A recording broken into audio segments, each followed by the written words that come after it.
election of a vice chair. So, so the agenda item. I could hand a microphone.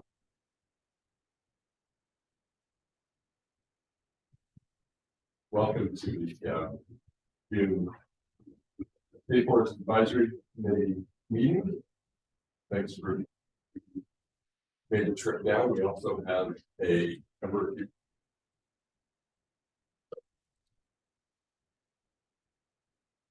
started by for the room, and I think it's just pretty smart to buy something. Here, my family here, here.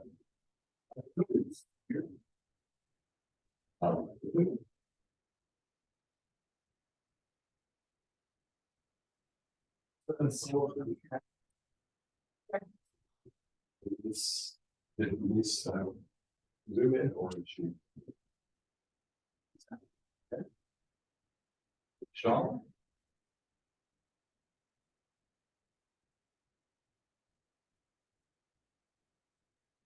Yeah.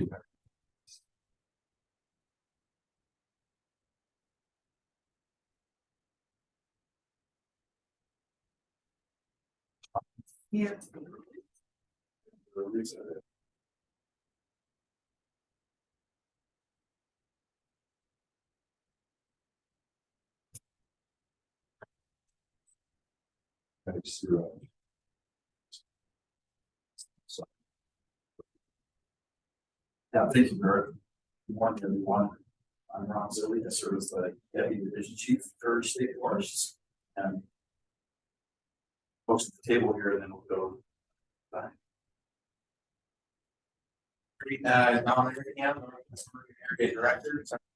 Get the opportunity to join you yesterday, one of the co-conveners of SBAC, and I am for the group here in the room going to plug the microphone. So you've got one microphone per table. Folks online aren't able to hear us if we don't turn those on. Speaking of the folks online, are you able to hear us in the room? We are. It's very echoey. We can hear you now, Dawn, but Okay. Didn't hear Barrett very good. Thanks. Pretty spotty. If you can lean into your microphones, that would be super helpful. Thanks so much. Yeah, thanks, Laura. Yeah. Part of the state of Songbird, as that committee administration, and we're working on getting the sound going better. Tim?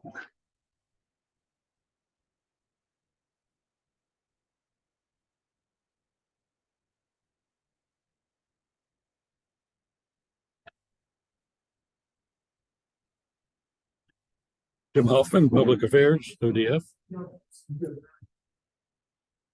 Budget's policy of the state of Forest. Thank you.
It's not going through the rooms for some reason.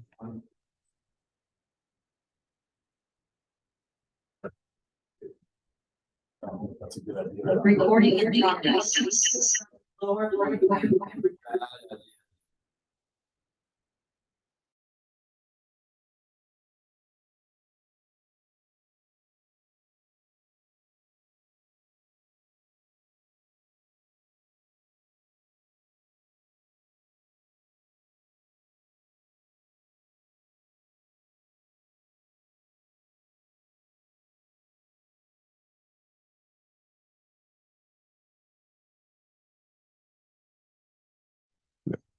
Laura, can you hear us online? Now we can bear it, but it was, couldn't We're hear still anything. Okay. yeah, working we on can hear you some now. internal feedback in the room here, but That sounds great. That's the best you've sounded all morning. Yep. Thanks so much. I think you just need to mute your speaker, Tim. I think April's. Yeah. April, can you, What's that? can you mute the laptop at the end? Or This one?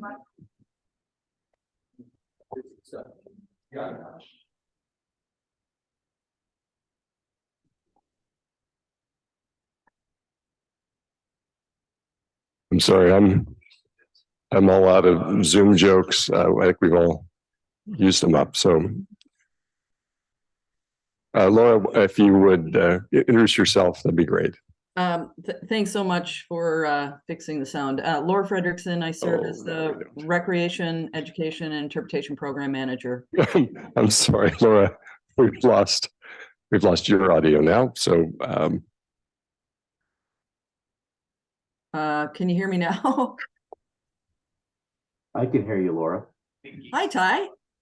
Well, I'm trying. We're not muted on here. I can hear you, Laura. This is Jeff. Hi, Jeff. I guess we're gonna have our own little meeting online. Oh. Zoom crew. Good morning. Morning, Dan. Okay, sorry. Justin. Click there. Uh-huh. And then click there. How about now? can you? Oh, We can hear you. outstanding. Oh, and we've got you Outstanding. now, Laura. Oh, super. Okay. Fingers crossed, everyone. My name is Laura Frederickson, and I serve as the Recreation, Education, and Interpretation Program Manager. Unfortunately, I can't be there in person today, but I will be here participating virtually. Thank you, Laura. Ty? Morning, everybody. Ty Wilson, District Operations Coordinator on the Astoria District. Hey, Jeff? Yeah, good morning, everyone. Jeff Peck, just listening in. I'm the marketing unit Forester in Forest Grove District. Thank you. Austin? Hey there, Austin Dixon. I'm a ODF State Forest Planning Coordinator for the West Oregon North Cascade Districts, just listening in. And Christopher?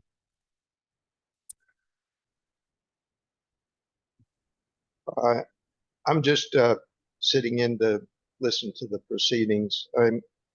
I'm a resident of Clatsop County and serve on the North Coast Watershed Association board. Thank you. Terrific. Thanks for joining. And then Colleen, is that somebody? Okay. Okay, thank you. And like Ron said,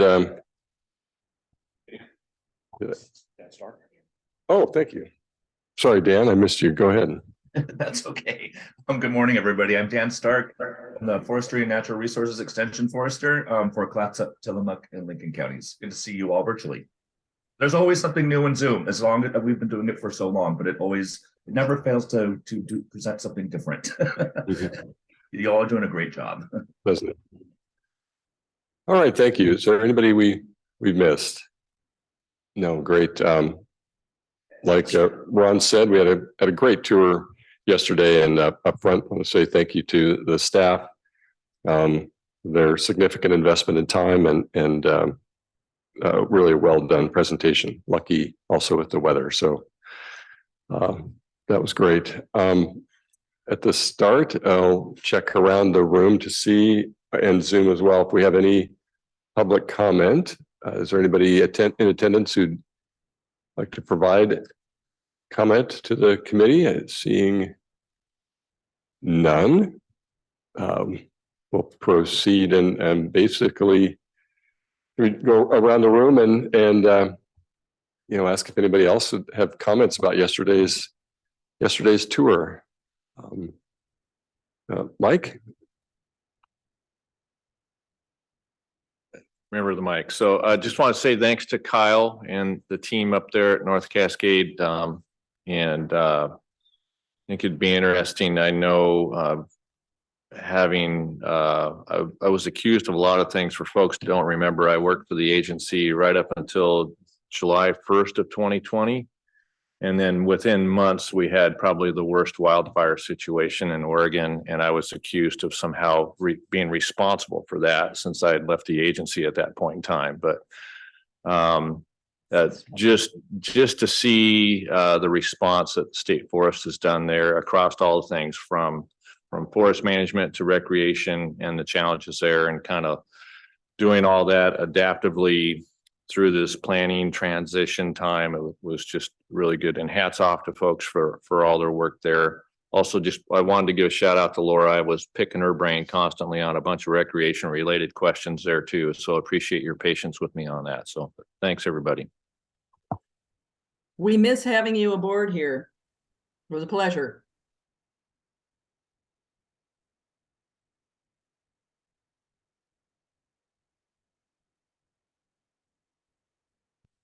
Any other thoughts? I'll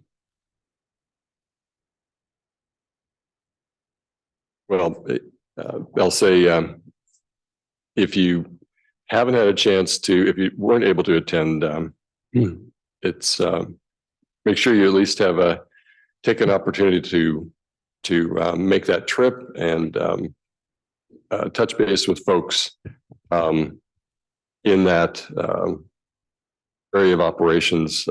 There's just a wealth of knowledge. I was struck by how that was I won't say a crash course, but a university of education for the team up there that I think that knowledge will pay dividends for a long time. I guess we can move. I want to ask a question. Sure. Yeah, I was just curious to know if not just in reflections on what you saw, but if it raised any other questions for you that you might have from the day yesterday that are lingering, that you have questions about our business or whatever from what you saw up there, since we got a little bit of time, if anybody has any questions. Just curious. Okay, yeah. Yes. Yeah, Amanda Sullivan-Astor with AOL.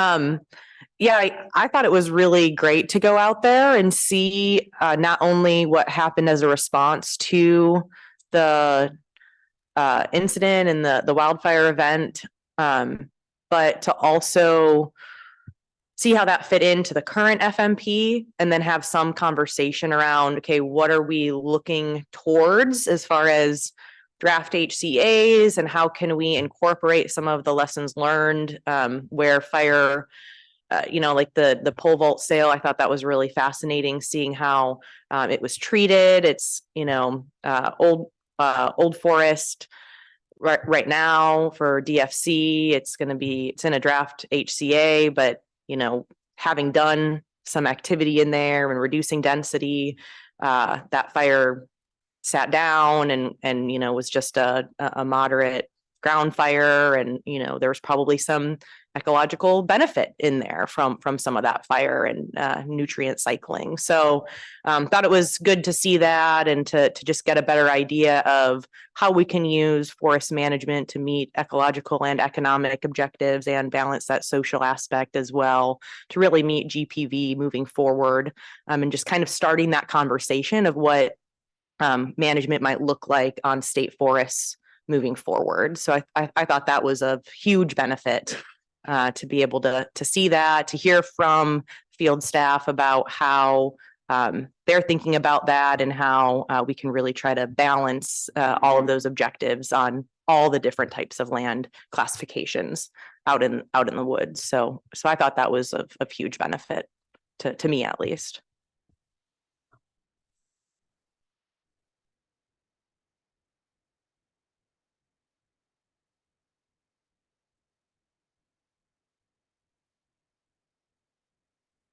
Okay, I think, yep, Colleen's up next. It's all yours.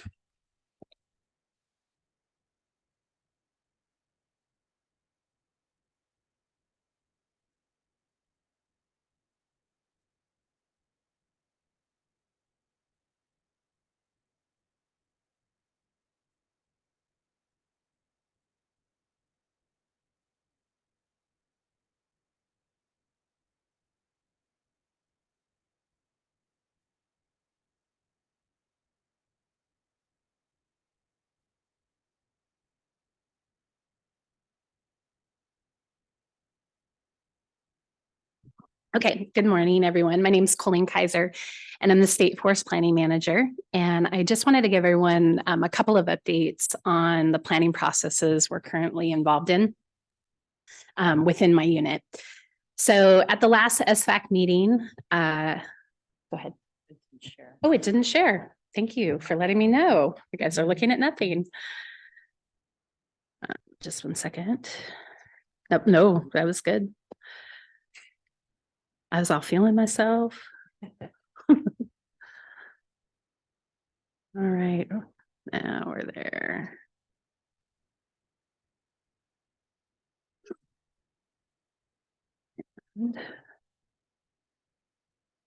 Okay.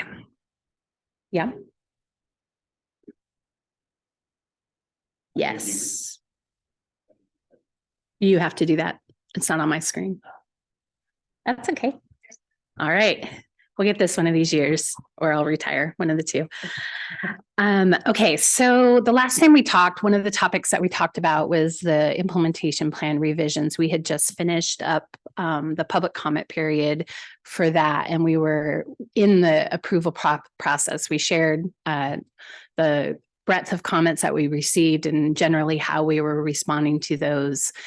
Since that time, we did go through the approval process and then posted those approved implementation plans online, along with the comment responses that that we put together. Just talking about what we did with the feedback, what we didn't do with the feedback, and kind of where we go from here. We recognize that, you know, even in doing the approvals, that new information is going to come in as we go through all of these other planning processes that we're engaged in, and that changes in direction may occur. And I think the biggest thing there, the takeaway is that we'll keep this dialogue going as those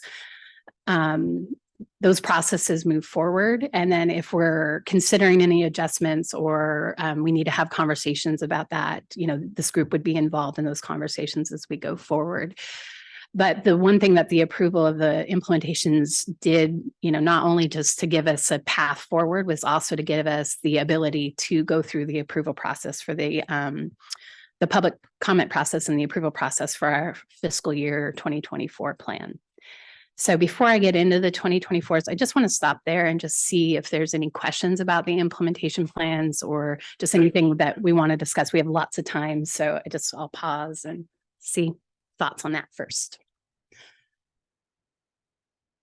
So I was looking back through my notes from the last update you gave there, and these IP updates were basically supposed to be just the bridge between where we're currently at and where we could end up going. And I was just, it's kind of just a rudimentary thing that I missed before, but so it's very clear to me as to when we start the new IPs, are they open-ended? So if something were to happen and these other planning process to get delayed, we can just stay with those? Yep. Okay. So we did leave them open-ended. You know, the intent was for the first 2 years, but just in the introduction of all of the implementation plans that were approved, there's wording in there that just says an additional time if necessary. We also have processes for minor revisions or major revisions if we come to that point to make adjustments as we go forward. So, you know, it really is just additional work, but we have the pathways in place for a multitude of options as we kind of progress down these planning processes. So yeah, no problem. Any other questions on the implementation plans? Okay. Okay, then we'll move over to the forgot to turn my Teams to silent. I'm like, we've seen that. Okay. So where are we at with the FY24 annual operations plan? Since the April meeting, we completed the internal and external specialist review, and then we finished putting together the draft documents for timber sale harvests, recreation projects, and kind of all of the state forest operations that we plan to do this coming fiscal year. These documents are posted online currently, and there's a web map tool that you can go to, if you're interested in certain areas, certain districts, certain sales, certain operations, recreation, which was new this year. The 45-day public comment period started on April 25th, which is a lot later than we normally do. We usually go to public comment in March, but we needed to finish that IP process. So we're a little tight on the back end, but we talked about that the last time that we knew that was going to happen, and we had some things in place to do to deal with that. The public process does close on June 8th at 5 p.m. As of Tuesday, we had received about 23 written comments. Now, within each of those comments, there's multitudes of concerns, thoughts, recommendations, but 23 individuals have commented so far. They touch on a variety of topics and also come from a wide range of perspectives, and we'll kind of get in that in the next couple of slides. This is pretty typical of our public comment period. We generally see, because there's so much, right, to look at, the folks that are really digging into it usually take the whole time. And so we usually receive most of them in the last 1 to 2 weeks. So this is pretty standard for where we've been in the past. I also think we've been really heavy in public comment periods, so we might be seeing some public comment period fatigue, but it does kind of just spark some interest in some other ways going forward to get the word out and just make sure we're getting it out to people. Something that Tim and I will be working on over the next year. Okay, so I just have like 3 slides, so this is not going to take the whole time. So we often receive kind of levels of comments during these public comments. Some of them are really high level, related to broad topics. We'll also get really specific comments to districts or certain projects. And then I'll talk about kind of the out of scope or comments that we don't deal with because we're really at the annual operations plan level. But so far this year, we've received some high level broad comments focusing on keeping access to state forest land open to the public. Protection of drinking water has been noted, preserving mature and old growth trees, and then just some high level recommendations to focus on clear streams, wildlife, native plants, and recreational opportunities instead of harvest activities. We've also received comments supporting state forest management, replanting efforts, and road maintenance. As we go through this, we haven't started the response process yet. So these are really unfiltered and you're just getting a sense of just what people are concerned about. We haven't started kind of fact checking and understanding, especially as I get into the specific ones. So just because someone commented doesn't mean it's happening or there's not the context. And that's what that response document really is we'll go in and dig them all out, understand kind of what they're coming from and what they're seeing. And we're just starting that process. So just wanted to give that context before we go to the next slide. So like I said, we receive certain comments that are specific to certain districts and or programs. Sometimes it'll be like recreation on the Astoria district, or it'll be restoration on the North Cascade district. And so kind of those are the 2 themes that we've seen so far.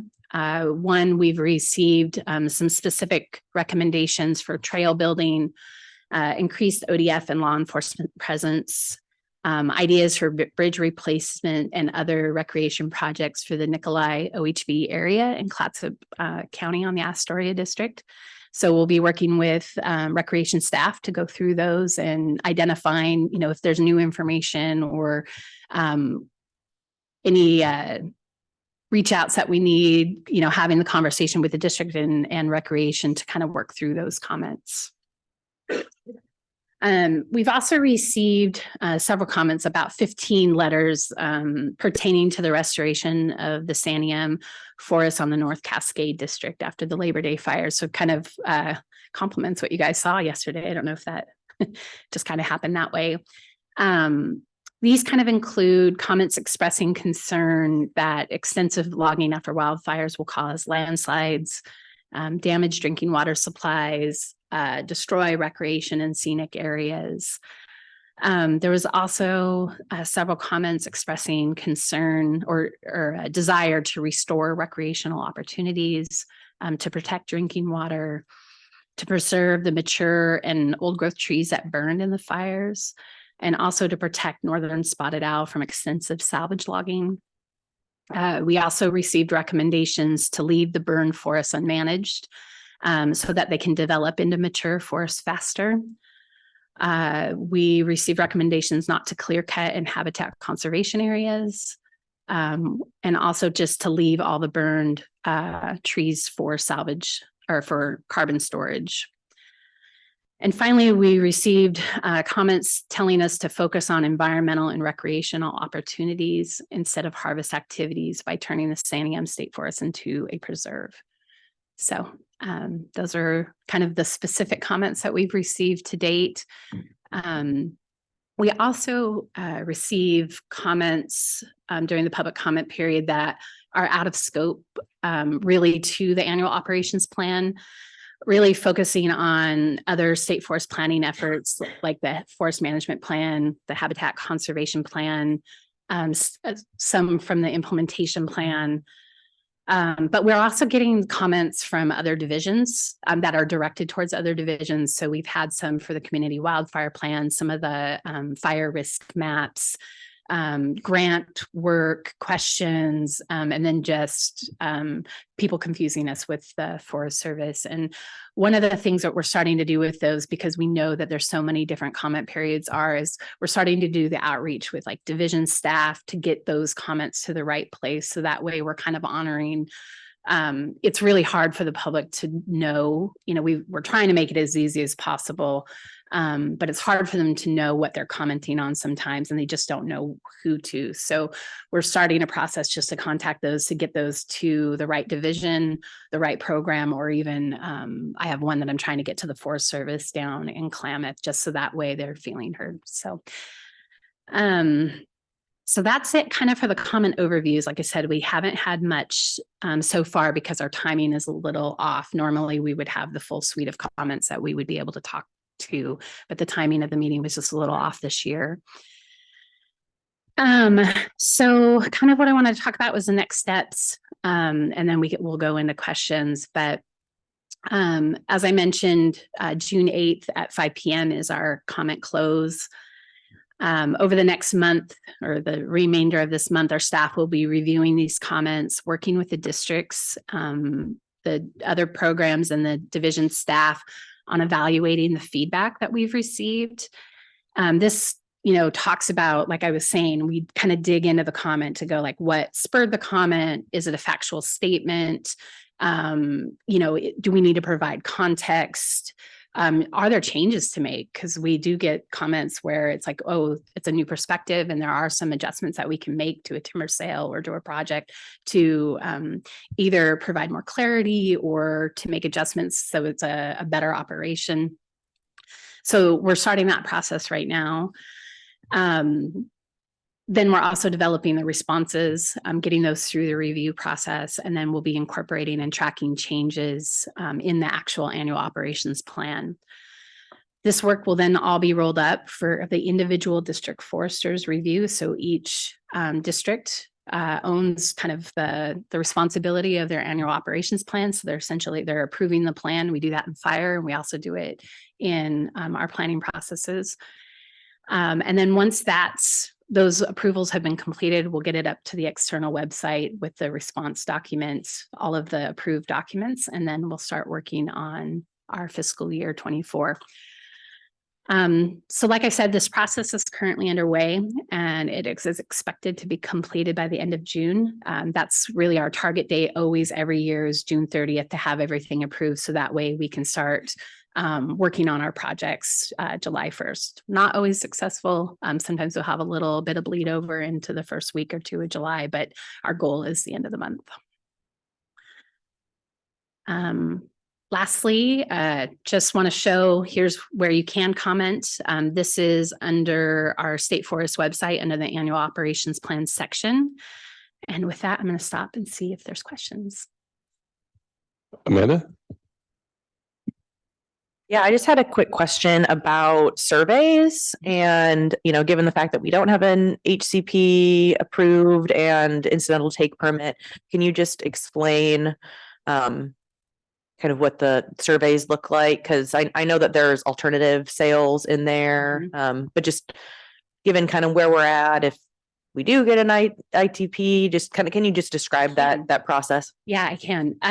So because we don't have an ITP and we don't have an approved HCP, we'll continue our survey program until that point, essentially, because we can't break that. It's our core business. We need to keep our timber sales flowing and have that coverage because take avoidance is our ESA compliance tool right now.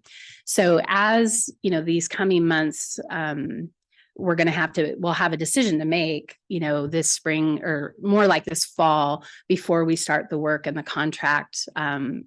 We re-sign the contracts in November, December for our survey program, and we'll make that decision kind of where we're at. My guess is likely we would continue to survey until we are on track to have an approved HCP or an ITP. Go ahead. Yes, you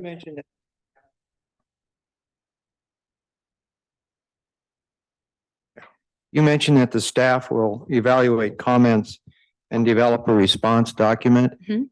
And then you said that each district, will that response document go to each district and then they reply in turn, or do I misunderstand that? No, it's all because we're all state forests. We generally use so my team is kind of centralized and we support all of the districts. And so we'll work with them on all of these comments that we receive to develop one comment response document. So you'll see for North Cascade, we will answer all of those questions. So everyone has access to it, not just the people that commented on it. It's just a broad one that will address that. But we work specifically with districts to develop and review the comments and the responses that we do. And oftentimes they give us the responses to put in that. And then the districts in turn say we accept or not accept? Is there by June 30 or something like that? Yep, that's correct. Amanda, did that answer your question as well? Okay. Anything else? Any other questions? Or Colleen? I guess since we do have a little bit of time, do you want to also preview the accomplishment reporting, what we might expect in the fall? Just the scheduling and process a little bit for folks. Yes, that is so September Colleen's problem.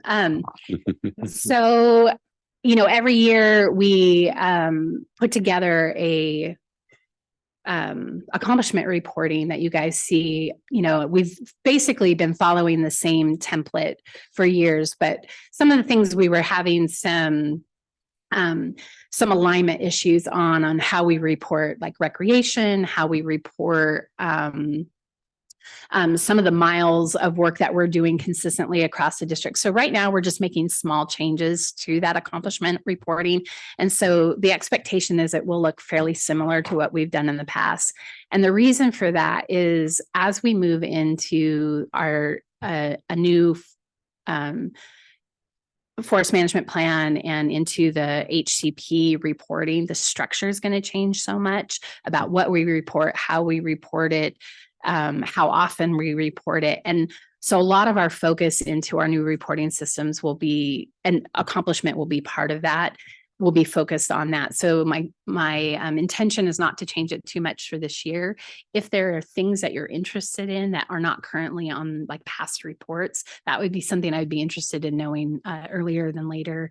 And it's something we could probably send out for you to review if there's any questions or something you want to see differently. But my intention is to keep it fairly similar to what we've done in the past, just from a workload standpoint.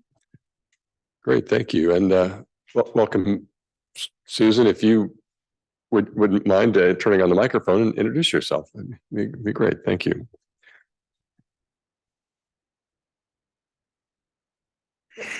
Hi, I'm Susan Knudsen Obermeyer, and I'm unaffiliated. Thanks. Let's see. You've got a glimpse of the folks in the room got a glimpse of the types of comments we've received. And of course, we'll see more detail on that after everything is closed. But did any of those sample comments spur any thoughts from folks on the committee? I think there were, one, make the Saniama preserve, or I think you characterized several of these. Did any of them spur any thoughts from those on the committee? Go ahead, Mike. So I'm assuming some of these, and being one of the people that provides comments occasionally, and as I do that usually happens if they're due at 5 p.m. I get them in at 4:59, right? So and so I'm assuming we might see some of that. The question I had was, one of the points around AOP public comments is around specific operations or a specific timber sale or a specific trail, and wondering if you'd seen anything that specific yet. No, usually our really specific comments come right at the last minute, which is fine. Because there's so much work and people are digging into those, it really is usually the last day. And those are the ones we get out to the districts really quickly so they can evaluate the comments and really dig into, what is the comment? Is it something that they could do? Like, what's the context behind it? Like, is it a logging plan issue? Is it a road issue? Is it a basin plan where they're not addressing it? Or if they are addressing it, then we're making the change for it. So those are the ones we see usually right at the last minute. Some of them aren't necessarily specific, but we try to dig into like, what are they specifically pointing to? So we got a couple of comments that I pointed to about mature trees and old growth within the burn area. So like Kyle and I will sit down and go through his sale plan and try to suss out like which sales are they referring to when they say that, to make sure that we're still in alignment with our policies and our rules, and that we're following what we need to do. And that kind of helps us just make sure. So we try to read between the lines, because we know how difficult it is to like dig into the obscene amount of work that is the body of documents that are there. So we'll try to dig into that. There's one that's talking about clear cutting in a habitat conservation area. And I know that we're not doing that, but when Kyle and I were talking, we know that it's probably some road right away, which is well within the rules that we can do, but then we can speak to that in the comments. So even if we don't get specific things, we really do try to dig in to bring some understanding, or at least try to understand the point of view of the commenter to make sure we're doing our due diligence on that. Go ahead. Colleen, you mentioned one of the comments, 23 comments, something to do with, I jotted down increased law enforcement. That's probably not, is that for all the districts, could you elaborate on that? I can.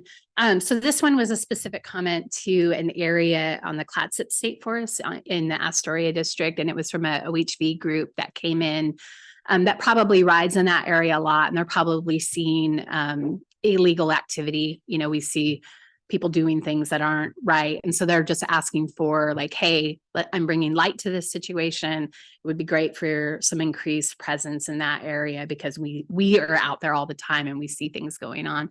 So again, we'll pass that on to the district and the. Is that all dependent on the budget for the state forest?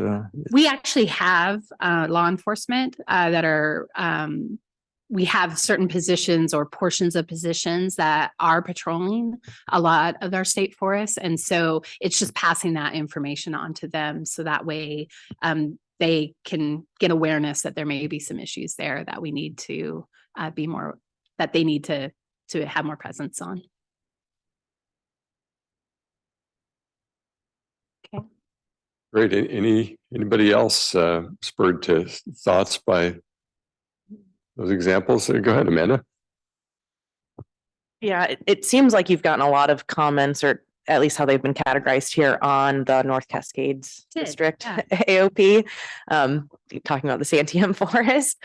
So I guess, you know, I've got it pulled open here and I've done a little bit of a review, but, you know, you guys aren't planning any sales inside of HCAs. And so I guess it just bears that there's still a lot of education to be done with the public about what is and is not happening, what can and can't be allowed, kind of what the purpose and intent is. You know, it seems like there was a lot of, you know, misunderstanding of what those lands are supposed to be for, as it relates to GPV and balancing GPV. And I think there's only 2 sales that are even within the fire footprint. The majority of them are not.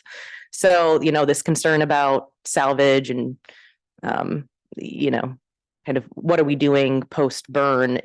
It just seems a little bit unbalanced as far. And so I guess, is that sort of what you guys are seeing as well? And how do you plan on addressing that? Do you feel like you need another section in the AOP to further expand on that, just given the quantity of comments related to kind of those concerns? Yeah, and you're hitting it like exactly kind of when my first gut reaction when I was reading through those is we need to likely put some clarifying language within the AOP. So Kyle and Austin and I will sit down and kind of look at like where can we place some additional information that might bring some more clarity to some of the misinterpretation. Some of it, I do believe, as we kind of looked at some specific areas that were brought up, some of it I think is like past AOP. So they're just starting to see the logging and getting out on the forest and seeing what you all saw yesterday. And, you know, depending on your interpretation and your outlook and your values, you're going to respond to that. And I think we're just starting to see people respond to that. And so all we can do is within the comment responses is try to educate based on those, you know, of the why are we doing the things that we're doing or why they're seeing the things we're seeing. And then also providing clarity within the AOP itself to make sure that maybe we do need to put something in there that says this area is not within the fire perimeter, or you know, something more specific than that. And we'll work with the district to kind of strike that balance to hopefully get more information out to folks. And then as we're going forward into new implementation development, if we were to get a new forest management plan and a habitat conservation plan, that's just something that we're going to have to be aware of as we enter those processes and how we describe it in the implementation plans going forward. So very good, that's exactly what we're seeing as well. So. Okay. I had a question for, I'm not sure if Laura, you might be best or anybody else in the room on the, in the last, after the last AOP, there was talk about a difference, some changes in AOP development on the recreation side, you know, as just part of the integration strategy that I don't know if that's ringing a bell with you, Laura, or maybe Dawn. We talked about just a different way to some processes for earlier development and, you know, earlier in the season. And are you familiar with progress there, or because this particular AOP it turned out great. I was happy to see a lot of the content, and I just didn't know if you had anything to say there. Either of you. Yeah, and I think I'd turn that over to, well, sorry, Laura, of REI staff continuing to work with the planning unit and Colleen's folks. And so I think best to speak to that. Laura, do you want me to go first, or would you like to go first? You can go, Colleen, and I'll sweep. Okay, perfect. So really, starting right before the SFAC meeting last year in April, and then definitely after that, the SFAC meeting last April, we actually really redesigned the whole, our whole approach to recreation planning. I actually me and my staff meet, and Randy and Jamal, we meet twice a month, just specifically to talk about annual operations planning and the process that we're using. So we did like a lot of different things. So one of the things is how we talked about recreation and what projects were have been outstanding that are continuing to be worked on, the new projects that we're pulling into this annual operations plan. You'll notice in the actual summary documents for each district, all of those are listed. So you can see the whole body of work that the REI team is working on versus just the new projects that we're entering in. So you'll see things that are ongoing from 21, 22. Then Jamal and Randy and the rest of the REI team, they really worked really hard with the districts to evaluate concerns and operations. And we have better timing for when those will occur. So that way, when we're going into the annual operations planning process, we have alignment internally in order to make sure that we all approve the plan that's put out there from all aspects and all the different people that touch it. So that way, when the public sees it, they see like the final kind of where we've landed with it. So I think we really took that feedback to heart, re-strategized how we were going to go forward, adjusted our processes and the timing of that to be able to provide a better product. The REI staff and the district staff really worked really hard to do that. So I appreciate the kudos for that and the fact that it was noticeable, the difference. So I'm going to turn it to Laura to see if there was anything else.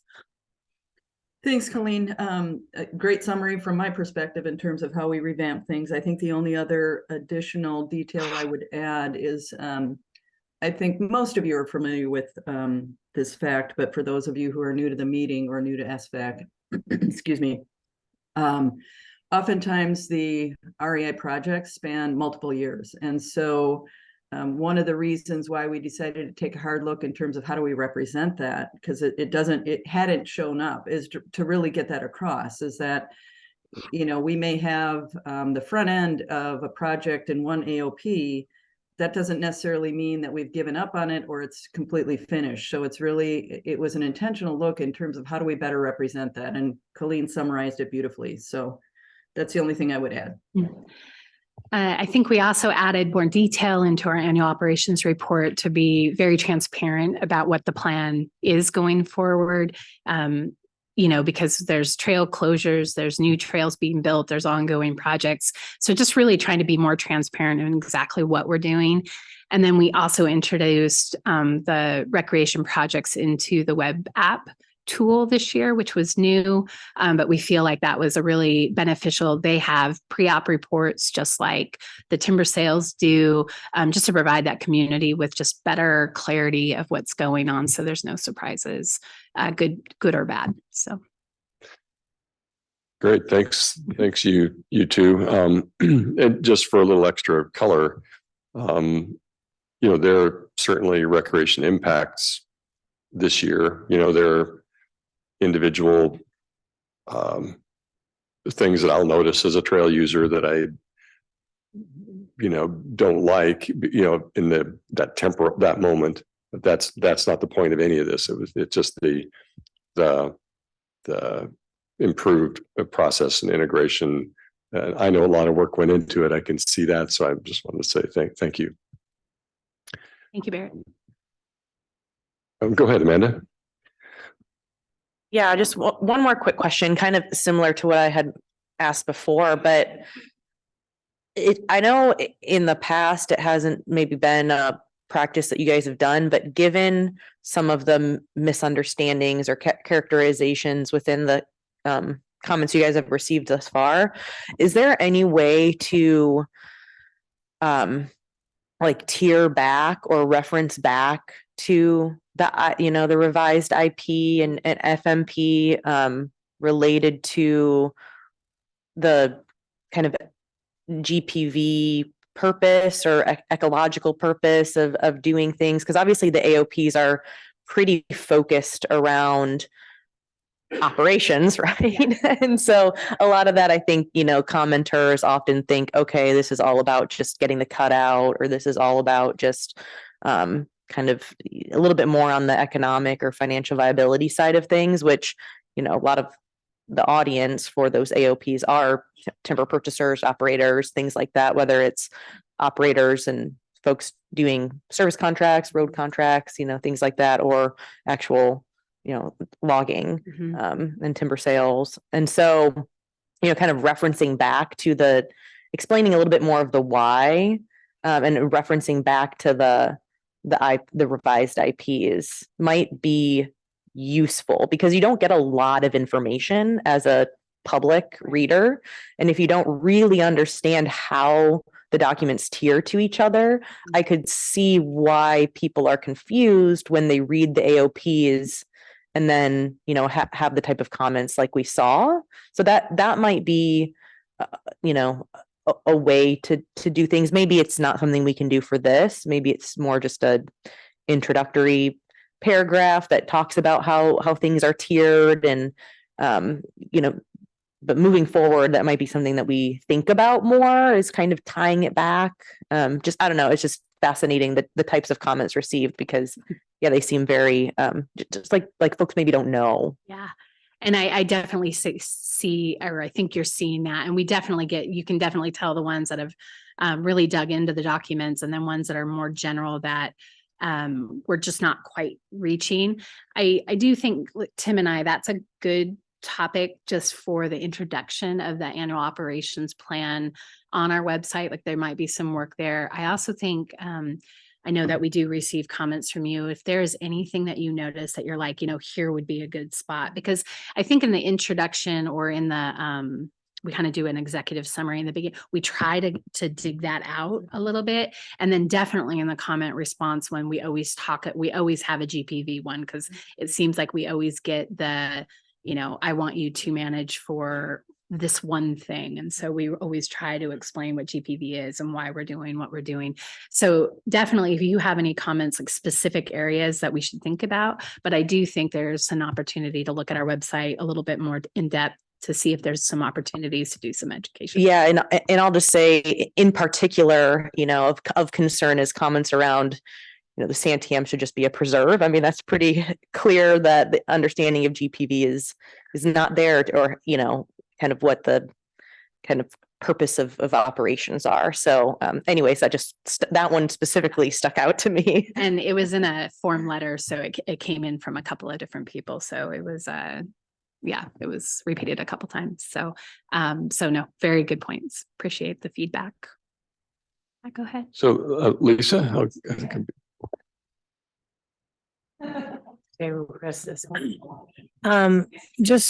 Just two comments. I do think, relative to the things you're talking about, that people put comments in to kind of throw out their intention about what they want. It's not that they're directly looking at the writing and saying X equals 3. So I don't think I think you can always do better education, but I don't think that, from someone who's worked with the public for years myself, I think it's more about what they generally care about. And what they're saying is, we generally care about the Santiam and all its natural stuff, and don't do more than you've been doing, or do less. They're not necessarily reading it from detail. But I do want to address the new recreation type planning stuff, which is really what our forum is here today. And I totally support that. And I would like to think about, or I'd like you to think about moving forward, how we can help with that.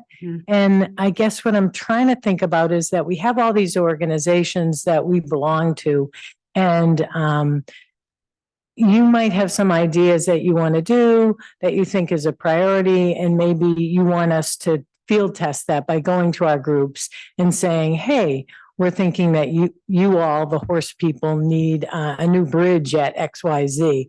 What do you think, or what's your priority? I really, and I know this is more work for you, Laura, especially, but it would be nice for us to have, a couple months before an annual plan, for example, if you're going to integrate the recreation, some presentation, a canned presentation that we can I can go to the Valley View Riders, I can go to the OET, and I can say, here's what we're thinking about. Here's what the ODF is thinking about relative to some planning processes relative to recreation in our area. Or just, we want to know what you're thinking about these things, and also highlight the things you've done, so that, I could put that together myself, but do you want me to speak for ODF? So that's just an idea. I know that's more work, but it might get you just some buy-in for that. Oh, Does that make any? It does. Yep. Thank you for the feedback. Can I make a quick response to that? Thanks so much for the comment. I think that we are better positioned to do that now, given the reworking of our internal process. I think the other thing I would mention as well, and particularly because of using the online web app, I think the other thing that I do want to bring to the table is we have made strides within the recreation program, certainly to complete some of our infrastructure inventory, particularly around trails. That's been long in coming. And so I'm hearing what you're saying, and I think it's doable, just in terms of the increased coordination with the centralized planning coordination unit, as well as utilizing some of the tools that have been kind of, idling in the background, working out the kinks and getting those functional. So I think that's doable. Great. And I guess for me, because I'm a planner too, it would be great to know, like, when you thought our input would be timely. And then that way I can make sure I'm not visiting my mother or, doing the other things that I do. Yeah, copy that. And Randy and I and Laura, we can kind of work through the annual operations planning cycle on that. But I also want to just kind of throw out there, and this is going to be for kind of all the work that we do, is as we start working on the implementation plans, that's really where that's going to be really beneficial. Is that higher level, kind of like, what are our targets? What are our goals? Like, what are our priorities for the types of operations that we do? Not necessarily specifically, but just getting input onto that. And I really do see that being a place where we work a lot, is at that new implementation planning level, as we get these plans put into place and we change directions. So I do think there's opportunity in the AOP, but I also see a lot of opportunity as we go forward in the implementation plans. Just got to get through this planning wherever we are right now, this transition of plans. So. Yes, Dan, I see your hand up. I want to leave space for any comments from the committee, and I'll get circle to you. Mike, go ahead, and then Mike. It was actually I'm trying to make sure I understand your comment, Lisa, there, in terms of, were you asking for kind of like earlier information on what the agency has planned, or were you looking more at an avenue to make suggestions before the agency makes a plan, like the role of a rack or something like It could that? be either or. Yeah. It really Okay. could be dependent on what your needs are. You know, it could be both. Yeah. You know, I could do a presentation that said, here's for next year for 2025. This is what the ODS priorities are. Moving forward, what do you think they should, you know, instead of like going, no, you know, that kind of. No. Because ODF's going to be doing recreation planning for the next 100 years. Right. Well, I appreciate that from specifically from the recreation side, because most of the time we're providing comments in a reactionary mode, right? This is what the agency's putting forward. What do you think? Sort of thing. But if you have a priority, how do you get that into the plan? How do you get the agency to say, or there's a longer term plan and there's 12 things we're going to do, and we'd like to see number 6 be the highest one that you work on first, not number 3 or whatever. I'm going to jump back in here. Dan, I saw your hand up. Did you have a question? I put it in the chat. I'm not sure if I'm doing this the right time either. So sorry, I'm still learning these rules. And I just wanted to say that I didn't know who was speaking. You all seem to know who the person is, but I can't tell. I heard the name in the beginning and I can't see who's actually at microphones and who's speaking. So someone who was just providing really great feedback and I bet who was speaking before you, Laura and Colleen. I'm not sure who that was. Yeah, I'm sorry, Dan. This is Lisa. Hi.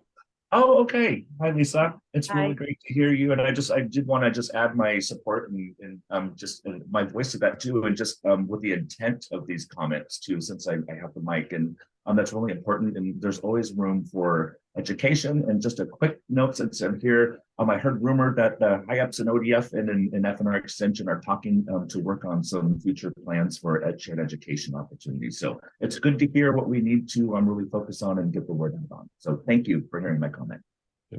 Yeah, and just another comment, Dan. I also live in Astoria, so I'm close by. And of course, if I confused anybody, Dan is of course on the committee.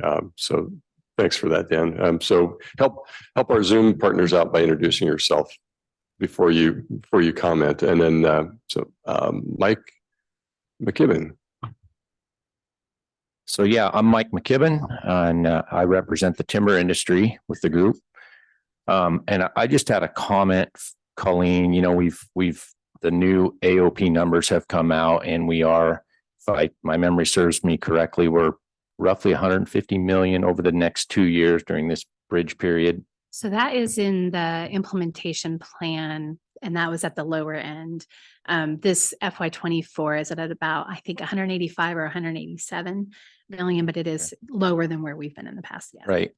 And this is basically a couple year bridge period until we get to the new numbers that are going to come out. And so I had a couple questions around that. One is, my understanding is you guys are in the process of remodeling, which those numbers will come out after this bridge period is over. We'll see some new numbers that come out of that process. So I think there's a couple of different iterations of modeling that will occur in the coming years. So in the next, 6 months, hopefully there will be some modeling that will occur for the new forest management plan and the HCP with scenarios for the board to consider. So that'll be kind of the first set of modeling information that the groups will see, or that everyone will see. Once a decision is made of what direction we're going to go from there, that's something that we will do some considering of where we are in this 2-year kind of transition period with our implementation plans. Does that give us any new information? Okay, so we can consider that at that time, where we are with surveys, where we are in our annual operations plan. So once we know that, we'll continuously be talking about that because it's new information and we may get new direction at the same time. And so that gives us some options, right? So we can look at our implementation plans and make some decisions there. Do we stay the course? Do we make some minor adjustments? Do we need to make some major adjustments? And so, so that's kind of one touch point. If we get the direction to move forward from the board on this trajectory, we're going, we'll start working on our implementation plans for the new forest management plan and the HCP. And that is another level of modeling, and that will be based on the board direction of kind of the different scenarios that we present.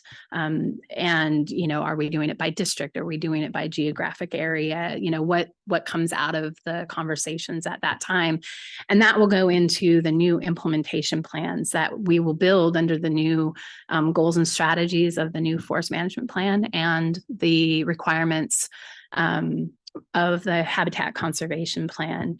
And that's where we would be doing the work to basically rebuild our implementation plans. They'll look different. They'll have different types of tables, same general information, but the requirements are different. And then also the annual harvest objectives will be based off of that secondary modeling that we would do for implementation planning. So the transition period of these current implementation plans are to get us to those brand new implementation plans that are developed off of whatever the board directs us to do.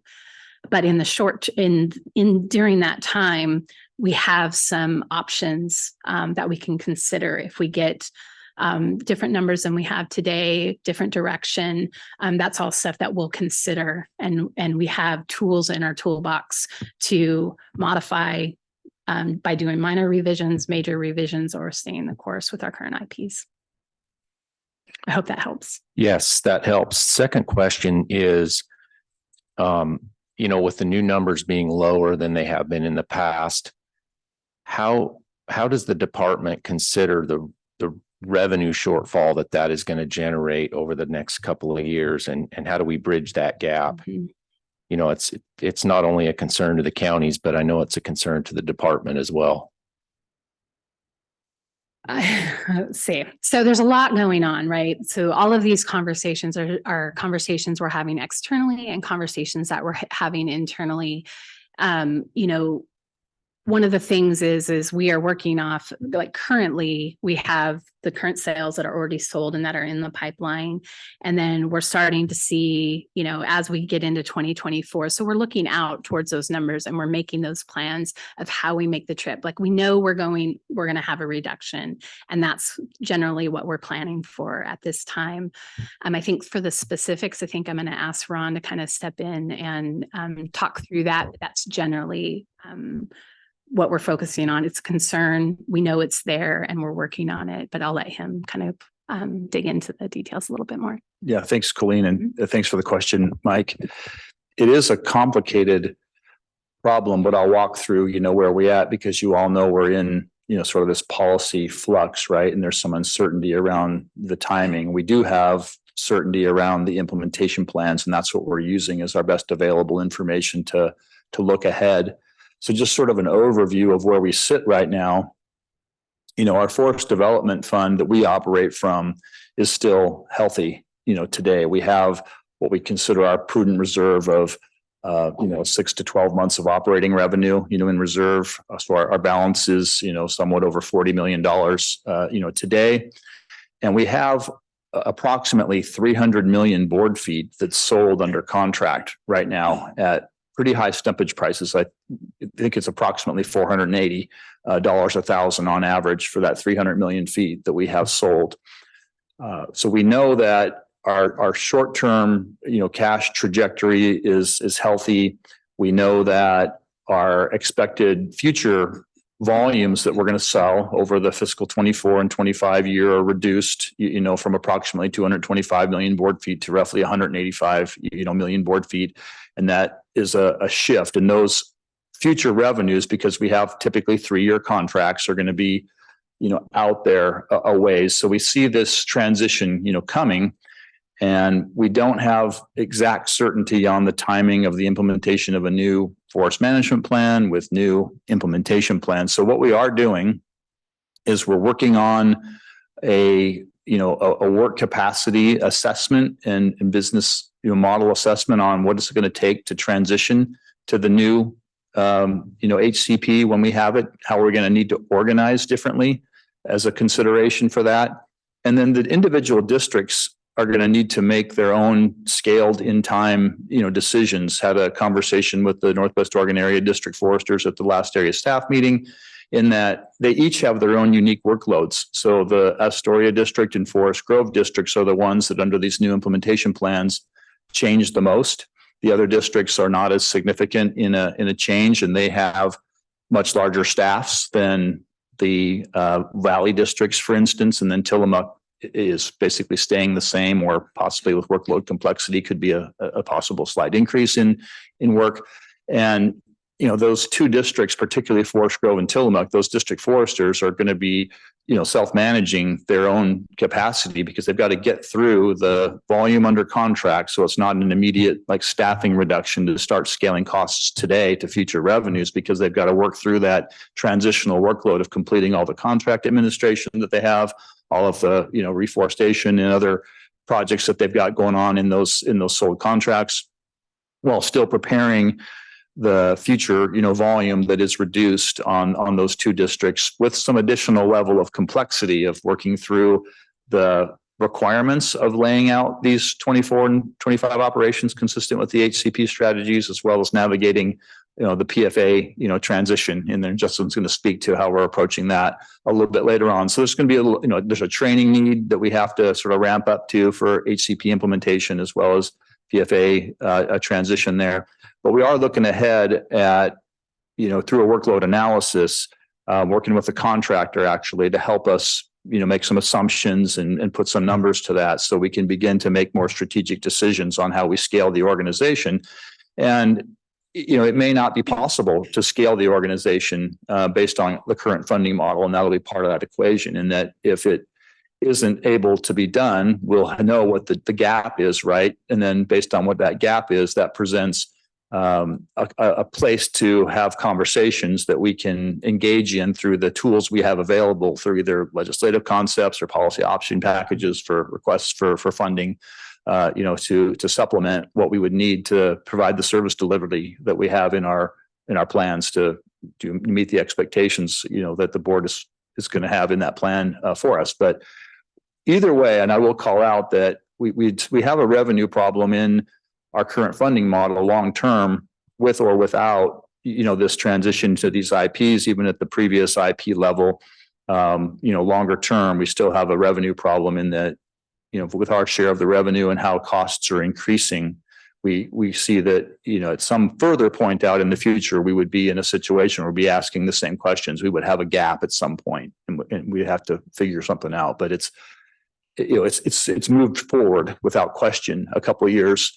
by this transition. So we've got really a couple of years where we'll have a smooth glide down, and then we need to be scaling over that time and or seeking additional funding over that next 2 to 3 years, if that helps.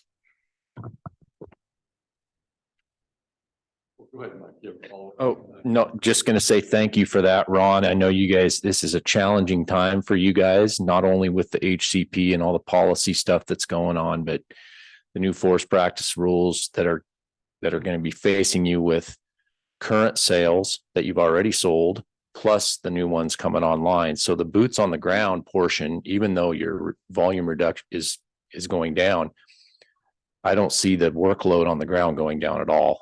Might go up with a lower harvest level. And so I know that's a huge challenge for you guys, I know, and appreciate the answer. So Laura, I saw your hand up earlier. Did you have anything? Sure. Thanks, Barrett. Just circling back around to the questions about inputs to the REI projects. The one thing I also wanted to mention is we are anticipating fiscal year 25 going into a recreation master planning effort. We couldn't, we aren't able to do that right now for two reasons. One is we had to complete inventories first in terms of primarily our trail systems, both motorized and non-motorized. And additionally, really starting to utilize the web inventory tool that has been developed for the other stationary infrastructure. And I would say that we're in the early process of working with Colleen's team in terms of, okay, who needs to be involved in that master recreation plan? The last time we completed one was in 2008-9. So there's the internal processes that we're intending to work out over the course of the next year. And the additional challenge, I guess I would say, is we don't do that in-house. We do need to secure an outside planner to walk us through that. As much as Colleen and her team have expertise, recreation planning is not necessarily one of them. And so really trying to sequence how are we going to fund that in terms of potential strategic investments. And so that is on the planning horizon, I guess I would say. And to the point about providing inputs, and Colleen's remark about implementation plans, I would underscore her thoughts there. And that is really where we're going to be seeking inputs from you folks in terms of the groups that you represent is really in that recreation master planning. So I just wanted to make sure that there was some awareness of that. Thanks, Laura. Lisa Phipps. First, Ron, thank you for acknowledging that the business model has been a challenge for a very long time, independent of any changes that are coming up. I have a couple questions for you, but the first is a comment. I think people quite often use whatever means they can to get their input provided to you because they never know when it's going to be asked for or if there's going to be an appropriate time to raise a concern that they have, and the forum doesn't always allow for that. So I think that's what happens a lot of times too.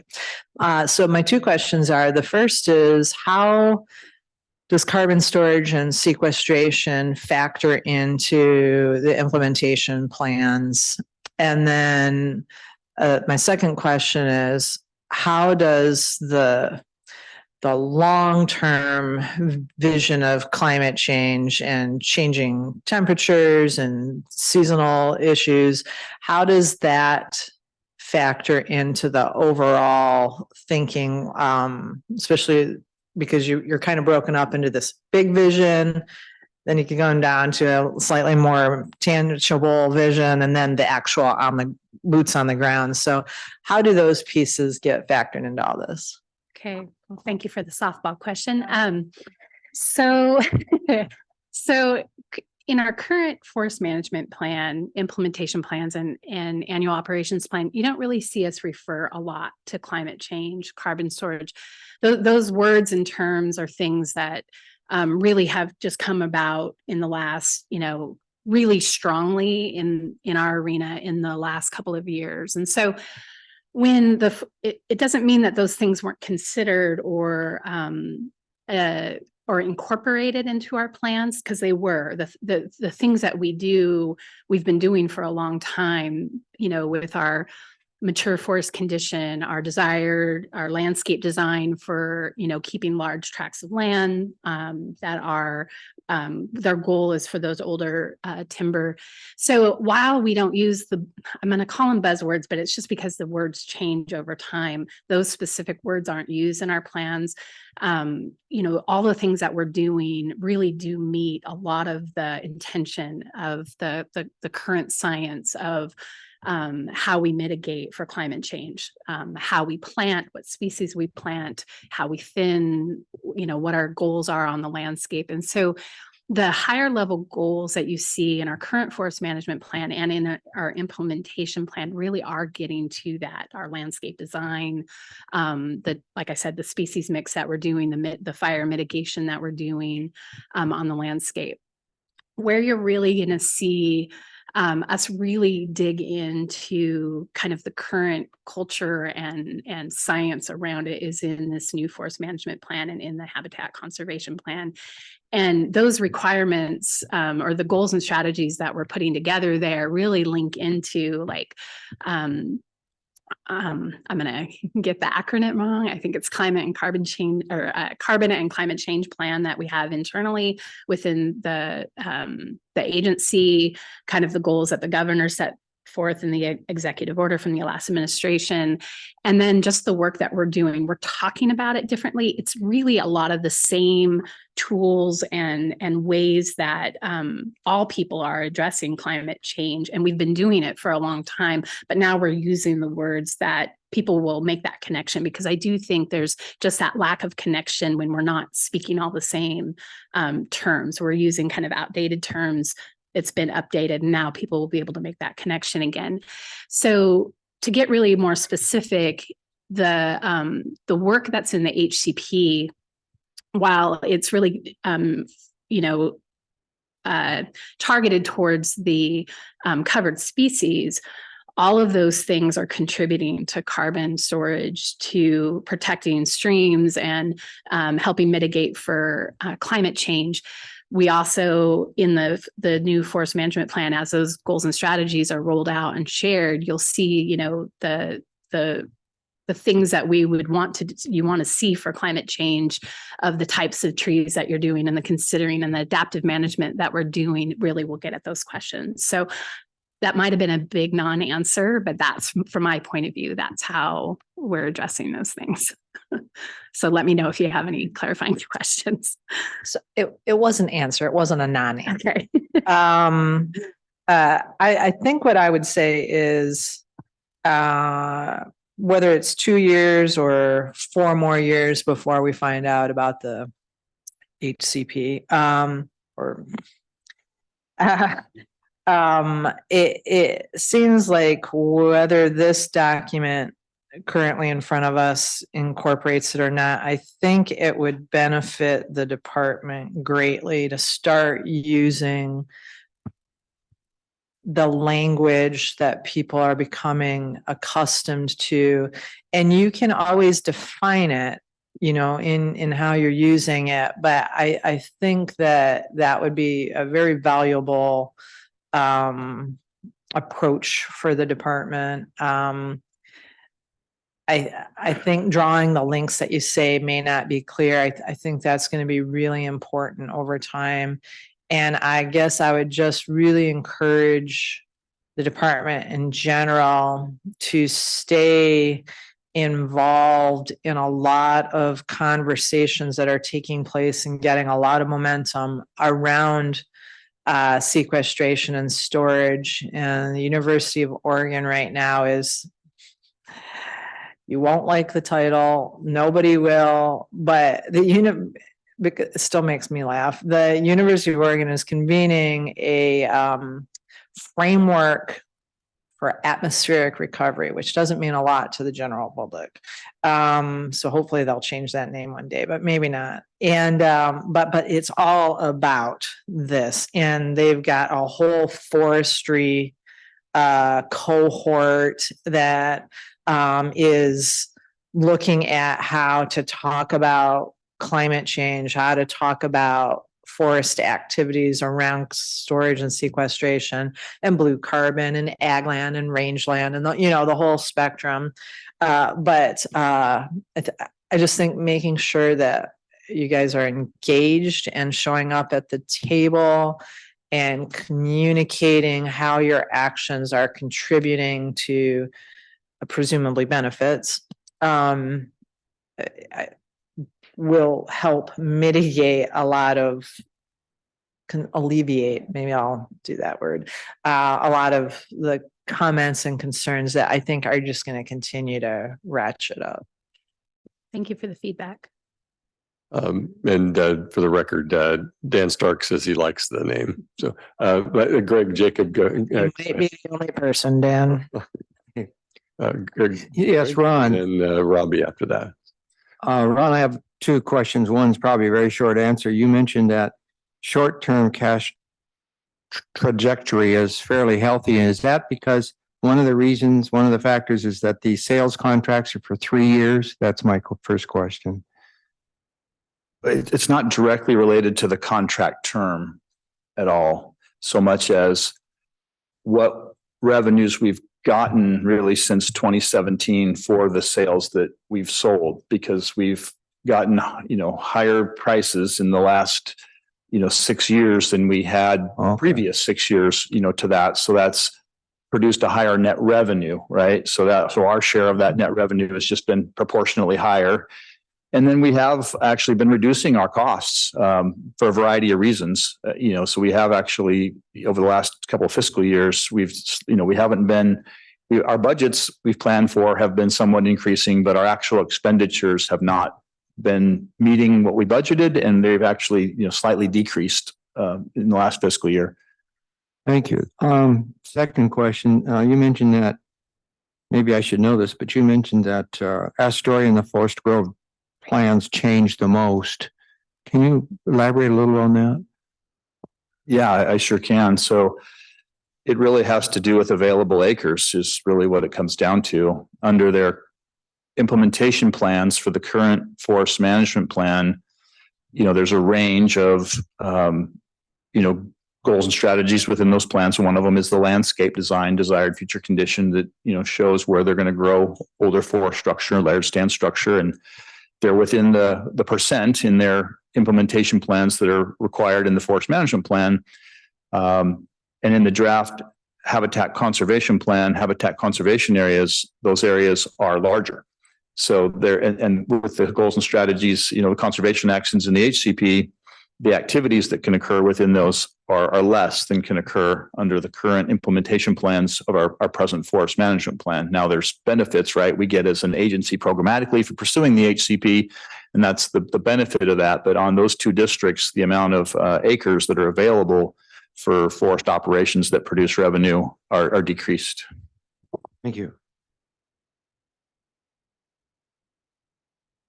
Robbie, would you like to comment or question? Yeah, so morning, everybody. Robbie Lefebvre. I'm the Assistant Area Director for Northwest. And sorry, I'm not there in person. I'm up in Alaska supporting our staff. And let me tell you, it's hard to sleep when the sun doesn't set.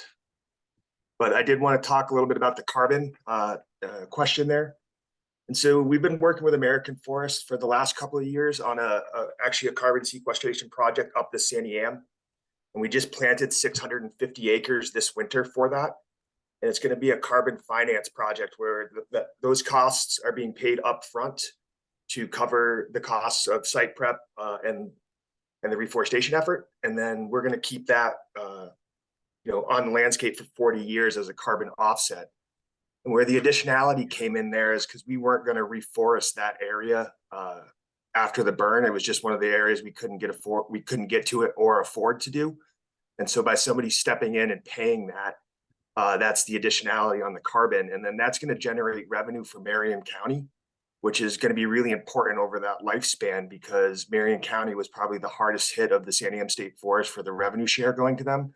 So it will generate revenue over the next 40 to 80 years for Marion County on an area that was heavily impacted by the fire. In terms of other carbon sequestration and stuff on state forests, it's notoriously hard for us to be a player in that market. Just because of our management plan and the way we do manage our forests, to get that additionality, we just can't get it really. So we are, somewhat reliant on a natural disaster for us to be able to enter into a carbon sequestration market that benefits the division. Thanks, Robbie. Yeah, Amanda?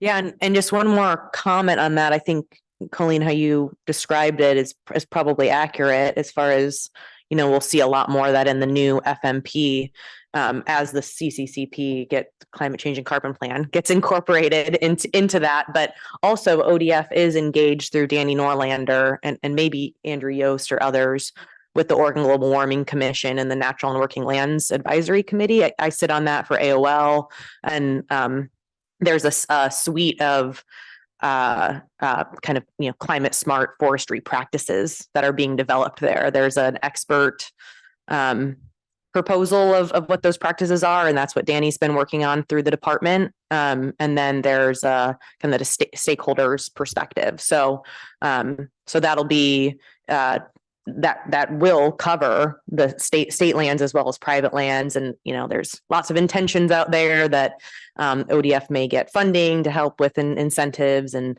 all that from on a voluntary perspective for private lands. But But I would anticipate that through the CCCP and some of that work that ODF's doing through ODO, through Oregon Department of Energy and that project, that some of that will be working in. So I'm not familiar with the kind of framework that you outlined, Lisa.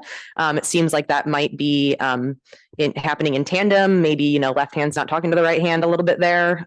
So there might be opportunities to coordinate those efforts a little bit more, but ODF is participating in that way. So it's just a different branch of the department. So not sure how much of that has been coordinated in with state lands at this point, but ODF does have a representative there as well. Totally. And I follow that. Yeah. I think it's more about how it gets presented back to the public. We know that, and agencies know that. It's how it's being conveyed back. And the framework is more of the implementation side of some of the work that would be happening at the Global Warming Commission or whatever its new name will be, and all those good things. And so I think they are not siloed.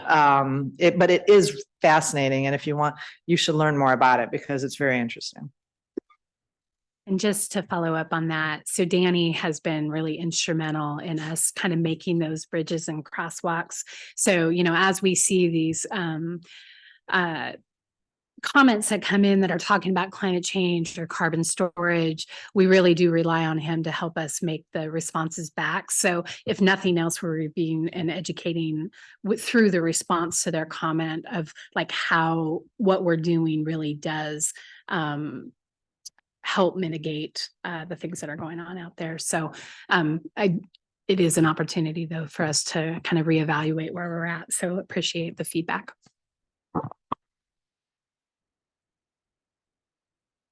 Oh, go ahead, Lisa. Hi. I just have a question for Ron, primarily just because I'm not a financial person. When you, for your budget, you estimate how much you need, and then you hope that your board feet will get you where you need to go.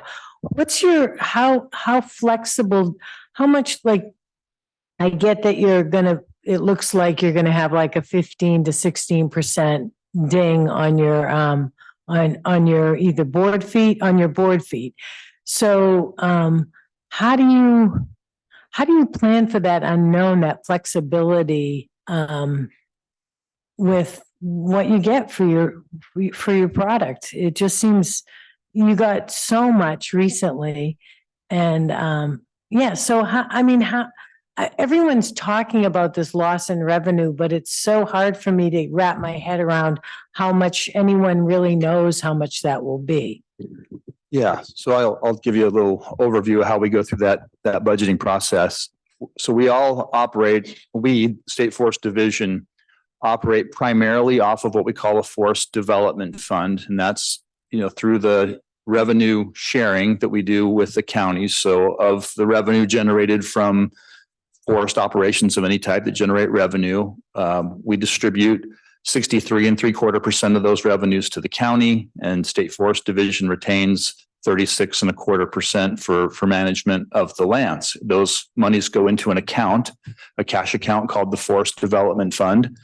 And that balance is what we use to project our ability to fund our operations. We also are supplemented through a transfer from Oregon Parks and Recreation that comes from primarily gas tax percent that's, you know, figured out in a formula that goes into OHVs through the OHV tag sales, but that funds roughly 6 positions in the OHV program. And then we also get some monies to fund some seasonal workers at the Tillamook Forest Center for education and interpretation. But basically we're looking at 98.5% of our expenses that we have to pay for through the Forest Development Fund. And then we have a budget committee in the agency that, you know, consists of myself, the division chief, and the 3 area directors and our asset manager. And we meet quarterly to review our budget status and our expenditure status. And then when we're putting together our budget, we're looking at that current balance, and we're looking at a projection that's out roughly 3 years, where we have the most certainty, where we know what the expected revenue is going to be of the contracts that we have in the planning pipeline and that are sold, because they're going to be, you know, we know where we're at with those. And from that, we formulate budget instructions that then go out to the division as well as the field that tell them at what level we should be planning for the upcoming fiscal year. And our intention is to retain an operating balance of, 6 to 9 months of operating revenue should something unexpected occur and we're other funded or self-funded, that we need to be able to get through a crisis should we have one while we figure out a response to whatever that unanticipated circumstance might be that disrupted our cash flow. So currently we are sitting at a little over $40 million in our balance. And we're spending roughly that much money, in a year. In fiscal 22, we spent, I believe, $42 million. And I think in this year, we're actually going to spend less than that. And we're projected to spend less than that, slightly less than that in fiscal 23. We've just recently approved our budget for fiscal 24. And we can, fulfill all of those projects and services that we've put in there with our current balance and expected revenues. So with our longer term contracts, like I mentioned, we know we have 300 million board feet that's sold already, and we know what the price of that wood is, and it's at a high price. It's roughly $480 a thousand. So that we know those revenues are going to be trickling in over the next few years. And we know what our last year's expenses were, what our current budget is, and then what we expect roughly to spend, and we track that quarterly. But we do anticipate having what we call a net operating income that's negative this fiscal year of a couple $1 million, and then next year possibly you're flat at a couple $1 million. There's some variability in there because we can't predict future timber prices very well. We just know what we have and make some assumptions. But then as the volume that's under contract is delivered, and we no longer have that large amount of sold volume, and it begins to be a lower amount of sold volume that we have under contract, our negative net operating income will begin to increase because we'll have less revenue coming in. Another key factor there is last year, we had one of the lowest amounts of volume harvested in quite some time. It was under 200 million board feet that was delivered and scaled. Some years it's easily 50 to 70 million board feet more than that gets scaled in a year. There was a variety of factors that influenced that with operator availability, other constraints, et cetera. So that wood's still out there, right? It's coming in, provided there's a workforce out there that can meet all of the contractual obligations that the purchasers have made in those contracts. And that is a real challenge in our workforce today.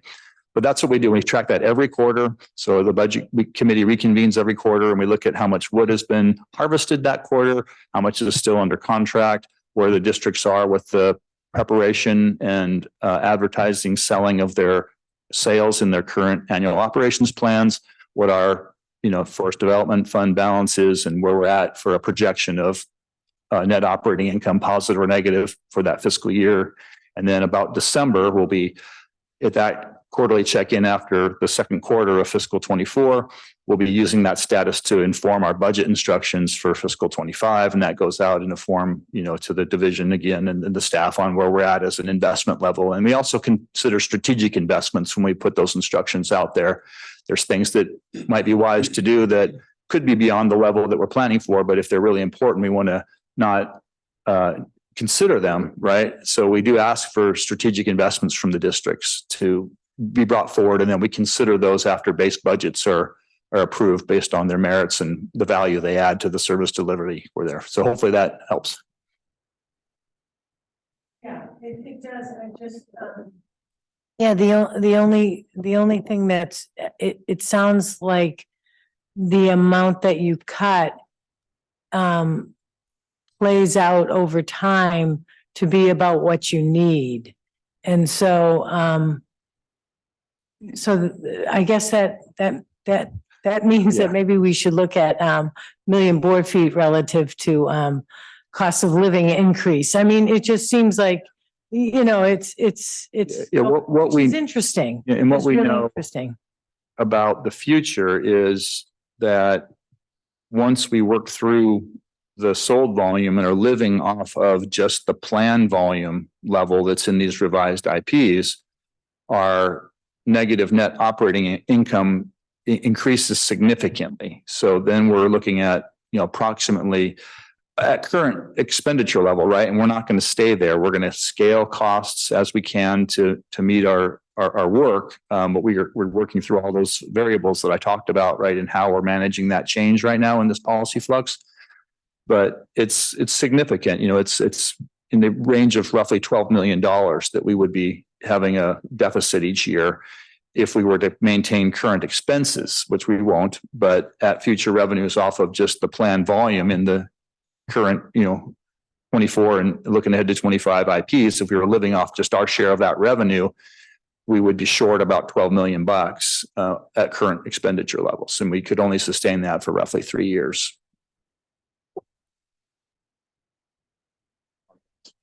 Well, and I think, the conversation for us and the challenges with all of this policy uncertainty, what does it mean for the department? And then especially, do we then ground ourselves in a current business model? Or are there other opportunities to help navigate what would come next should these policy pieces go through? And we've tried to diversify our funding a bit in the past and have not been successful with general fund. But I think of other aspects of our business, kind of that if you align kind of public benefits with public funding, but yet we still haven't been able to make much traction. And I think about South Fork Forest Camp, a lot of value that provides. And the biggest value is to the citizens of Oregonians as we reintegrate these folks back into society with a recidivism rate that is less, which ultimately should mean there's less future crime and victims. And somehow log trucks are paying for that value. And so again, to me, that's what we need to figure out going forward is what is the strategy? Do we ground in the current business model? As Ron had said, that would create some significant future challenges in what the organization would look like. Are there really other opportunities? Is there any traction to be gained there into the future? And to me, that all just adds to the uncertainty of us trying to figure out how we move this conversation forward. And to me, maybe it really is us being as prepared for the conversation as possible. Then we need a board decision that then gives us some direction on how to better move forward.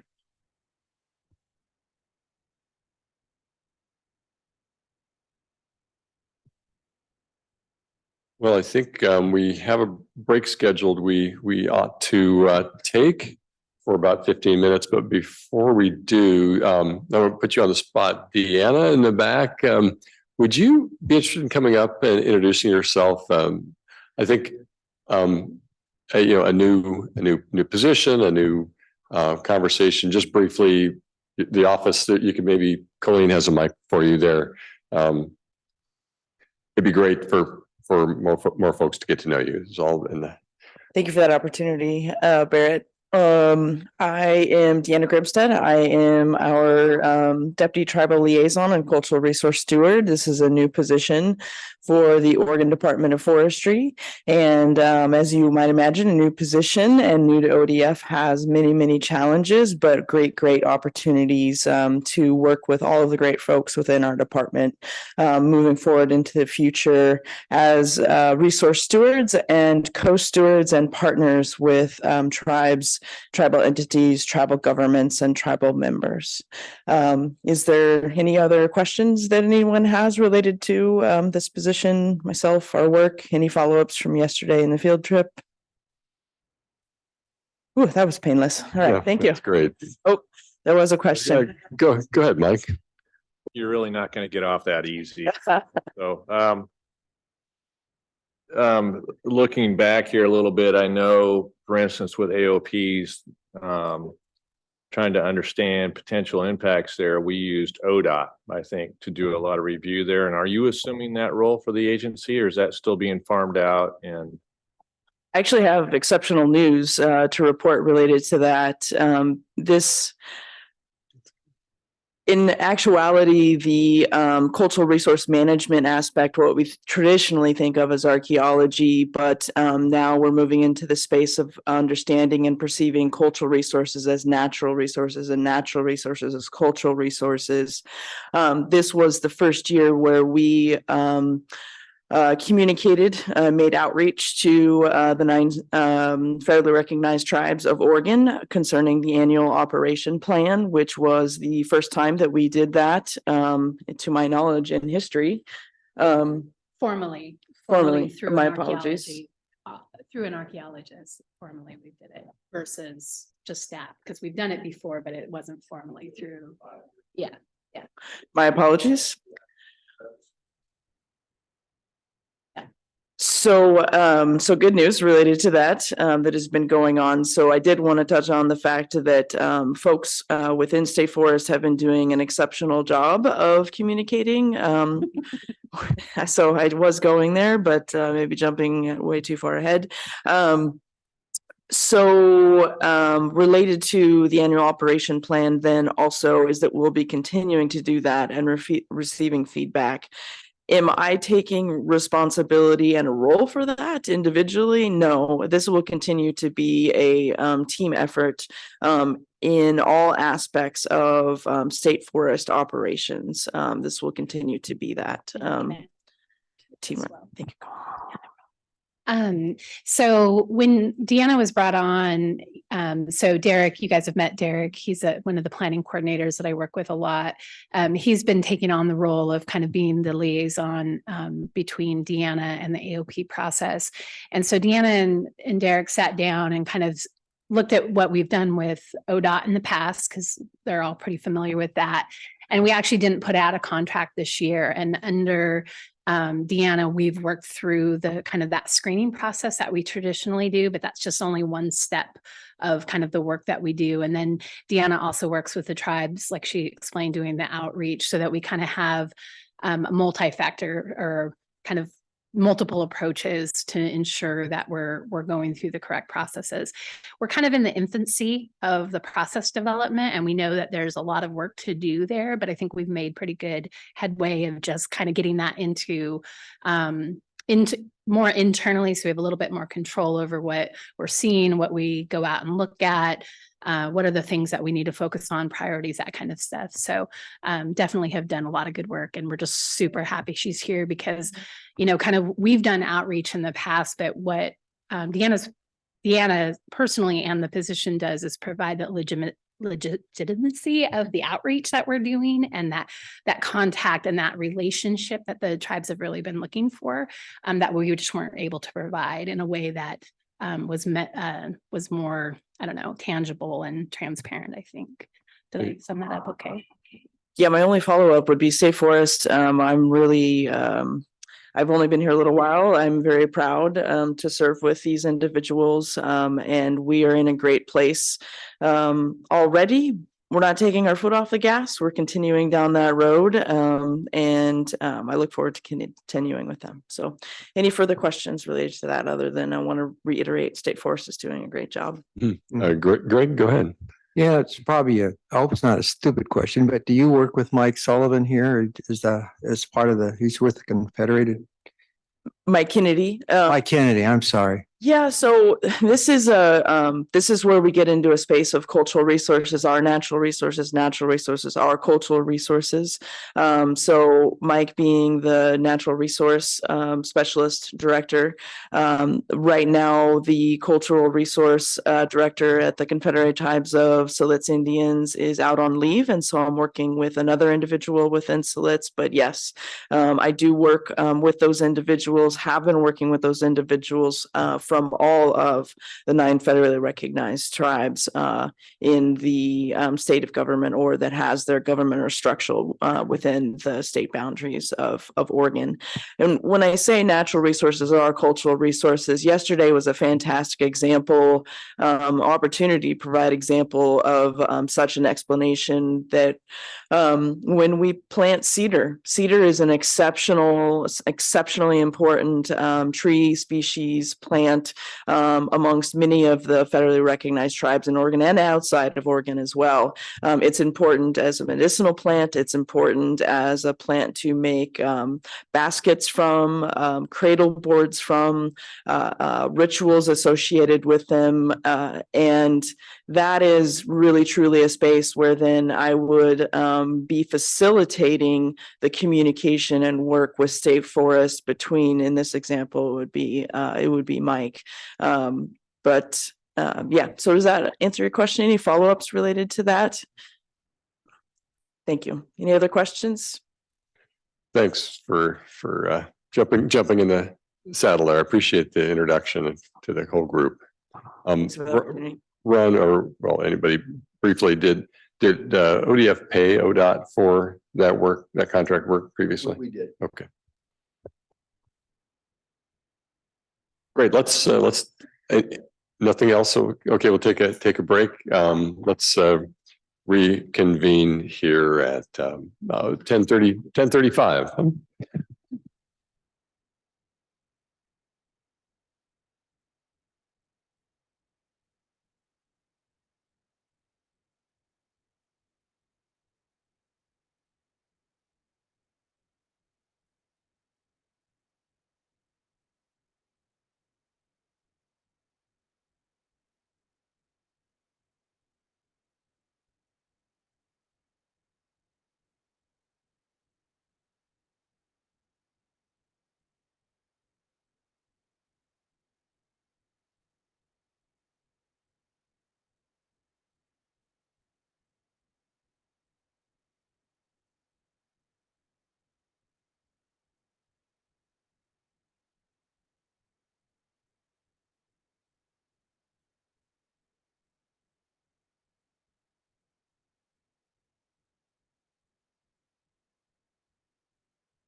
All right, thanks, folks, for let's gather around them. Didn't.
All right, folks, let's reconvene.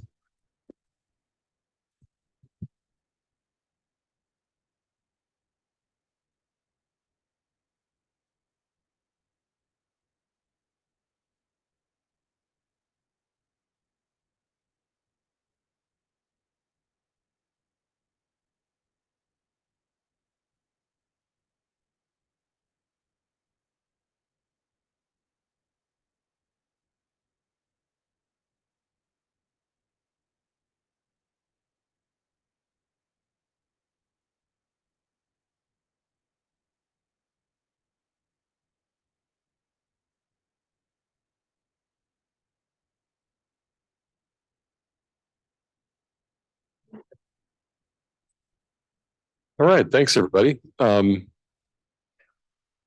So Justin, are you ready to go? Terrific. Go right ahead. Okay, great. So for the benefit of everyone online and here in the room, I'm Justin Buttress, policy analyst in the State Forest Division. So I've got a couple of topics here on the agenda. The first is the private forest accord implementation and how that is going to have some impacts here on state forests. So I'll start with some background on that and then get into the details of kind of how that what the implications are and maybe how we're addressing that or we're thinking about it anyway. So the PFA or the Private Forest Accord is modifying the Forest Practices Act or the FPA. So you're going to hear FPA and PFA sort of used interchangeably to mean the Forest Practices Act as it's being modified, those rules that are being modified according to the Private Forest Accord agreement, which is intended to result in an incidental take permit and a habitat conservation plan for private forest lands in Oregon. So the PFA is modifying the FPA significantly, really in two stages. There have been some rules that have already gone into effect, but they're largely dealing with research and monitoring. Beyond that, we've got a big slew of rules that are changing effective July 1. And then the next set of changes is January 1 of next year. So those July 1 updates largely don't have a significant impact on state forest lands, but the January 1 changes are much more substantial. So some of those changes that are coming in January 1, we're going to see extensive changes to the road construction and maintenance rules that are found in Division 625 of our administrative rules, which are all found in Chapter 629. If you're really interested in following along and want those rule references, all of forestry's rules are in Chapter 629. So Division 625 with the road construction and maintenance, Division 630, which deals with harvesting. We're going to see some significant changes as that relates to steep slopes, equipment limitation zones, sediment source areas, and slope retention areas. Division 635 deals with stream classification, some significant changes coming there. And then with respect to stream buffers, those are currently found in Division 642, but that entire division is being repealed and replaced by Division 643. So the type F buffers, fish type stream buffers go into effect on July 1. And then the type N, non-fish, and type D, which is domestic water use, buffers go into effect January 1. So any operations completed prior to December 31st of this year are grandfathered and really don't have to comply with any of these new changes that are coming July 1. But anything that's still on the books being operated on January 1 or beyond will have to be fully compliant with the new Forest Practices Act rules that go live January 1 or that went live July 1 of this year. So new notifications will have to be posted for all of these. So the system is basically purging every notification sometime in December, and then every landowner has to re-notify their operations through that after that date. And any operations, the trees have to be yarded, not just felled. So basically operation has to be to the point of all you're doing is hauling for that to be considered complete under the notification rules that are going forth. So moving forward, we really have a need to address possible impacts to our current sales. As kind of been discussed this morning, we often have a 3-year timber sale contract that's pretty typical.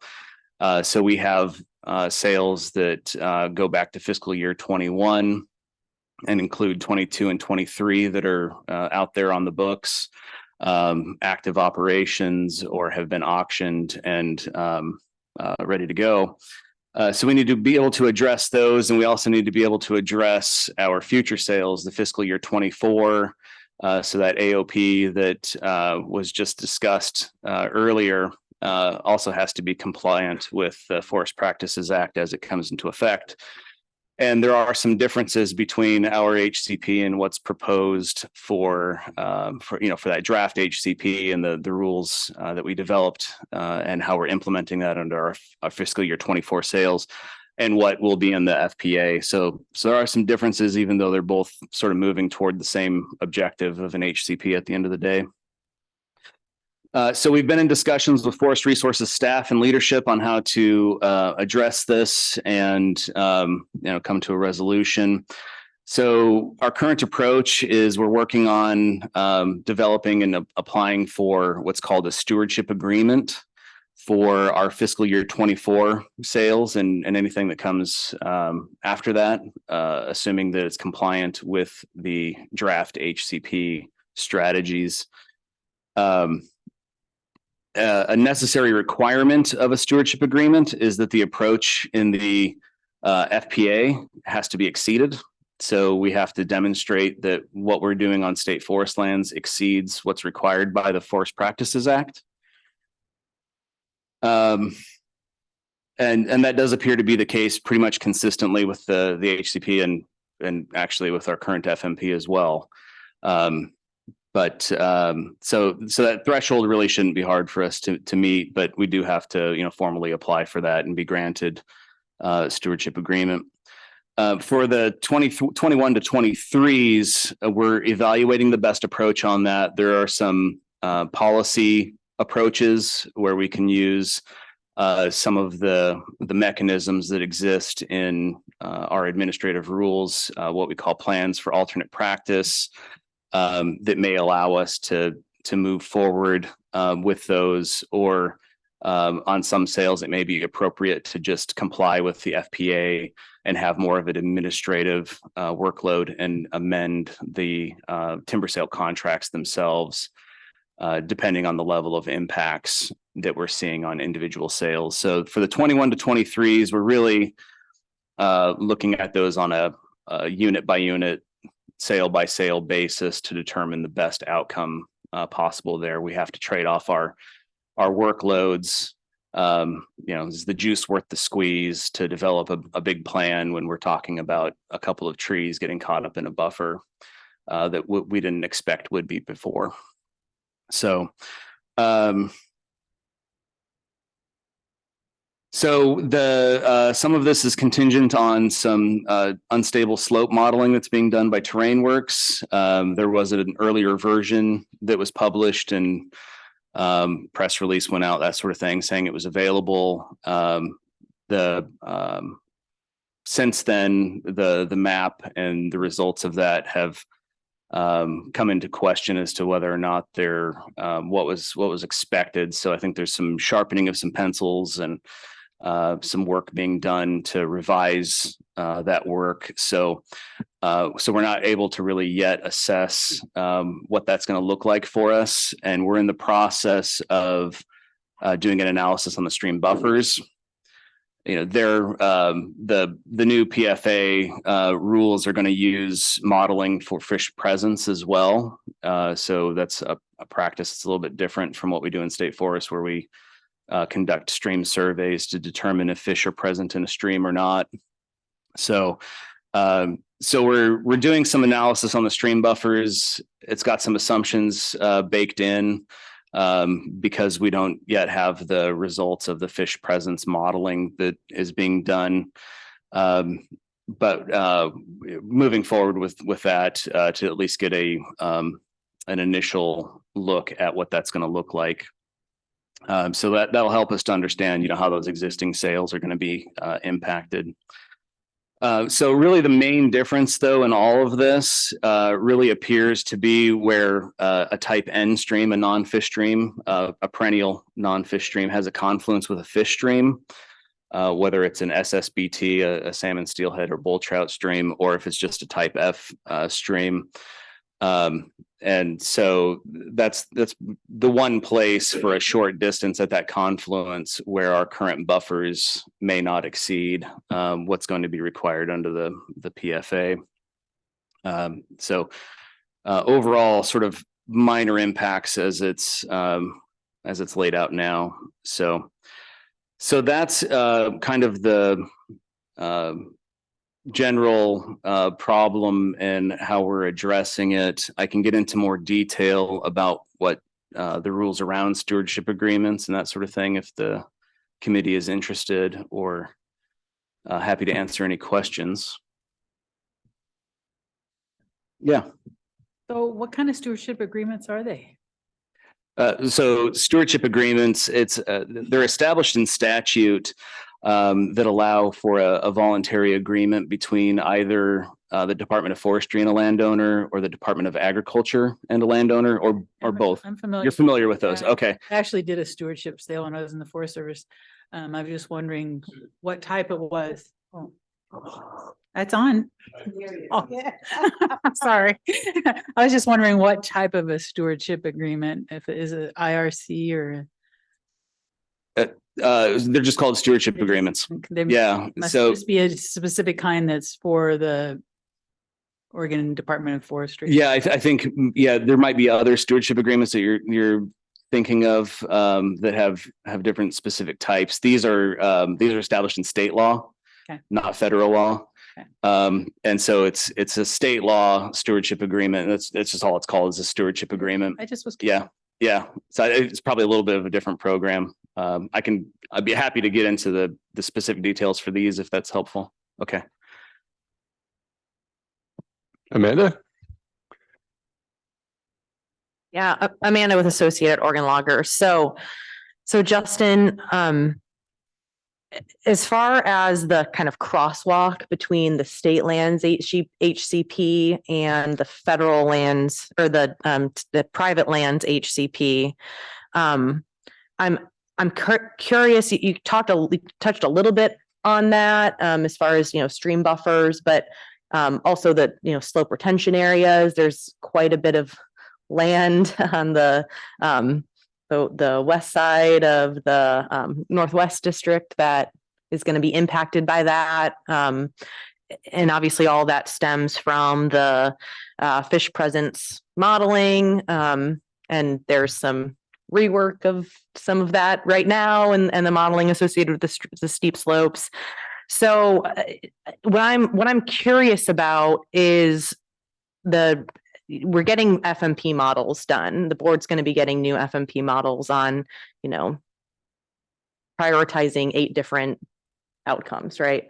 And how much of that of the private lands HCP and the new Forest Practice Act rules is incorporated in that modeling, and do we, because that seems important, right? Because the volume outputs are going to be different because we are going to have less land associated with active management than what I would perceive to have been included within the current draft HCP.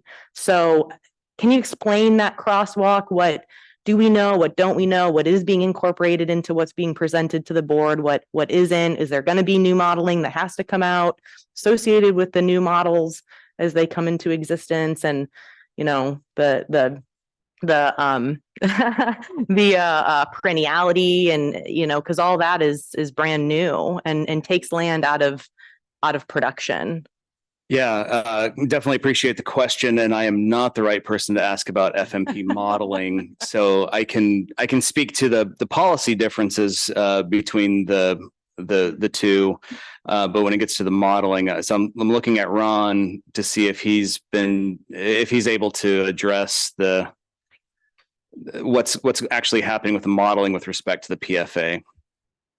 Yeah, so, and we have one of our modeling coordinating staff in the back. Yeah, I can take this. Jody Kroon. Yeah, no, I think I'm okay. Okay. So the first piece of that is we don't have the new PFA rules in the model currently. And I'm looking to Jody to correct me if I'm wrong, but I'm pretty sure that's where we're at. And the reason is because our intention is to get a stewardship agreement where we are following the rules under the HCP. That includes the geotech rules and the stream rules.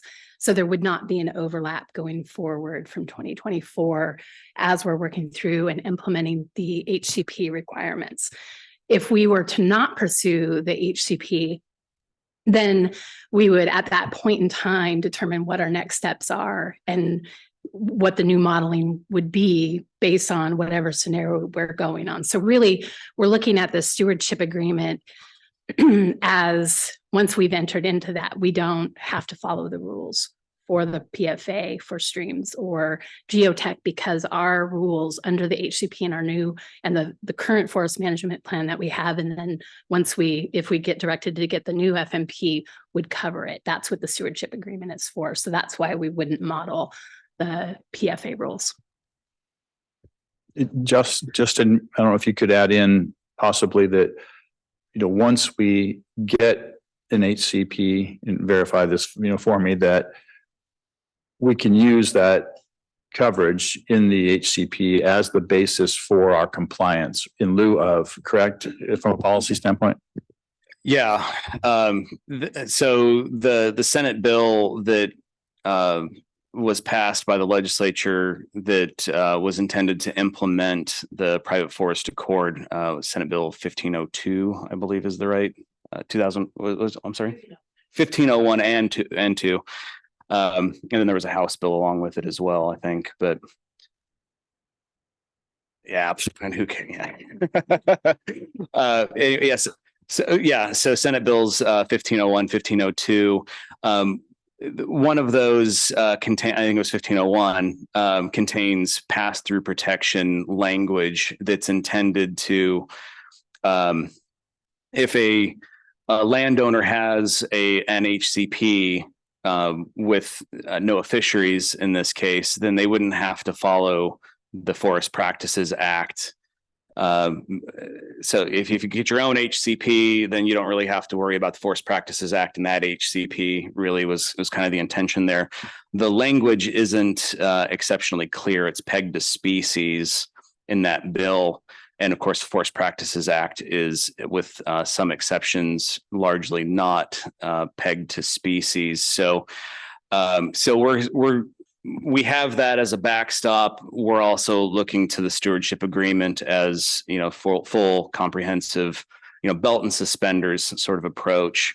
If the pass-through protection is a belt, then the stewardship agreement gives us the suspenders to ensure that we've got, robust, legally defensible solution there that the forest practice, those sections of the Forest Practices Act that we don't intend on following and that we exceed with our own plans and policies, that we'll be able to have that exemption codified. So there is sort of no reason to expect that if we get an HCP, large portions of the FPA would continue to apply to us.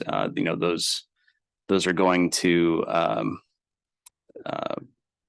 be accepted for us. We'll have an exception to them, is what I mean. So so that's did that answer everything, or you've got a follow up? Yeah, I mean, I think that's maybe, as clear as mud right now. Because so it sounds like the stewardship agreement is going to try to clarify what portions of the FPA are required on state lands. And so is that going to come after an HCP is approved? I guess I'm still a little bit unclear because it seems like the timing is a little bit off here as far as HCP approval, incidental take permit, acceptance and getting that. And so we're trying to sort of create a little bit of a Band-Aid between the two, because the state lands HCP has more covered species than the private lands HCP will. So we're covered there as far as the species being considered and what the state lands HCP is going to look at. And there's a little bit of difference as far as covered activities. I'm guessing just off the cuff here. So I guess I'm still trying to understand how we have to do something in the interim until we have that HCP, recognizing that forest practice rules are changing, right? And so we have to be responsive to that for current sales. And so that's sort of one thing. But then there's beyond that, identifying which rules do and do not apply to state lands. And so again, just help me understand that the stewardship agreement is to be that Band-Aid between, or I'm just trying to understand what purpose it serves. Yeah, absolutely. So you brought up a couple of points there. So we are covering more species in our HCP than the private forest accord HCP, but the species list is different. And so that's part of, going back to the language in the bill being pegged to species and not real clear. Since there are species under the FPA or under the PFA that will be covered that we're not covering under ours, and really it's because they're not listed and there's no expectation they will be listed in the 70-year permit term is why we're not covering them. But they are in the PFA covered species list. So that creates a little bit of vulnerability or ambiguity as to whether or not the pass-through protection would apply, which is one of the reasons why we have to move forward with the stewardship agreement.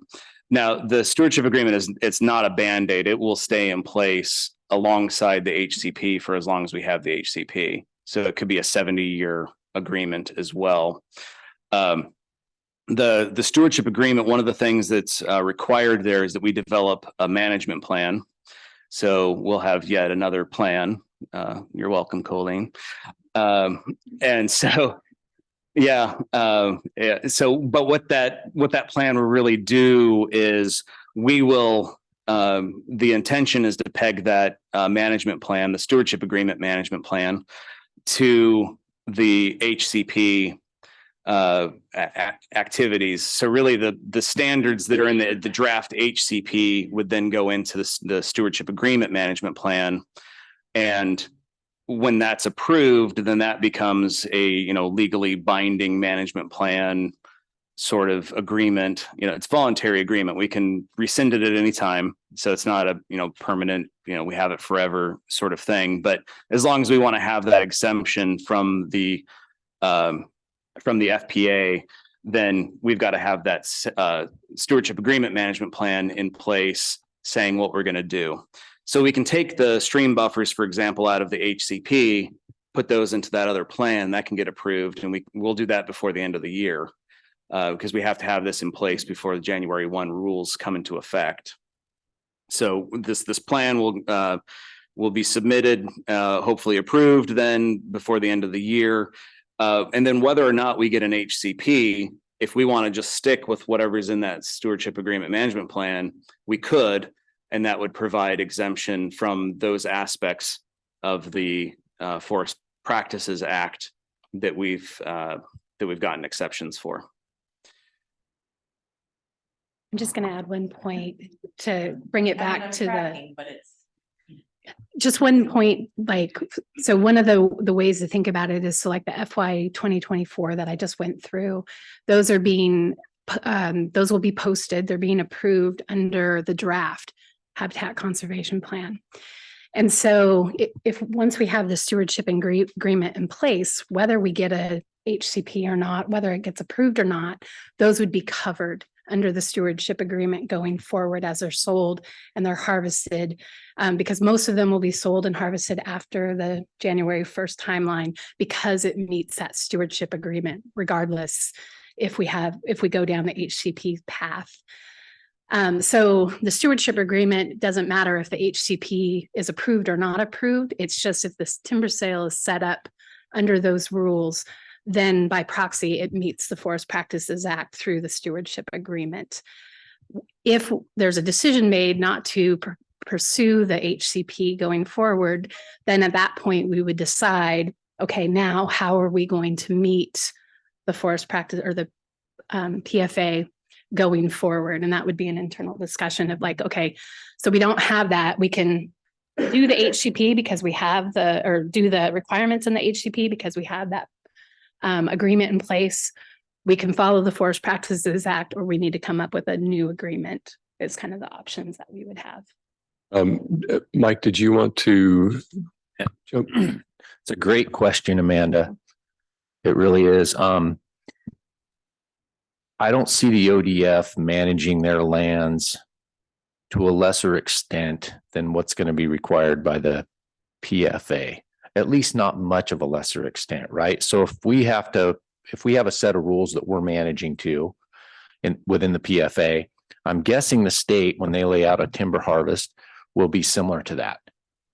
And the estimates on private land with the effects of the PFA are, anywhere from 7% on the low end to 25% on the high end, depending on if your land's in the, I think, closer to the coast with more streams, more small type end streams, more buffers.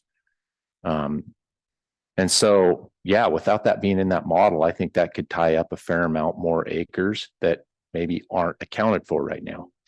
I think we have 300,000 acres outside of the current HCAs, Ron, 299,000 acres. Yeah, and that's outside of RCAs as well. Our riparian conservation areas, that's also outside of the RCAs. So the RCAs already encompass our entire stream network, including our type N perennials and all of the subsequent, minor elements of transition zones and slopes and associated wetlands and et cetera. Can I ask, clarifying, I hope it's on track here.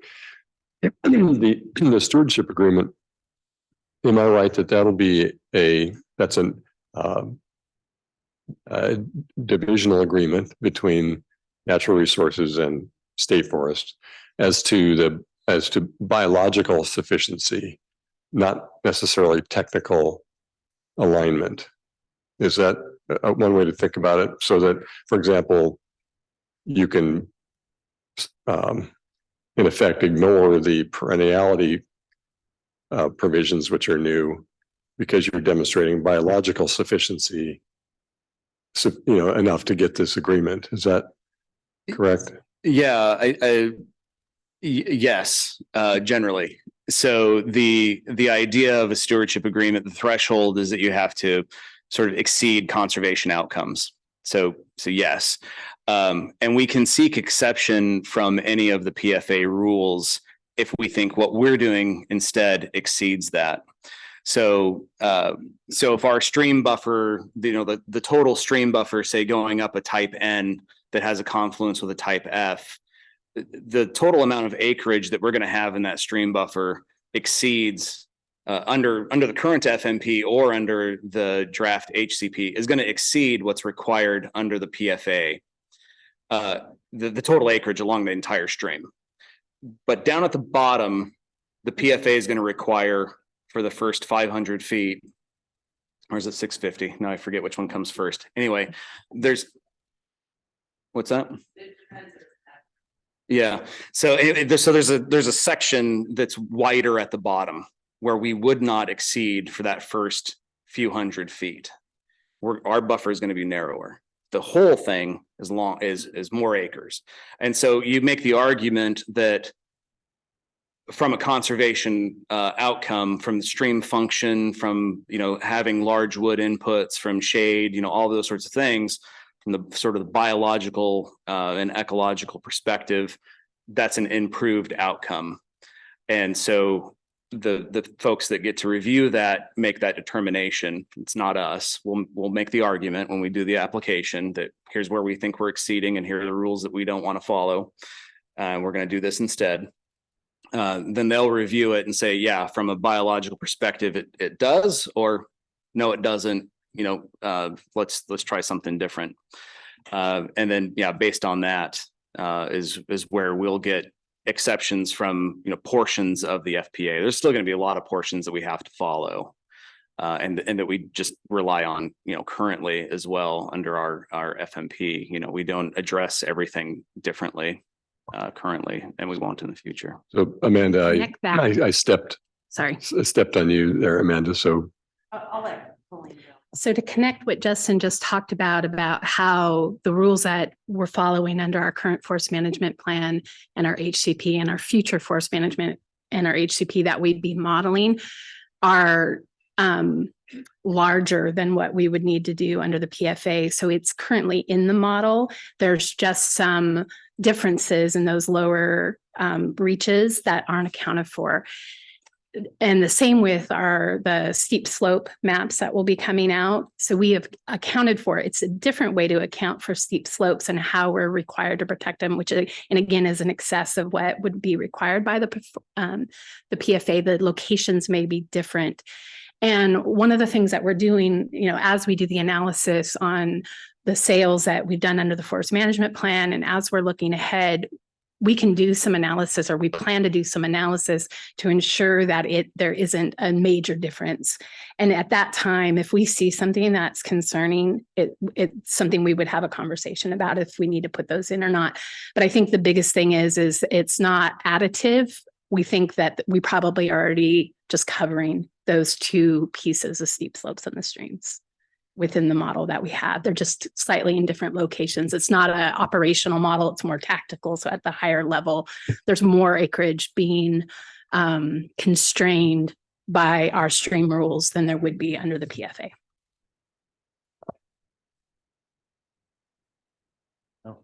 Oh, thank you. I mean, it sounds like in some ways then it might be less,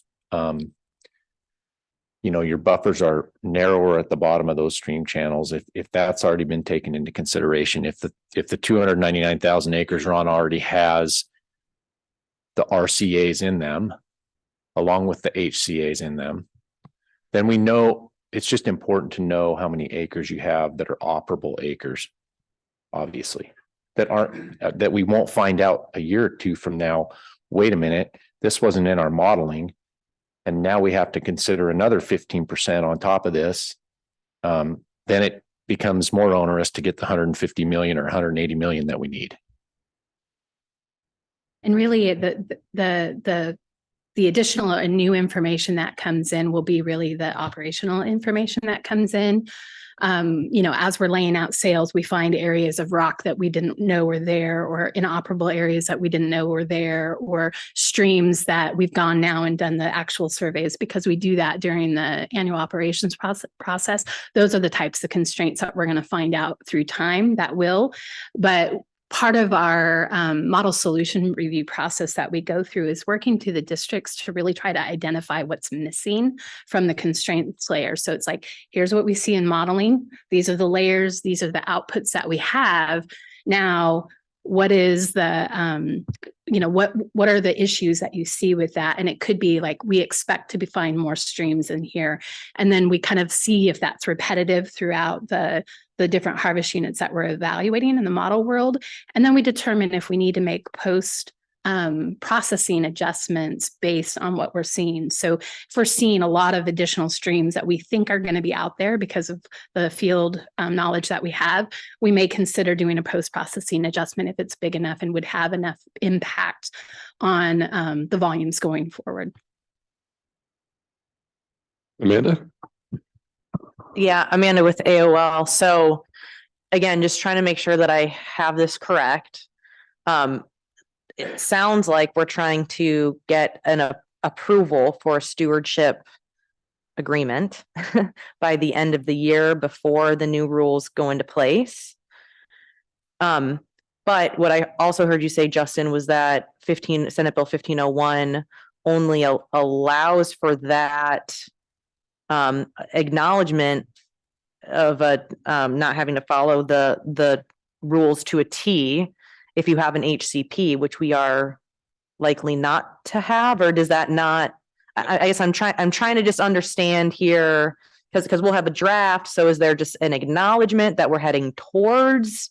No, so those are two separate mechanisms. There's the Okay. pass-through protection in Senate Bill 1501 that allows for, if a landowner has an HCP, they don't have to follow the aspects of the FPA that deal with the species that are covered by their HCP. Okay, And then therein lies the problem, because they're not the same. the stream buffers doesn't say like, this is for coho Yeah. and this is for steelhead, and this sort of thing.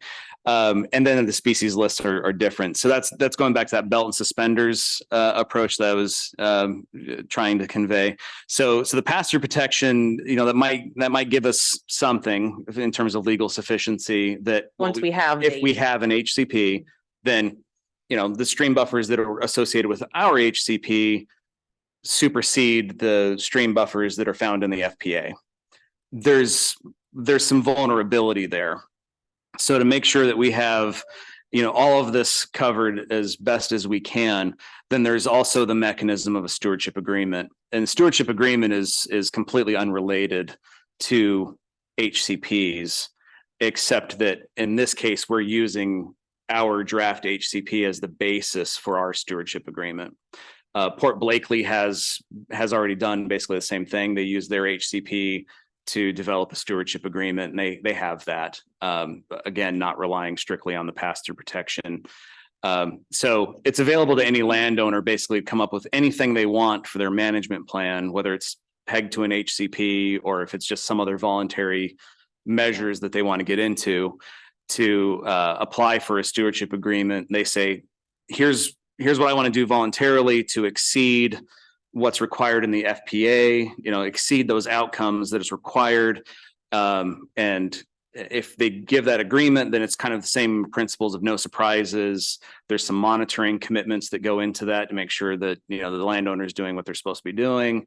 They get some regulatory certainty that even if the rules change in the future, the FPA rules change in the future, they can still stick with their stewardship agreement. So there's some benefits to the landowner from that sort of voluntary agreement. And so the stewardship agreement does not have to be tied to an HCP. Okay. And it wasn't, this has been law since I think 2007, 2005, something like that.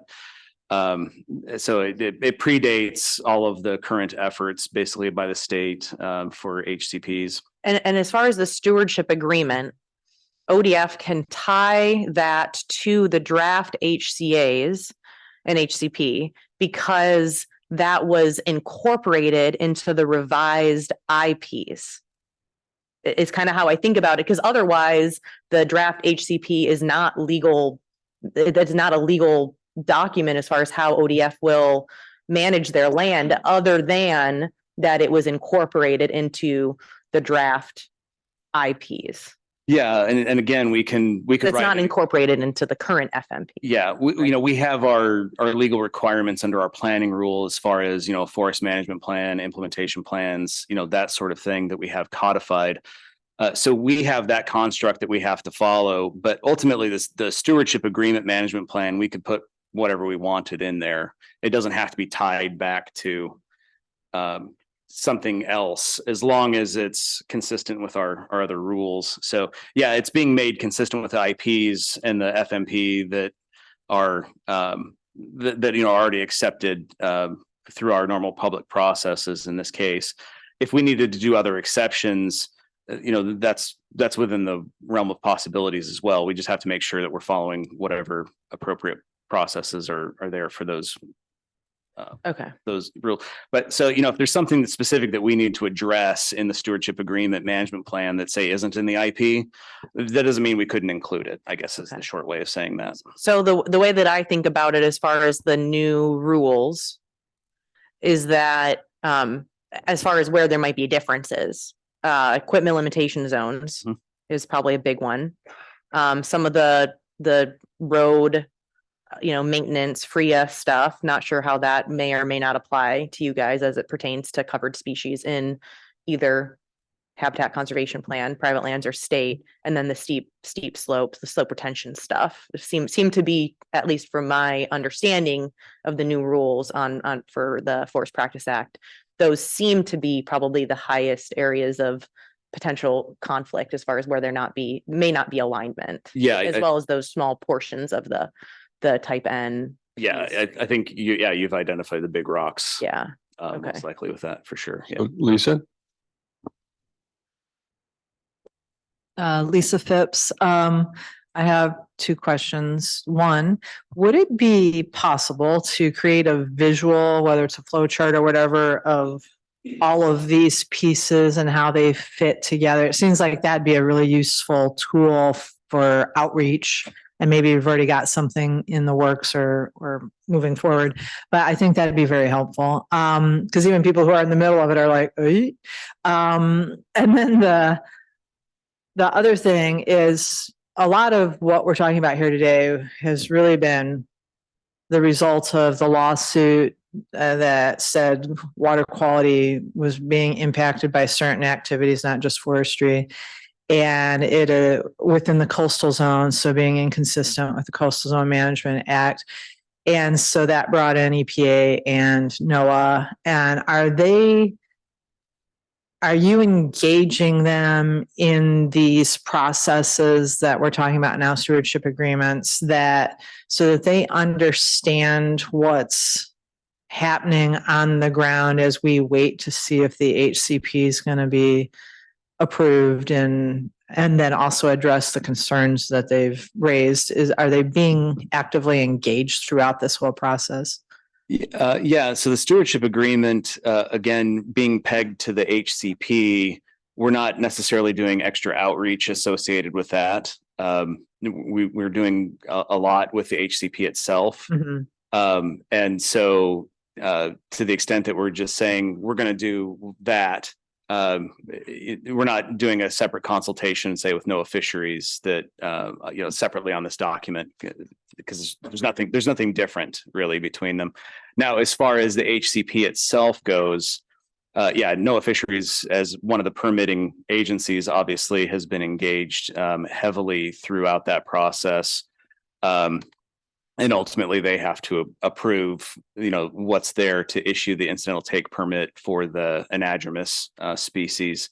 As far as the EPA goes, I don't know if the federal EPA has been a part of those conversations. I am just not in that part of it, and I'm looking around the room to see if anybody can bail me out, and it doesn't look like there is anybody here, so we'll have to follow up and get you an answer on that one. Yeah, so I mean, I can speak to that. I mean, at the higher level, they're definitely engaged, but I guess where I was going with this is, I don't mean formal consultation with, capital C, but just knowing what's happening on the ground as things are moving forward. I wonder if there's a way to convey that to them, because one, it is aligned with the HCP. Presumably they would look at it more favorably, and see that we are actively trying to meet the standards even in advance of the HCP. It just seems like really it's more of a, hey, we're doing these good things and we're trying, and while we wait for you to make sure that you see we're taking the right steps. I think that's really more where I was going with that. Yeah. So we talk to them all the time. So would it be okay if some of this was conveyed to them by my department? I mean, it's not a secret you're doing it. I mean, we're having this conversation here today. Yeah, I think it would be better for us to make sure we understand what your question is, and then get back to you rather than have you reach out on our behalf. Well, and let that go to the HCP. okay, that's great. Whoever the right people are. That's great. If you want to send us maybe an email or something with your Sure. specific Yeah. Sure. question, follow up on it. Okay, great. Yeah. I'm not using my mic, I apologize. Are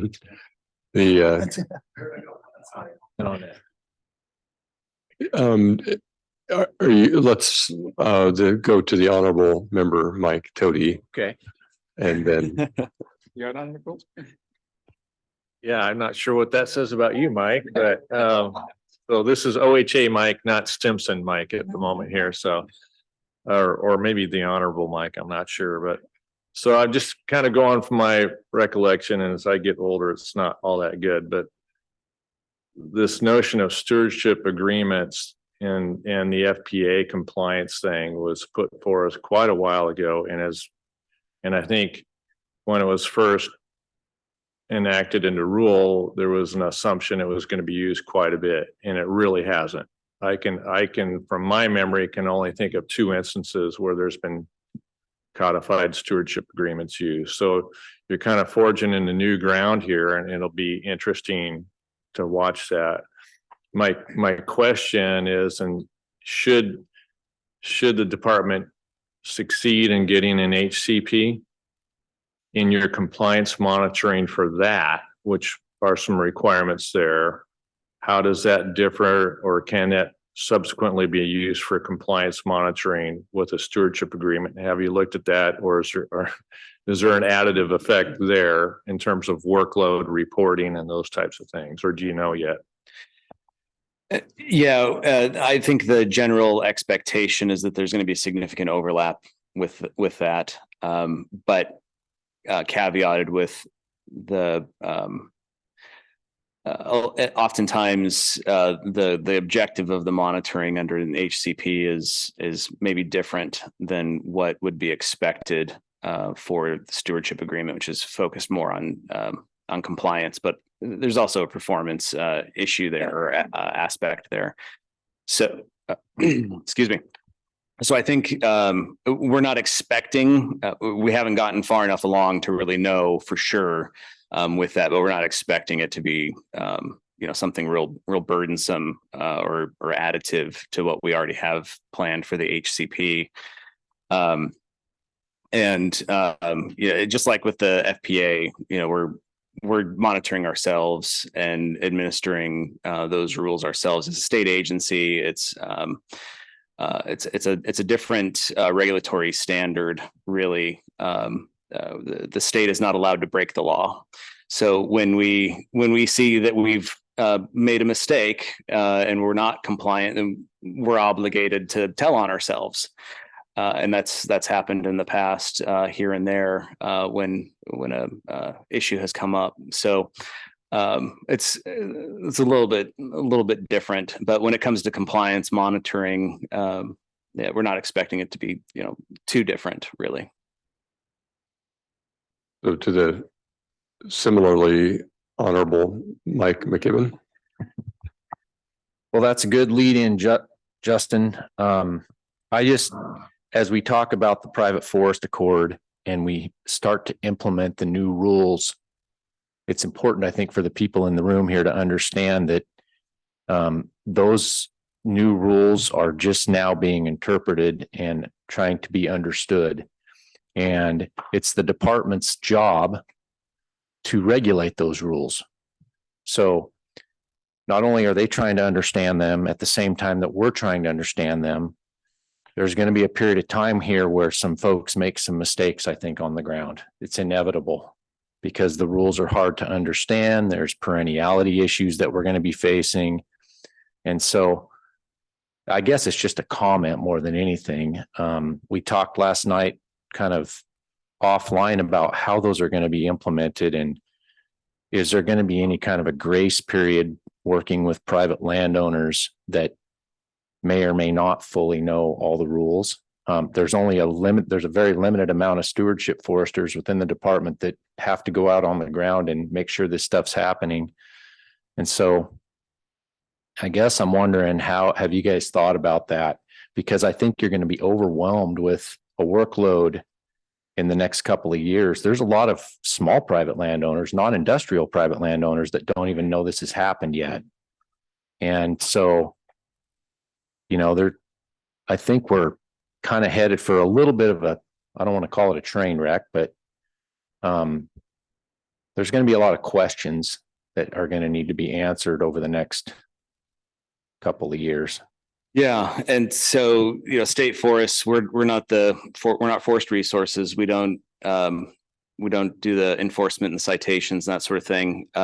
So I can say that I've been in meetings though where this has come up many times. People are thinking about it, and I don't know, you know, where that's all going to go in terms of you know, grace periods and that sort of thing. Except I did see pallets and pallets of citation books get delivered very recently. So no, I tease, but we do have a couple of district foresters here if they want to speak up, that deal with forest practices, at least at the district level. But you're not wrong, and we're, as a department, well aware of that situation, that we're building the bike as we're trying to ride it as well here. So with that, I'll just see if there's anyone who wants to. Okay. Kate Skinner, District Forester. Yeah, Mike, I absolutely agree. There has to be. I mean, we are spending a huge amount of time right now with our employees going through the training themselves, asking a lot of questions. We just had the field training. There's slope certification training. There's train the trainer training. Like, when this rolls out, we've all got to be on the ground together to learn what it's going to look like and how it's going to be implemented. We'll see if Michael agrees with me. And I think we're all going to have to we're going to learn from mistakes are going to get made on the ground and I think the other part for me that I'm learning very quickly is we have a new slope map that's coming out from Terrain Works that the first version didn't look right. We have a new version. What does it actually, it's a model, right? So a lot of verification of that piece of it.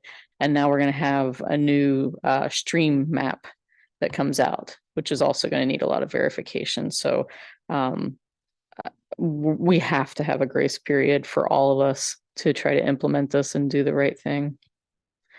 I'll turn it over to Michael's wise words.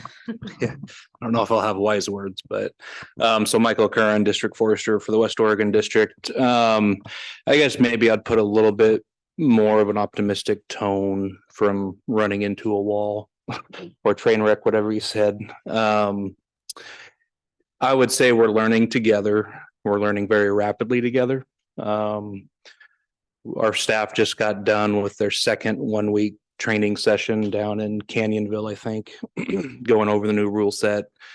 And I just, speaking for my staff directly at the district, we're out daily almost with whether it's small landowners, large industrial landowners, trying to walk through the new rule sets. So we're learning those together. But 100% I agree with Kate. There's going to have to be leniency. There's going to have to be flexibility over the next year. But I think we're finally starting to get to a point where we know the rules are coming into place. We're all trying to learn those together as fast as we can. And for the most part, what I'm seeing is our staff working very closely with private landowners to try to learn those together as quick as we can out on the landscape, which is a good thing. And I think talking about just some larger industrial landowners and even some small landowners to a point, they've already been working through these new rule sets out on the landscape for the past year, just trying to see what the impacts are, and kind of learn those new rule sets out on the ground itself. So I think I'll have a little bit more optimistic tone on it. I'm hoping, time will tell. But again, what I'm seeing is our folks working closely on the ground to try to learn them together. So I think we'll get there. Say, Dan Stark, go ahead. Hi, I really appreciate this conversation. I just thought I would share with a little bit of news with you all that's going on in our extension and between the partnership for forestry education around the topic of the private forest accord. We're getting together on June 16th in Corvallis to our extension foresters and others, as well as this full partnership for forestry education, to have a train the trainer session on this very topic on the private forest accord. So you'll be hearing more out of this body of educators to help people, and particularly these small woodland owners, help understand what's in this, and to help us understand what these rules say too. It's very complicated, as been shared here, and so there are some education outreach efforts I wanted you all to be aware of. And so we'll be able to train people down the road. So that's the benefit of having this. So if there's any need, you'll be able to reach out to Extension perhaps to help with these kind of trainings. Thanks, Dan. Amanda? Yeah, and just really quick from the Associated Oregon Loggers perspective, I think it's just recognizing that, the majority of operators that work on state lands also work on private lands. And so as they learn the private land rules, and then we've got a new plan on how we operate on state lands, I think just recognizing that there's a lot of change for this specific subset of folks that you guys work with and specific audience. And, such that we may be pursuing an alternative set of compliance mechanisms on state lands compared to private lands, and what is and is not a slope retention area, and okay, we've got a different set of riparian buffers, and here we have equipment limitation zones, over here we don't. Just recognizing that you have very few, if any, that operators that just work on state lands. The majority of them do work on both. And so again, just a recognition of grace and understanding as they try to maneuver through one, significant changes, but two, differences among land ownership. So just want to recognize that.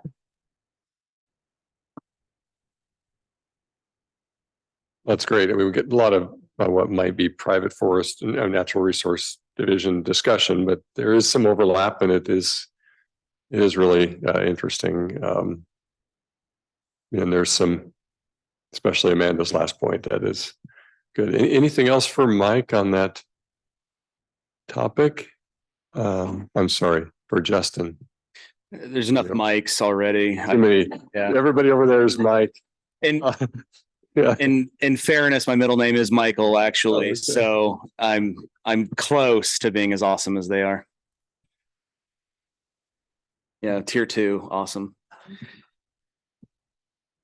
I just second this OHA, Mike. I would second what Lisa requested there in terms of just kind of a table or graphic and looking at what RCAs look like in the proposed HCP as opposed to, or in comparison to PFA HCP riparian standards and some things like that. And I think that just those things, those types of tools are pretty useful for a lot of folks.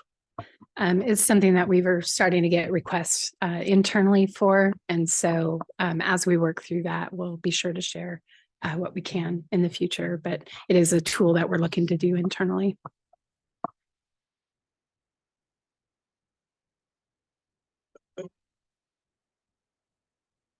I noticed that lunch arrived, but let's finish the legislative and litigation, legislation and legislative updates. Yeah, absolutely. Litigation. And this should be fairly fast because unless you've not been paying attention to the news, there's not a whole lot going on in the legislature. So I'll start with litigation though, in our legal issues. So really the major policy level litigation against the division has been resolved. Lynn County is all but done, and the Coho case we recently settled that, and so going back to the discussion we were just having, the settlement agreement applies to the Clatsop and Tillamook state forests. And so for those two state forests or those three districts that are represented in those forests, we largely committed to following the what's in the draft HCP there as well. So yet another sort of legally binding, policy overlay that goes into place there. And that settlement agreement applies until we receive an incidental take permit or through our fiscal 28 timber sales for those three districts. So we've got that largely settled and no active litigation going on there. We do still have that recreational immunity case out of Astoria or in the Clatsop State Forest that alleges the department and also the contractors. So we had timber sale operators there removed rock from a rock stockpile. A young lady rode up that rock stockpile, fell off the other side where the rock was taken, resulting in unfortunately a fatal accident. So the estate of the victim there, she or they have filed a lawsuit against us and those operators for wrongful death. So that case is still ongoing up in Clatsop County Circuit Court. It's not much to share there, but really it's another test of recreational immunity for the department itself as the landowner. And then probably more significant even than that is whether the timber sale operators have a role there, vulnerability in that wrongful death if there's negligence. So the rock stockpiles, of course, are not designated recreation areas. They are explicitly written out of our recreation areas, and the rules that apply for recreational use, of course, say you have to stay on trails and that sort of thing. So, people shouldn't be there, but they are. And so, unfortunately, that happened. The last thing is that there has been a notice of intent filed against FEMA and the U.S. Fish and Wildlife Service for failure to do what they are expected to do, is the allegation under the Endangered Species Act, as it pertains to evaluation under the Endangered Species or under NEPA, excuse me, as it pertains to reimbursing the Department of Forestry for road reconstruction on the Tillamook district. So we are rebuilding a road, and FEMA is going to reimburse us for that. Center for Biological Diversity says that money shouldn't be reimbursed because FEMA and the U.S. Fish and Wildlife Service failed to take into account the environmental impacts and the impacts to marbled murrelets, owls, and coho specifically in violation of the Endangered Species Act. So it's just a notice of intent, hasn't matured to a lawsuit yet. That was just filed the beginning of last month. So they've got another 30 days or so before they could actually file the complaint with a 60-day notice of intent.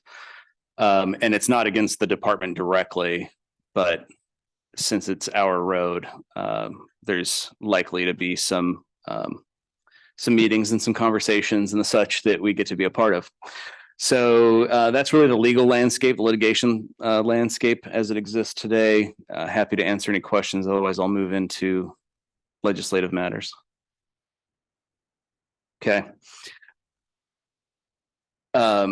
So on the legislative front, nothing's happening. So really all the committee deadlines have come and gone. And the session's nearing its end. Sine die is June 25th. It's when the legislature has to complete its work in compliance with the Oregon State Constitution. And so I'm sure everybody's tracking the Senate Republican caucus started walking out. That was actually May 3rd. So it's been about a month now that they have not been present in the Senate. And the state of Oregon requires a 2/3 majority to have a quorum, a simple majority to hold a vote. So by them not being there, they're denying the Senate a quorum. And so nothing can really move on the Senate floor. And that's been going on for a month now. So really, any policy bills that started in the House at this point are stalled in the Senate, as well as things like the budget, which is pretty important. The Republican caucus has stated they're going to return on the last day on June 25th to pass the budget bills and key bipartisan legislation. And last I heard, the Senate president, of course, who is a Democrat, said, no, thank you. We're not going to do that. So it sounds like unless the Republicans come back before the 25th, the session will end without budgets and with no further policy bills passed. There's a continuing resolution, House Bill 5046, that's in place that allows state agencies to use the last quarter, so basically the current quarter that we're in, to continue at current service levels through September 15th. So even if the budget bill doesn't pass, it doesn't mean state government shuts down. We'll keep going with our current appropriations and our current limitations through September 15th. While that's happening, it sounds like the governor or the legislature will call a special session to get budget bills and probably bring some legislation back as well as part of that over the summer for a special session. So more to come on all of that. And the most recent development as of yesterday is effective Monday. The Senate is going to implement a fine of $325 a day for anyone with an unexcused absence. And the reason that's picked is because that's apparently the daily wage effectively of the senators. So we'll see if there's any incentive provided there or not, and whether they show up or not on Monday. So the bills that are on the Senate floor for a third reading and a vote are just being carried over day after day, and they'll come up Monday, and we'll see if there's a quorum. So our budget bill, though, that's the Senate that's not functioning. The House is still functioning just as it has been able to. Everybody's showing up there in sort of a normal way. And so the joint committees are also able to function because it's just the Senate Republicans that aren't showing up, and those joint committees can still meet the quorum requirements and advance bills. So our budget bill had a work session. Our budget bill is House Bill 5020 for forestry. We had a work session on 5/30, so just a few days ago, in the Ways and Means Subcommittee on Natural Resources, and the bill was moved to full Ways and Means. And the state forest budget really that's in that bill just maintains current service levels. So not much change there. So as far as specific policy bills, there's within the department, we sort of rank them by level of impact, 1 being the highest impact and 5 being no impact and no interest to us at all. So for those priority 1 and 2 bills, that would be the sort of the highest level impact. We don't have any that are still alive, and there's been none that have passed that would give us any sort of significant impacts. Priority 3 bills, what we call a minor impact, where we might have to do a rulemaking or it might change a business function or something along those lines. We have 5 that we're tracking. House Bill 2593, which reduces penalties for the crime of offensive littering. If it's a cubic foot or less, is stalled out on the Senate floor, being a House bill. It did pass out of the Senate committee on a 3-2 vote, but probably dead. House Bill 2737 would allow state agencies to sell, lease, or donate the agency's real property or interest in real property to eligible Indian tribes. So with very limited exceptions, state forest lands can't be sold or transferred. But we're tracking that one just to see if that, passes. And if it does, then there could be some impacts or some opportunities there for us. House Bill 2739 requires DAS to prepare a budget for the state school fund. A lot of state forest revenue, of course, goes into the state school funds through the counties. So we're tracking that one. We're called out specifically in the statute. So if DAS has to start preparing a more formal budget, then we're likely to have to spend a little more time with DAS on that one. So another just minor impact. House Bill 2813 is an OWEB bill, requires OWEB, I should say, to establish a grant program to provide grants to water suppliers to protect, restore, or enhance sources of drinking water. It did pass from committee, but it's stalled out in Ways and Means. Or maybe it's not stalled out in Ways and Means so much as it's just sitting in Ways and Means. And so that one, there could be some opportunities for us to maybe get some grant funding in certain locations or something along those lines. But, again, no major impact. And then lastly, we have House Bill 3590, which would create an appropriation and provide direction to the College of Forestry at OSU, along with DEQ and the State Forestry Department to research development of fuel pathways for low carbon fuels derived from woody biomass residues from forestry operations.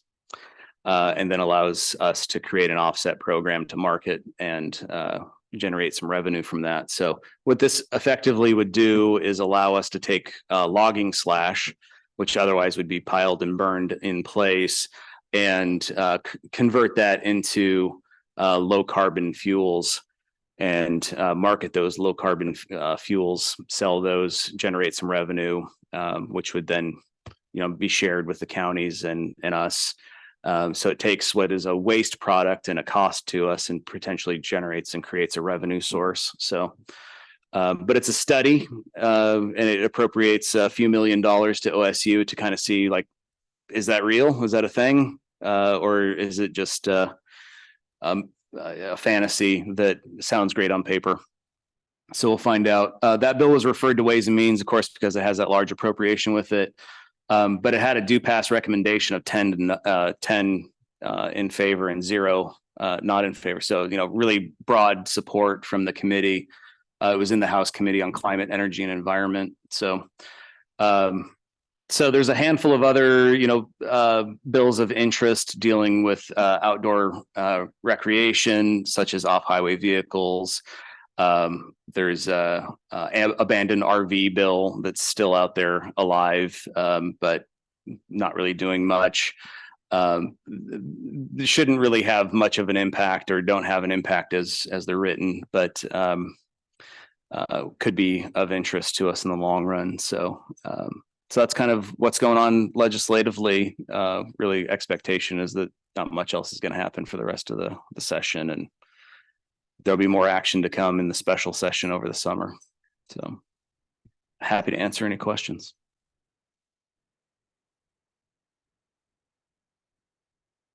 Okay. Thanks, Justin. So you'll notice on the agenda after lunch, we'll get to our vice chair election process. If you recall, there was some process discussion last meeting, and April, you have guidance for us?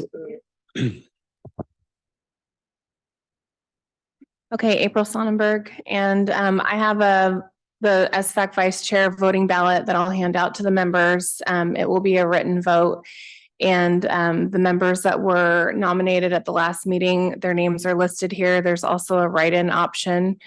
And just ask that you sign and date the form and then turn it in to me. And I'll tally those and we'll announce the results after lunch. If your signature is one that is difficult to read, please print your name so that I can determine whose vote is whose. And unless there's any questions, I'll pass these out to the SFAC members. There are a couple of non-voting positions. One of them is Dan Stark with OSU. That's a non-voting position, and the chair position is also a non-voting. However, Denise isn't here, so we're okay there. Okay. So those will go out for consideration during lunch.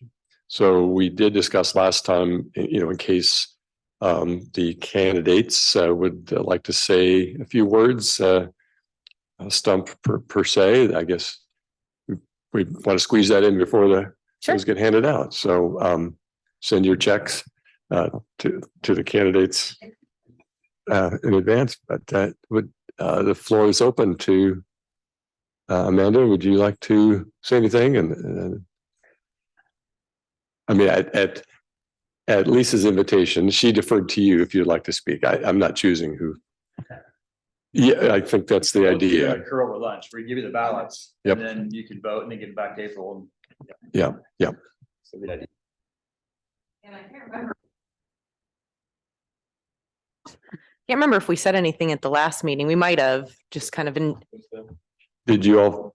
Everybody wasn't there. Everybody wasn't there. I mean, everybody's not here either. So but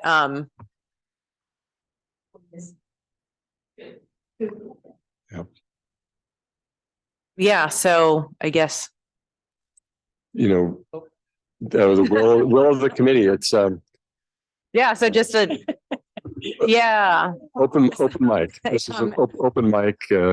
I'm Sullivan Astor. For those that don't know me, I represent Associated Oregon Loggers.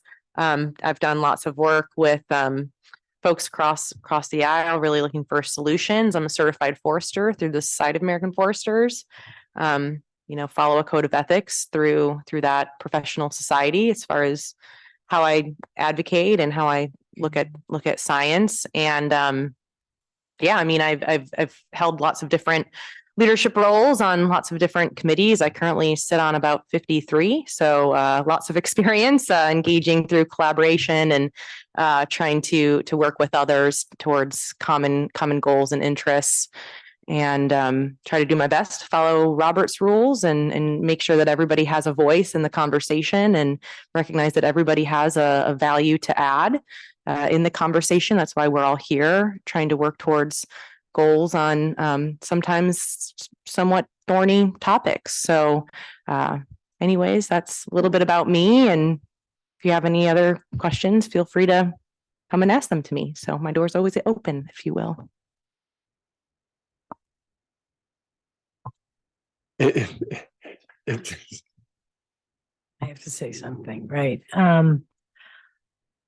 I don't sit on that many, but I have been staff to a number of advisory committees, and I have sat on, Race for the Cure. I was the environmental chair on that, and I've been on a variety. But I am here as a recreation representative and for non-motorized, and I do that a lot. So I'm a horseback rider, and I'm a runner. I used to be a mountain biker. Now my mountain biking is on the forest roads, not in the trail. And there's, a multitude of things that I do. From my science perspective, I do, I have a graduate degree in science. So, and I've worked in the Tillamook forests at the National Estuary Program for almost 5 years. And I also worked for the watershed councils of the Lower Columbia, and did their watershed assessments for them. So I do know the areas that I represent quite well. And I just want to get more people out on the land recreating. And I know we have limits to our funding and it doesn't look good in the future.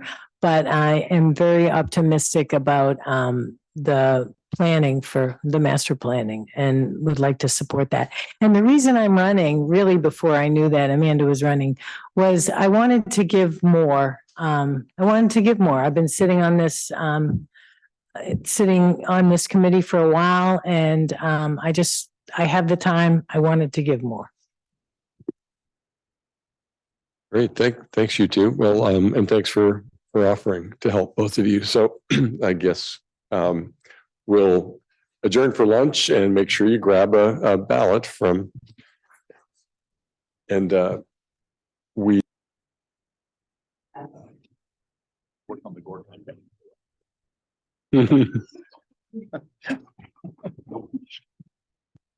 Okay, so we had not only some checks that hadn't cleared yet, but we have some hanging chads, and which has resulted in a tie. So yeah, no, we've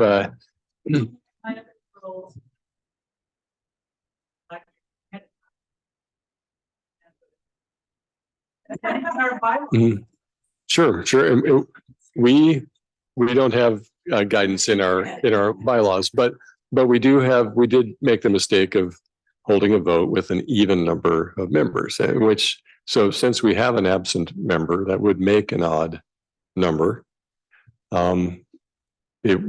So I think I'd like to, the sense of the room, we may entertain a motion to vote again at our next meeting and include the ability for a proxy vote for those not in attendance to make sure we have an odd number.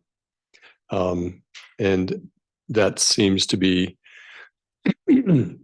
appropriate, but from our policy advisors' opinion. So unless there are other more brilliant ideas, I suppose I'd entertain a motion to do so. Go ahead, Lisa. I don't know if it's brilliant, but couldn't we just do this by email? It can still be official as long as all members vote. I mean, you may come up with different speeches, I suppose, next time, but I feel like we could take care of this so that person could be installed. And I think we discussed the need to have this in a public setting, a public attending set. Well, it can still be part of the record. It can be captured. Justin.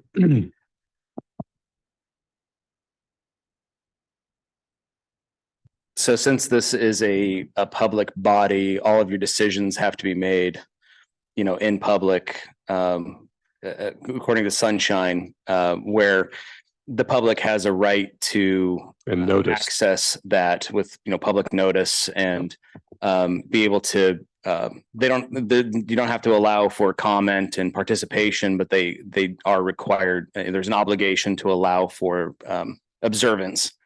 So if there's that doesn't mean you have to wait for your next meeting.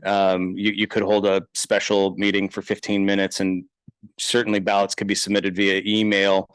But there would have to be an option for the public to view those proceedings. So.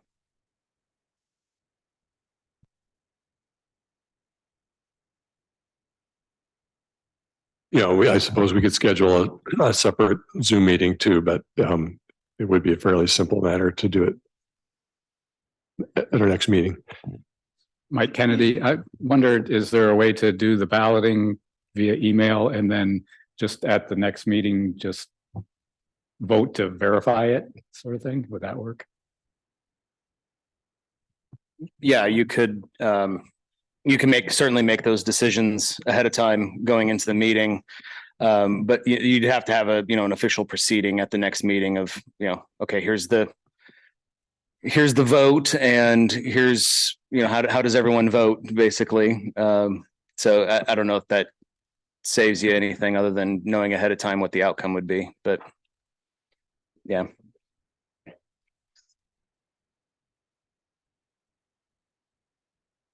Go ahead, Amanda. Yeah, Barrett, I don't have I think we just have a charter. I don't believe we have bylaws. So does in our charter, does it talk at all about the proxy process and whether or not a proxy can be another member? Okay.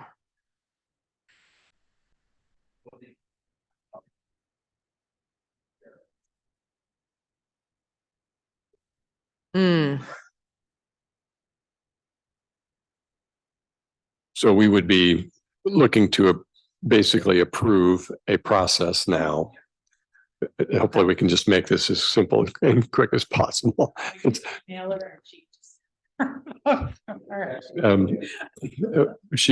We would have had to have approved because she wasn't in attendance here to hear the stump speech or get her palm greased or. Right. All done one night. No, we could. You can make that motion. We could entertain. Yeah, we could. For what it's worth, I'd entertain a motion for a coin flip. Right here, if you. Second. Did you? Who brought the official coin? Okay, Ron. We have a lawyer. We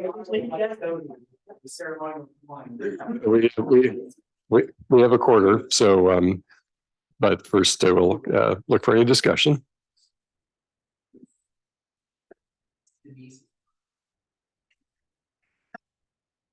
If it may be. Yeah, her term may be up by the time we resolve this. It's a 2-year term as chair. And the vice chair also participates in the agenda planning meetings. So it's and would serve today. So it's good to have a vice chair. If there's no more discussion, we'll ask for all those in favor. Opposed? So that's unanimous. This is okay. I'll flip it out there. Okay, somebody's got to go in there. Okay, Justin can be the official coin reader. Yeah. Okay, and I'll just say heads, tails, heads, April. Amanda. Oh, did you? I'm sorry, I didn't see that. Okay. Lisa's heads. We're in agreement. Okay. Okay.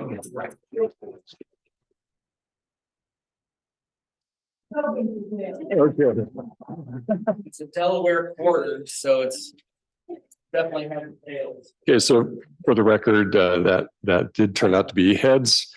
And so Lisa High is our vice chair going forward. Thanks for all your indulgence in that extra process.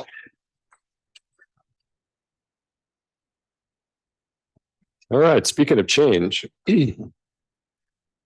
Says your topic. Says I'm up. State Forest organizational change.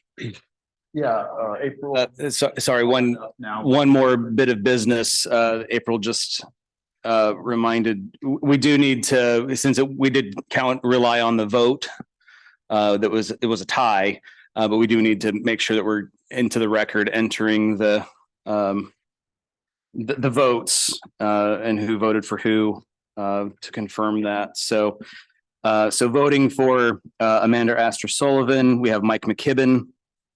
I think that's Mike Toady, Amanda Sullivan Astor, Susan Obermeyer, and I really I'm not sure. Oh, was it Margaret? Oh, okay, and Margaret Magruder, okay. For Lisa High, we have Greg Jacob, Mike Kennedy, Lisa Phipps, Lisa High, and Barrett Brown. Right. Well done. You do it all for us. Well, I do some things.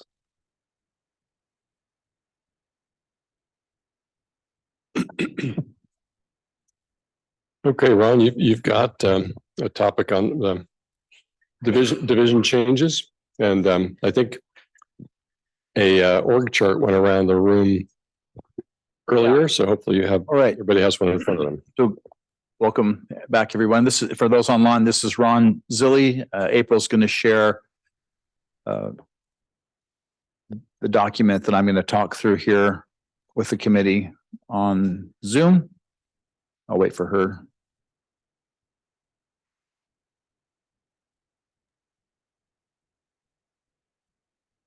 Ron, this is Laura online. For those who are online, are you and April prepared to share anything via screen? Yeah, she's working on that, Laura. Perfect, thank you. I didn't know if she was just passing things out. Thanks so much.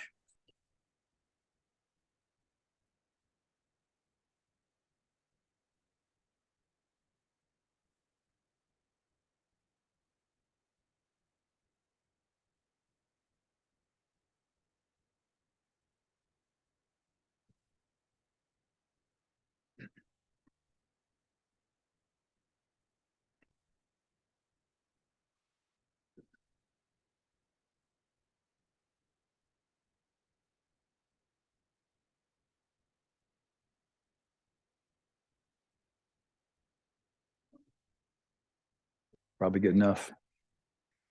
Okay, can you folks online see that okay?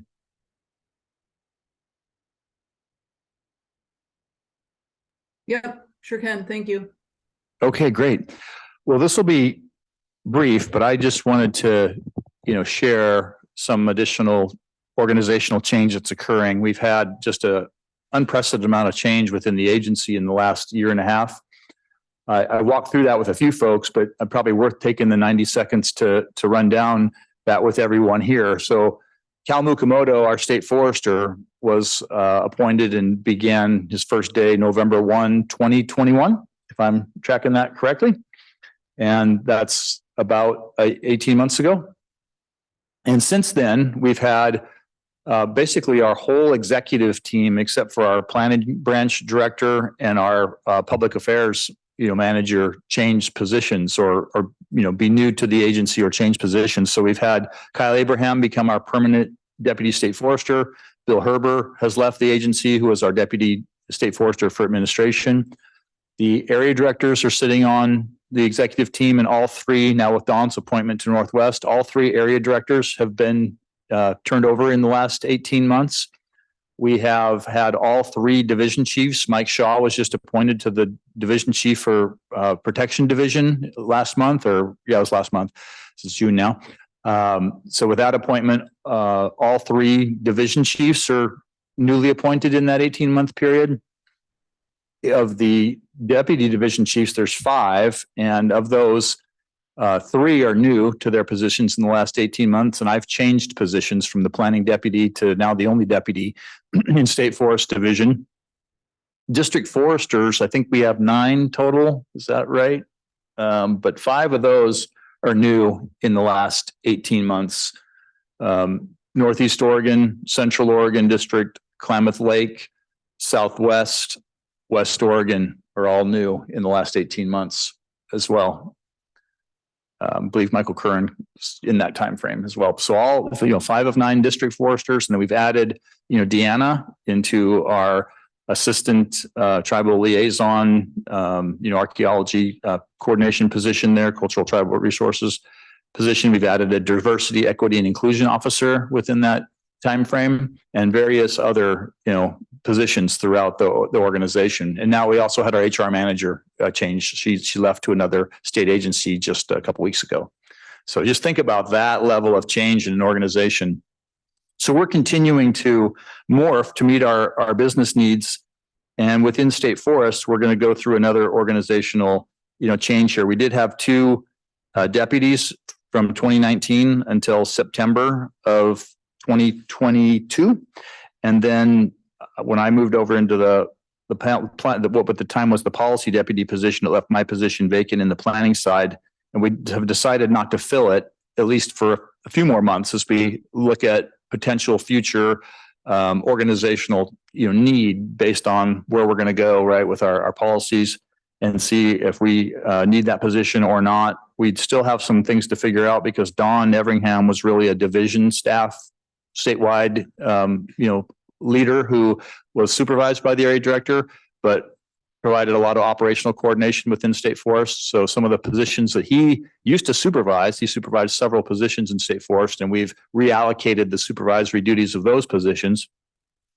And what we've done now is decided to add another manager position, as our next phase of organizational evolution. And what that consists of is up until this coming Monday, we're currently organized with a planning unit, an asset management unit, and a resource support unit. And we're adding an information unit manager position. That position has been recruited for and filled. A gentleman named Ren Earl is joining us. He's currently the lead policy analyst person, information person for the Oregon Department of Veterans Affairs, and he'll be joining us starting on Monday. Looking forward to having him on board. He's a really experienced, person. He's got a really varied background. He's an engineer, done a lot of data work, really passionate about data analysis and information analysis and utilization. So this represents the organization we're going to be shifting to next. For supervisors on the 5th, Ren will be showing up, but then we're going to make the staff personnel changes effective June 12th. So the people will be moving around. So currently, Colleen Kaiser is the planning unit manager, supervises those planning staff that are on the left side of her unit org chart. And then all of those other positions there are going to be solidified on the 12th. She's already taken supervision of Mike Buren. And then she'll also be supervising our engineer as well as our roads contract specialists. And then she's going to be taking on the Young Sand Silviculture team as well as recruiting for. She's just beginning the recruitment for a staff silviculture position.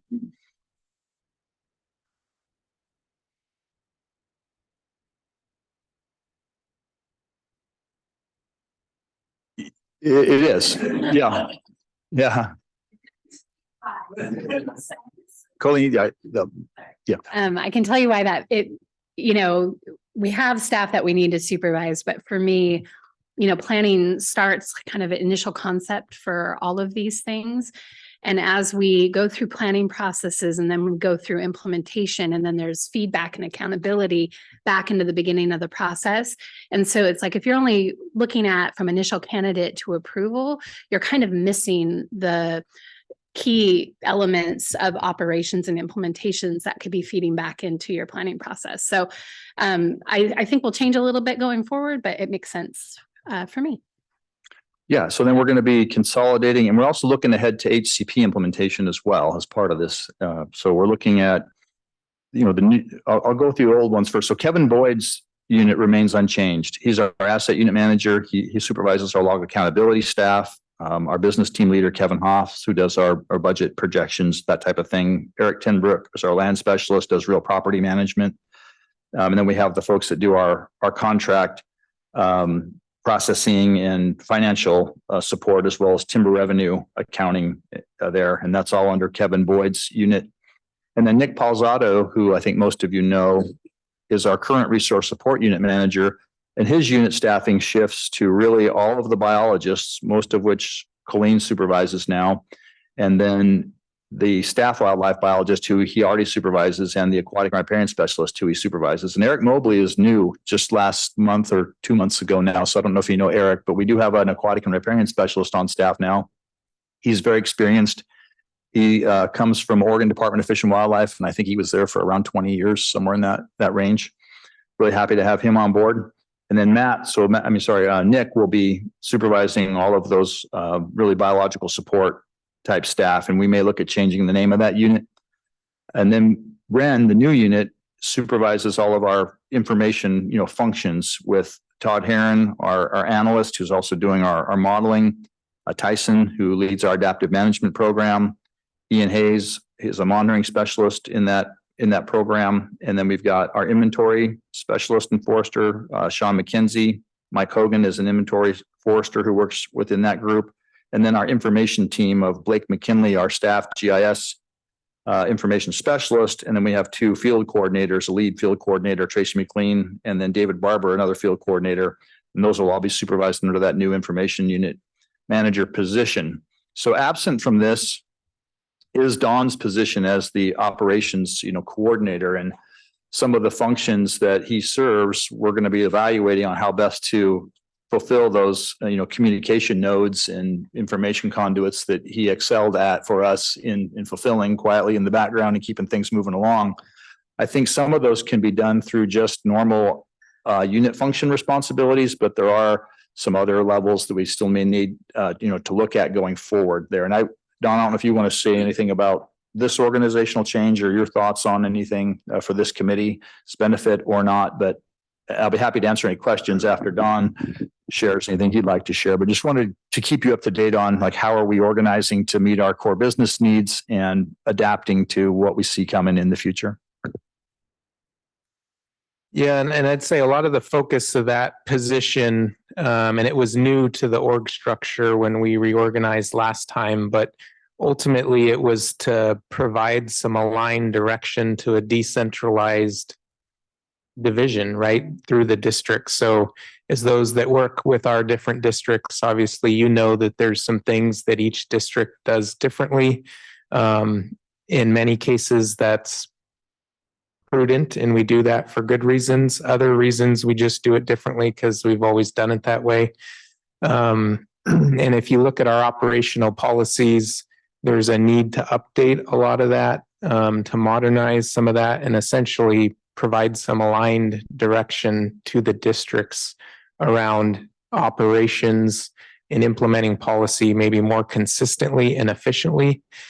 And a benefit of doing some of that is then we would be able to have staff that could work across district boundaries. And we've done a lot of that work.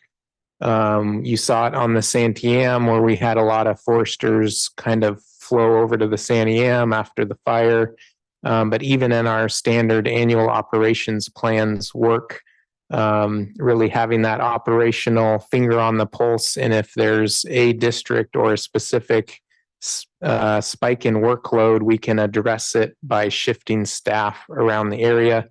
But if each district does their operations differently, whether it's timber cruising or stocking surveys or whatever that may be, it's hard to efficiently integrate that work from other districts. So that was a piece of it. And then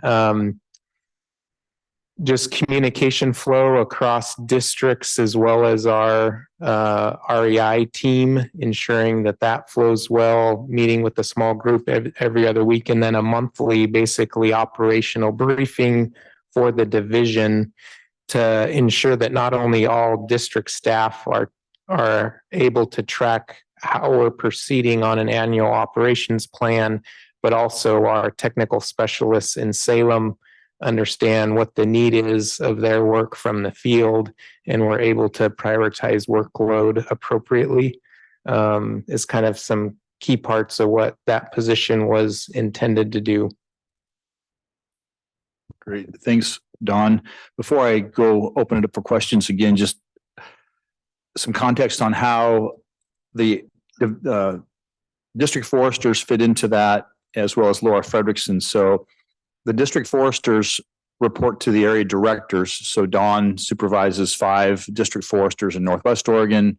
And then we have a state forest district in Southern Oregon for Western Lane. And we have one in Klamath Lake District that manages the Gilcrest and Sun Pass State Forest. So, but those district foresters report organizationally directly to the area directors. And Laura is, I consider a hybrid in that, she does report to the area director, but is we consider an integral part of our state forest family, and that the REI, program is an integral part of the state forest mission. And we work really, closely, together there. And largely the recreation staff are located within Northwest Oregon area districts, just because of the amount of land that we have in Northwest Oregon area, as well as the facilities and opportunities that we have there. But Laura provides a variety of, statewide divisional support and collaboration leadership roles there for us. I will stop with that and see if there's any questions on how we organize. So maybe just comment more than a question. That thanks for outlining that, and just kind of that process and organizational changes have been kind of like a constant here. And as you're moving forward and talking about all those things that we talked about this morning, probably more on the way there, but also just want to recognize that in talking with Cody on the district that I used to be part of, a tremendous amount of change is happening at the district level too. It's not just here at staff, and it's top to bottom through the agency. And when you work in natural resources, things like institutional knowledge are absolutely critical. And for everything from just knowing how you've done things before, or knowing a road system, or knowing the neighbors and things like that. And so that's a huge, huge lift for the agency top to bottom. And when you bring in folks from really talented folks from other agencies in here, kind of learning the ODF system, and it's always fun. I always liked when we brought somebody new from another agency in, and then they figured out that you may think you're a state forest person, but when the world's on fire, you are a fire person. And that's a really tough adjustment for some folks. But I guess the true comment I wanted to make here was, all these new people, it'd be really good if they understood who we were too, and understand it's pretty easy to get lost in the alphabet soup. And I wonder if they understand what our role is in how, how we integrate with that, and how that's different than FTLAC or other committees out there in that. So just would offer that there was a golden opportunity. We're sitting here in Salem to have some of these folks just come in, say hello, put a face with a name, and maybe next time we can do that. Yeah, appreciate that thought, Mike. We'll work towards that.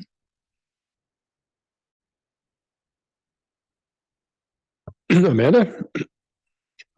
Yeah, thanks, Barrett. So I have two questions. Hopefully they're quick. The first one is just, I noticed on the org chart, there no longer is folks with PEM positions. And so just trying to understand what NRPSM is compared to the PEM, of which Colleen is one of them.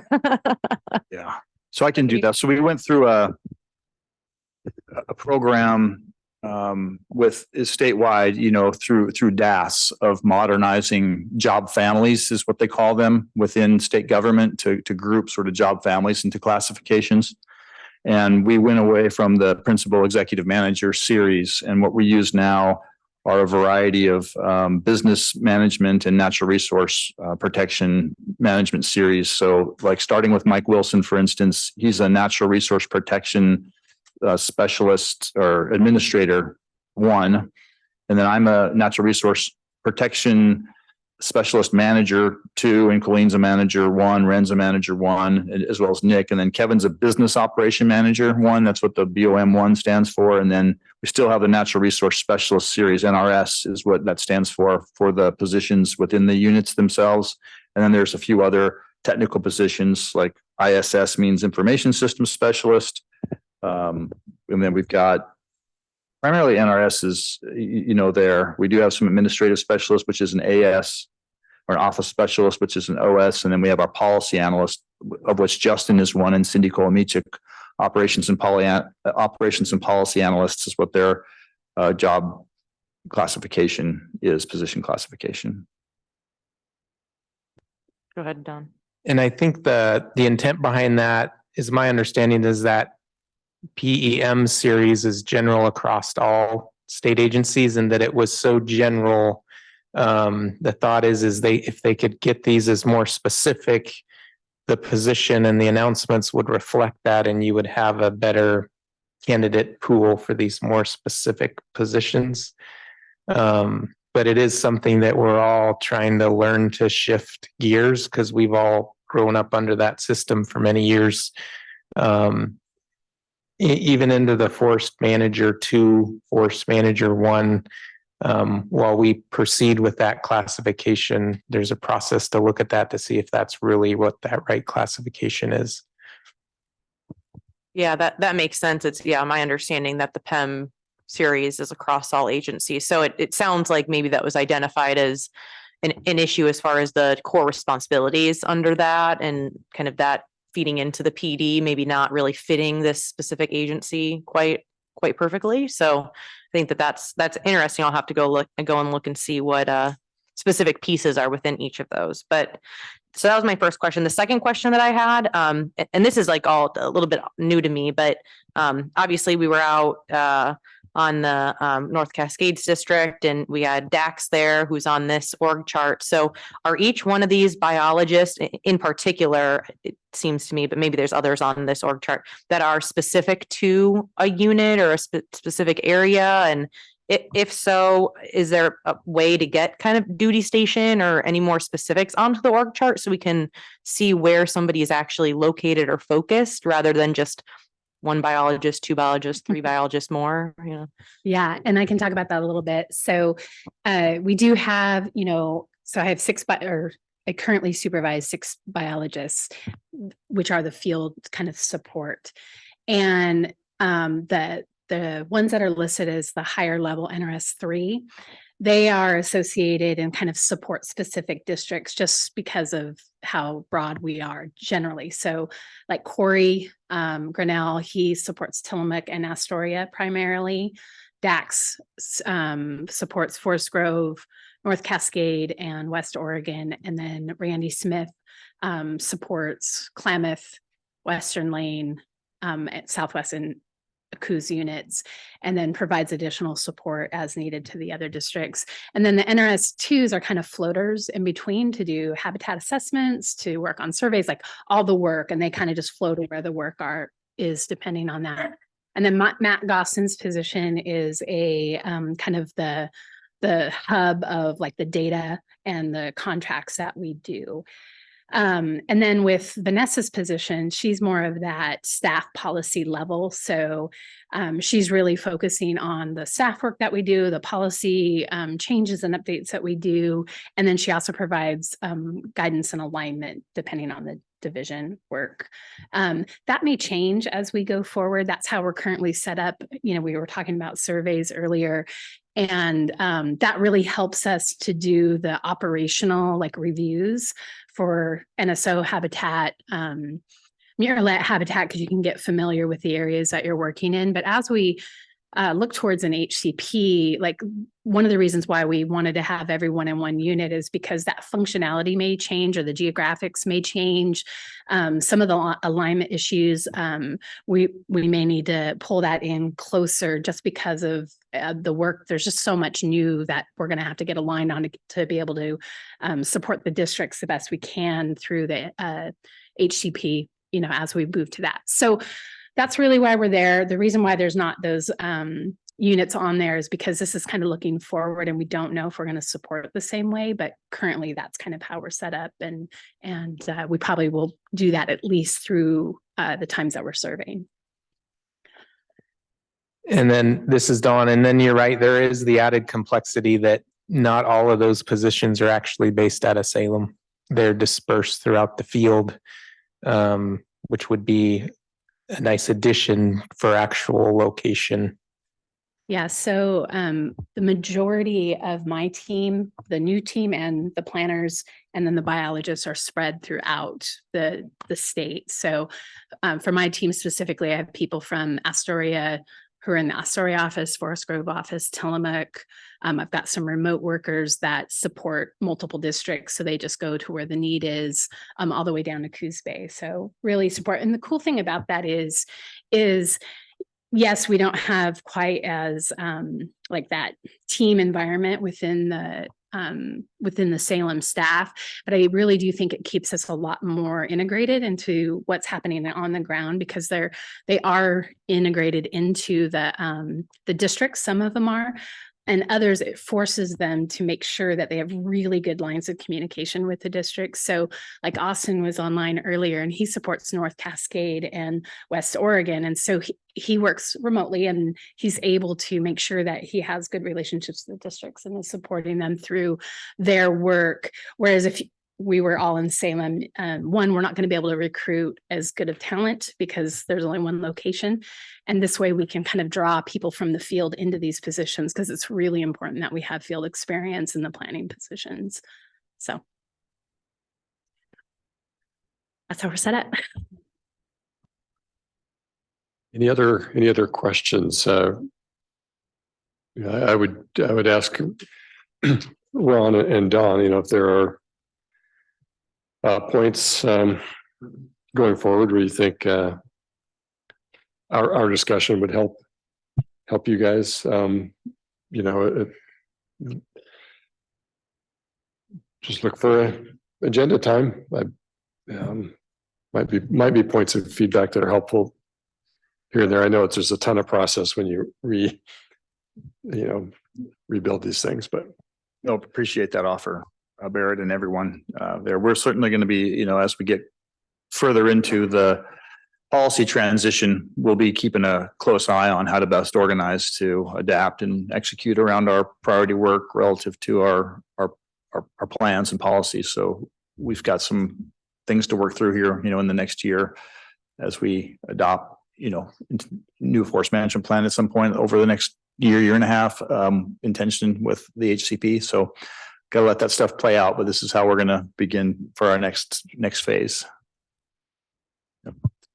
We are scheduled for a break, but we really just got back, and I know Greg has to leave.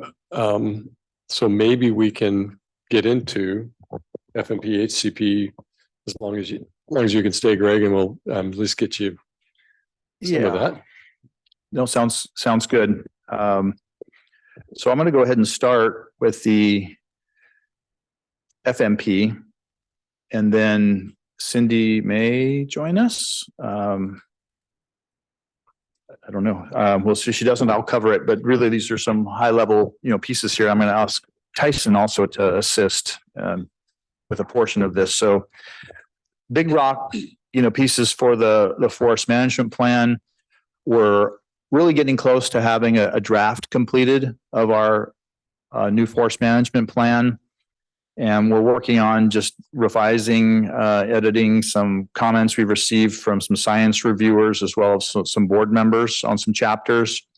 Going to be continuing to edit the document through mid-June, around the 16th. And then we're going to be transferring that to our contractor, who's going to put that in what we call an end design. And we're going to be using more of a layout view for this document than a portrait view in how the format is going to be for the document. So that's going to be put into a nice, neat design draft that will be shared and posted online in early August. And we're going to have that as an information item, as an update for the Board of Forestry at their September meeting. And I think that's the 6th and 7th, right in that ballpark there. We're going to be sharing that with them. And it is an information item. It's not a decision point, but it'll give the public an opportunity to see that.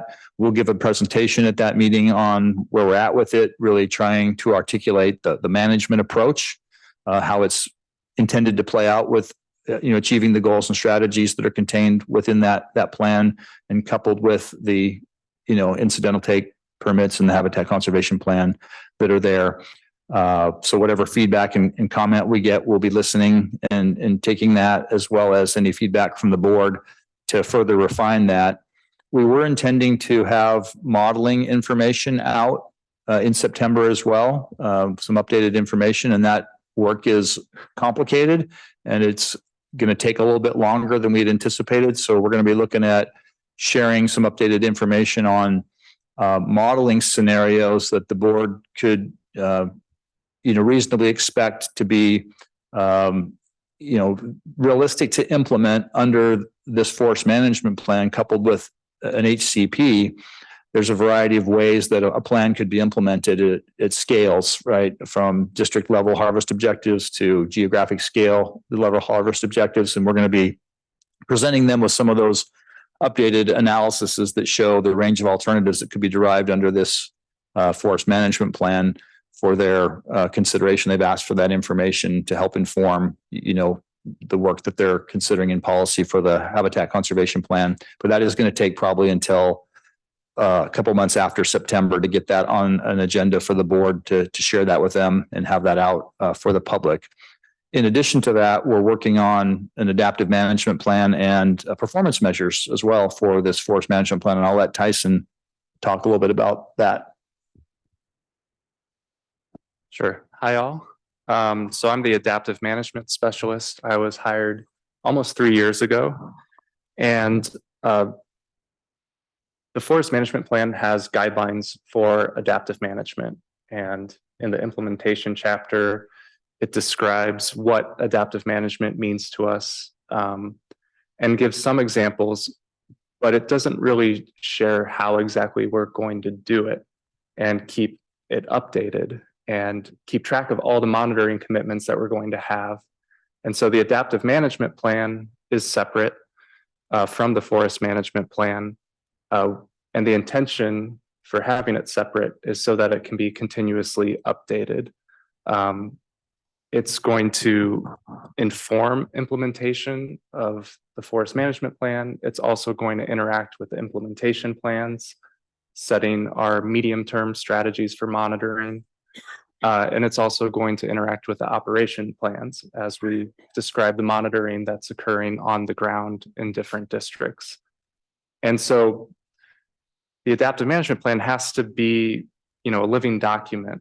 I think Washington DNR has a really great program for adaptive management and monitoring where they have a website updated constantly with the monitoring protocols and results that they have going at any particular time. And so I'm really looking at them as kind of a good example of how to keep everyone informed of the information that we're collecting and how it's being used to make decisions. One problem with adaptive management is that it has a different definition in everyone's head. And it's often, a way to punt tough decisions to the future. If you can't make a decision now, I'll just manage adaptively in the future. And I really want to get away from that. And so in the adaptive management plan, I describe how we have a decision framework for our monitoring so that it informs management and we actually have a way to change our decisions based on the new information that's coming in. So the adaptive management plan will talk about structured decision-making, which is kind of the most common approach that federal agencies are using to make sure that monitoring and adaptive management fits well in a multi-objective framework for making decisions. The adaptive management plan will talk about monitoring design, because with the draft HCP, there's going to be a lot of new programs being started and talking about, the details of sampling, of designing these programs from scratch so that we get good information that we can use to make decisions and show the results from a habitat conservation plan. And the adaptive management plan will also talk about reporting, because we're going to have data coming in from all these different places, from the districts, from Salem, related to the habitat conservation plan, related to other monitoring. And so I guess it's my job and people's jobs to keep track of all that data and report it out to the right places, whether it's the board or FTLAC or you all. It's a lot to keep track of. And so that's the goal of the adaptive management plan. And then how it fits in with all the other plans, I think I described how it could inform the implementation plan and the operation plans. It's going to fit in well with the habitat conservation plan which has an adaptive management and monitoring chapter and its own process for adaptive management decisions, which would be in consultation with federal agencies. And the adaptive management plan will also help the Board of Forestry assess the forest management plan through performance measures. So there was a performance measures report that was adopted by the board 15 or so years ago. It ran from 2008 to 2013, but that performance measures report and the monitoring and adaptive management program in state forests was a casualty of the great financial crisis. And so we are starting up performance measures again. The board is making their decision on what they want to measure. We've gone through a couple iterations starting back in December internally and with the board, trying to figure out a set of about 11 measures that are simple enough to be presented to the public and understood by the public, but they're also important measures that span GPV values. And so both the performance measures and the adaptive management plan drafts are out for internal review right now to field staff and Salem staff. Next week, we'll get some of those comments back, and then we'll turn them around and talk to board members in one-on-one meetings in June to make sure they like what they're seeing. And both the performance measures and the adaptive management plan drafts will go to the board meeting in September as an informational item. And so that staff report will be released in late July. So there are questions about all that? Yes.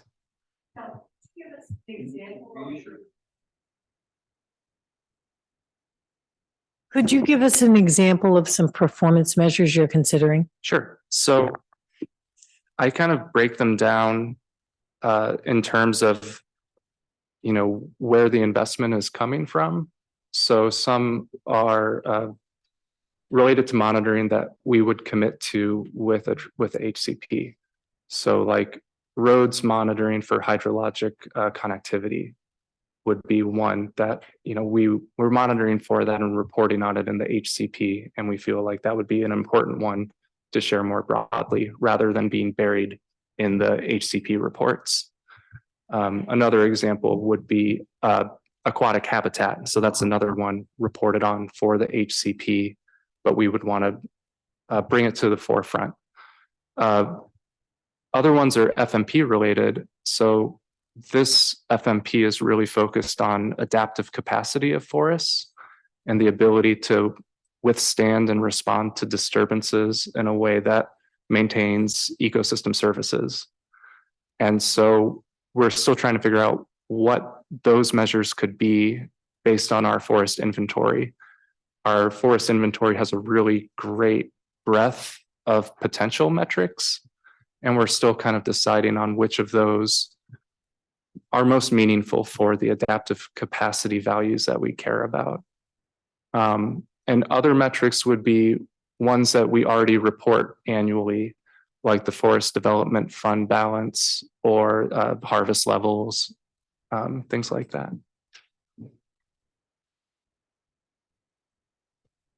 Amanda? Yeah, Amanda with AOL. So to build off of Lisa's question, so at the end there, you actually talked about some specific metrics, but the other performance measures that you talked about were pretty broad. Can you give us specific metrics for those? For some of them, just some examples, maybe.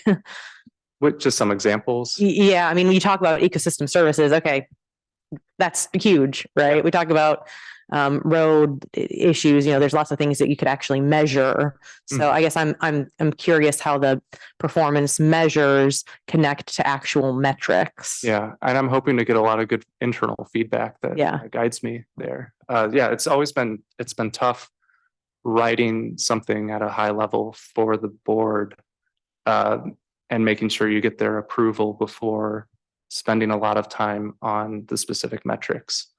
But the goal is to have specific metrics with targets or ranges of acceptability that would be designated, that would hold us accountable to the board and the public. But for some, it's really tough to have specific metrics. So if we have more social values that we're measuring, those might be survey based, that we're not set up very well to do. And we might, with strategic investments, we could have social scientists help us design surveys to measure those things in the future. So like for something like that, I don't have a baseline metric or a target. For other ones that are like HCP based, they would come from the tables of monitoring commitments in there. So, for roads, it might be, percent connected, percent hydrological connectivity and what our commitment is to repair those crossings. For adaptive capacity, since, that's such a broad one, some of the examples we're thinking about, age diversity of stands, composition of stands of the species that are dominant.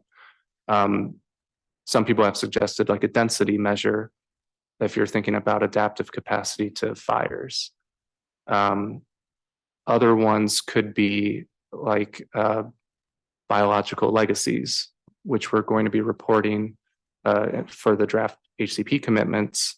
And that's something that helps measure, is the ecosystem resilient with nutrient flows, or is it resilient to disturbances because you have those legacies, helping the new stand develop. So hopefully there'll be a lot more specifics in the final product that you can dig into.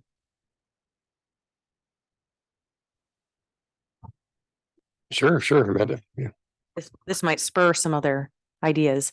So as a follow-up to that, I'd imagine within the adaptive management plan that is supposed to be sort of that living document.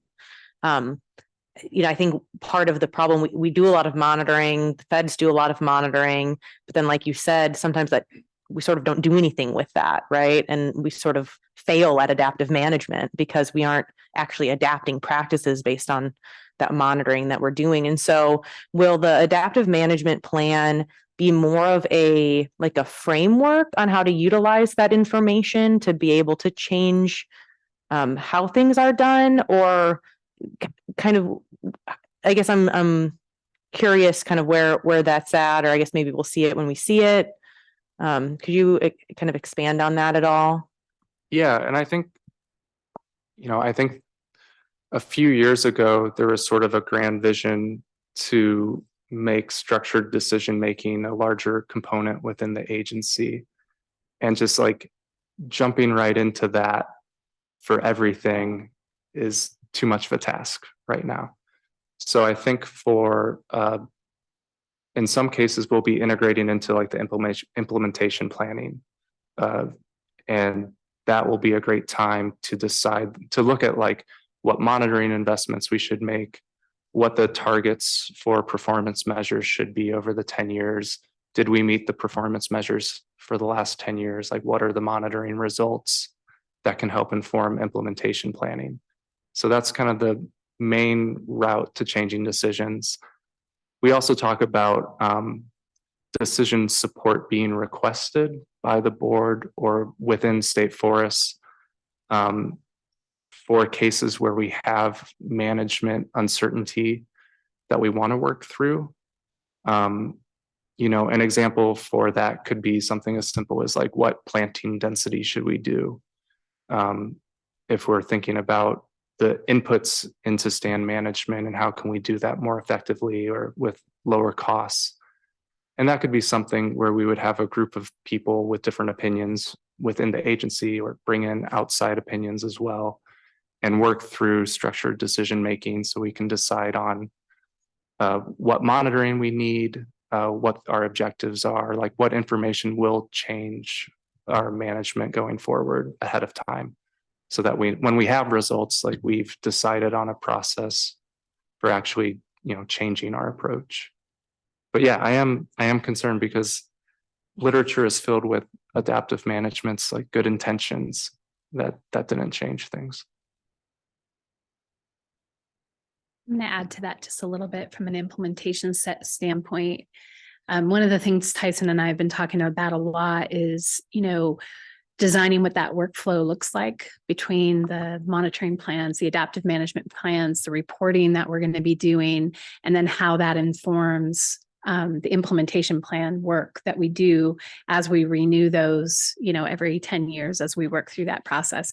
What does that look like when we develop our first implementation plans? Because that's when we're just building the process and the work that and incorporating the work that Tyson's going to be rolling out during that time.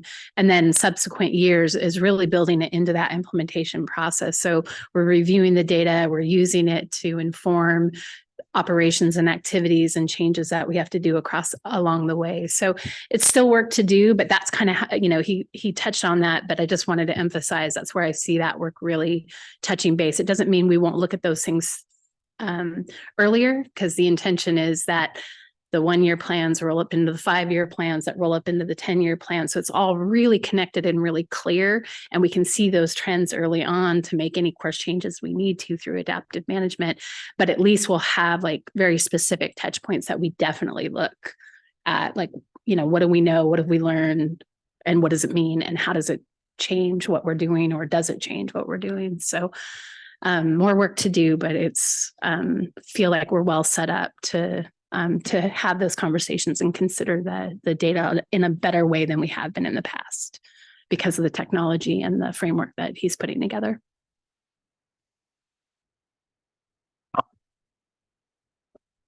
I have one, having been, was there for those performance measures, discussions, way back, and,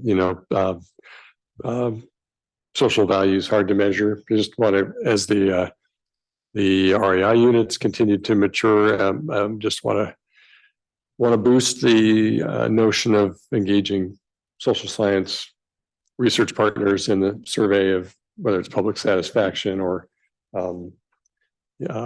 to get performance measures as best we can in the recreation space.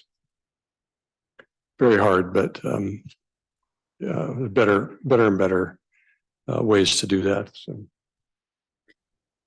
Barrett, it's Laura. If I might respond to that comment.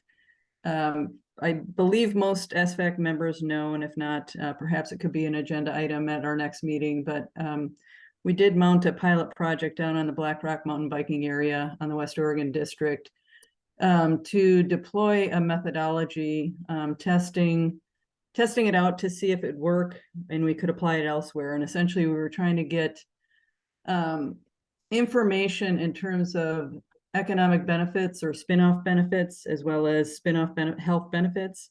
Excuse me. Wasn't a straightforward visitor use satisfaction type of survey. We were really focused in on those specifics, really just refining an approach. It was successful. That was secured through strategic investment funds in fiscal year 22, if my fiscal years serve me correctly. That being said, we have an approach that we know we would like to use. Right now, I'm still in conversation with the researchers from OSU, University of Washington, as well as U.S. Forest Service, social scientist Eric White, pulling together a potential estimate in terms of if we were to apply this along the Highway 6 corridor in the Tillamook State Forest. So, which is our our most highly used area. Nothing is set in stone because we haven't secured the funding for it, but I want to keep pushing that forward in terms of at least having a solid estimate. So I'm hearing your suggestion, and given that's under my portfolio, I'm tracking it, and I hope to be able to secure some funds in the future to move forward. Yep, and I'm confident that we'll continue to develop it. Just want to make sure it's linked to performance measures that are board connected, and so looking forward to all that. Anything else on the? Let's see.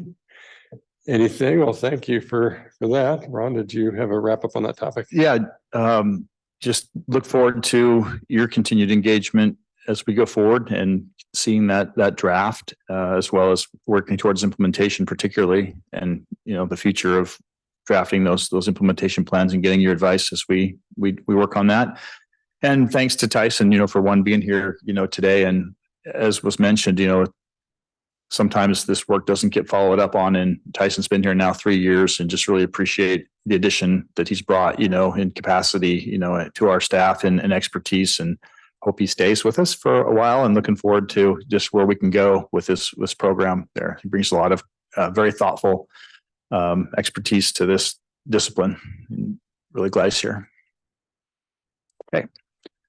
Moving on then to the the HCP. I'm going to go ahead and hit this one. I don't think Cindy's there, but I can cover this. It's really not a long report, but we're continuing to work with the federal services, supporting any requests for information or data needs they might have to inform their biological opinions. So that's the process they're working on, right now. In order to issue incidental take permits, they need to complete their biological opinions.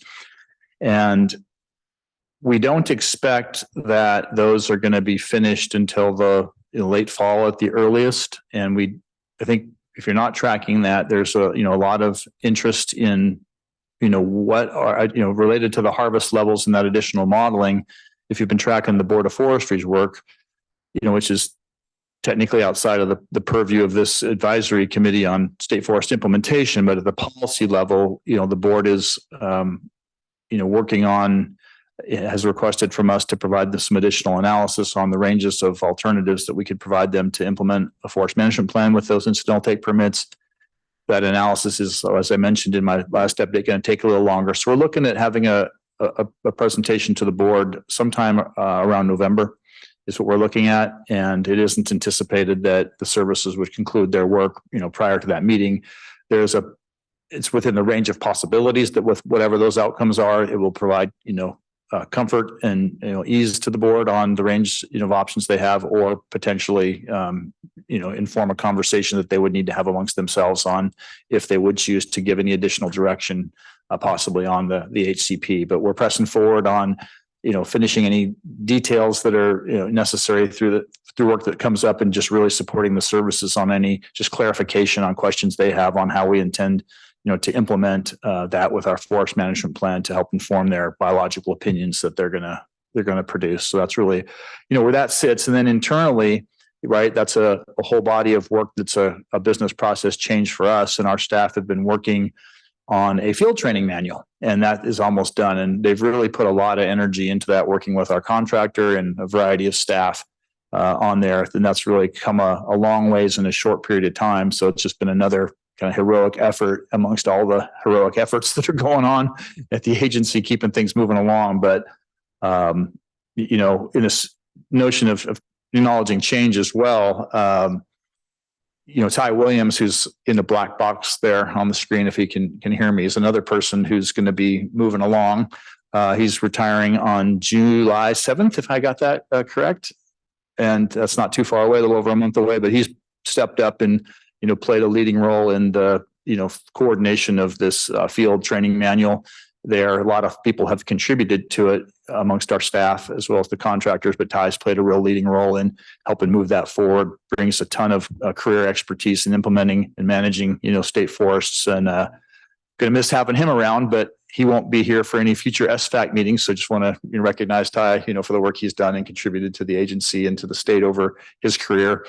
You'll be missed, and thanks for your work on this training manual, Ty. Yeah. Thank you. And congrats. Yeah. But that's really it. So I'll take any questions on the HCP. I'll give it a shot. But okay. Go ahead. Mike, and then Lisa, and then Greg. So I'm going off notes from our meeting from just a little bit ago here in April. And one of the notes I had was at that time related to the draft HCP that you were working on some sort of funding analysis for the REI program into the future. And I was wondering if there was an update on that.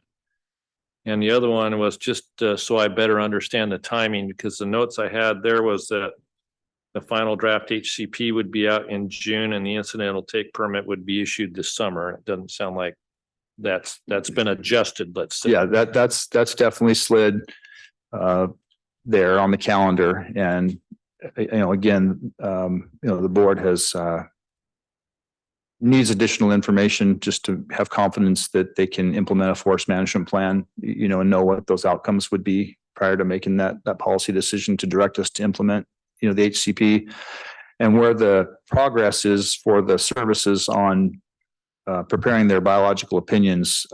That's also going to be extended somewhat and take into the fall. And your question about the. Yeah, I don't know if you want to field that or not related to, no, okay. I'm happy to try. I'm not sure I understand the question, Mike. Could you restate it, please? Probably I can try. I'm going off my notes from the April meeting. That just basically when we were talking about, and it's probably related back to the conversation this morning around funding for the agency. And there was some sort of analysis being done on how we're going to fund recreation, education, interpretation in the future as it related to the HCP. And that's just looking for an update on that if there is one. Yeah, I'm going to kick that back to Ron. Yeah, I think it is just really holistically rolled into the overall. I mean, it's part of our core business, recreation, education, interpretation, and it falls right into the full suite of public benefits we're to produce under our mandate. And as we look at how we're going to organize to implement, a habitat conservation plan and a forest management plan and deliver the services that we provide, it just falls into the same conversation we had about how to fund that. Yeah, it's ongoing. There are lots of different avenues, that are on the table for alternative funding of the REI functions. One of them being the State Forest Trust of Oregon, the nonprofit that supports the REI system, and that is a developing program that could end up bringing a lot more public support, outside public and corporate support, but ongoing. Can I sneak Greg in ahead of you, since you may have to be leaving? Greg, go ahead. Thank you, Barrett. You mentioned, Ron, this field training manual. A lot of people have done some good work in a short period of time. This is what I don't understand. Is this training manual for the HCP in particular? It is. It's specific to the HCP. Okay. Okay. Thank you. This is Lisa Phipps. I was just wondering if you could give us a little bit more of a timeline. So you're thinking late fall, the draft biological opinion will be issued? No. Okay. There won't be there's no draft biological opinion, as I understand it. They're working on their biological opinions to determine if we satisfy the requirements of the application for our incidental take permit. And if it's found to be sufficient, they just issue the incidental take permits. There's no draft. Where's the public process in The public process was in the DEIS. When the draft environmental impact statement and range of alternatives that were analyzed were considered, that was out for public comment. And then the services take that public comment. It's their process, but they take that public comment and consider whatever they received in comment. And as we work through, our implementation conversations with them, they make a determination on, through their biological opinion, if implementing the conservation actions that are contained within the HCP are sufficient to issue the incidental take permits. I feel like I'm getting some things mixed up then, because I was under the impression and have been told by the services that this could be up to a 5-year process. Well, I don't know which part of the process you mean. So last April was the 5th year anniversary, coincidentally, Well, that's last true. month on. Yeah. But of the process, but I'll turn over to Kate. She's going to weigh in here. She's been deeply involved in this process as well. Yeah, just because I was back at the DEI part, DEIS part. So I think too, I've had some conversations where folks are like, the private forest or the forest resources are also applying for their HCP. And so they are just at the very beginning. I don't know if the application has actually gone in. So that, I think that's the part that, There's a lot in Oregon, you know, the Elliott Research Forest is also working on an HCP. There's a lot. Yeah, we're a lot farther along in the process. Amanda, go ahead. Yeah, thanks, Ron. And this might help Lisa too. I mean, it's my understanding that right now the services are working through, you know, that those comments and they're sort of waiting to see what happens with the modeling, and then they will issue their final environmental impact statement, their record of decision, and then that moves forward with the finalization of the biological opinion and issuance of an incidental take permit. Because they haven't issued a final EIS or a record of decision yet. So, but it's my understanding that they're sort of waiting on that that modeling to better understand whether or not they need to amend any of their analysis for the socioeconomic pieces of the NEPA.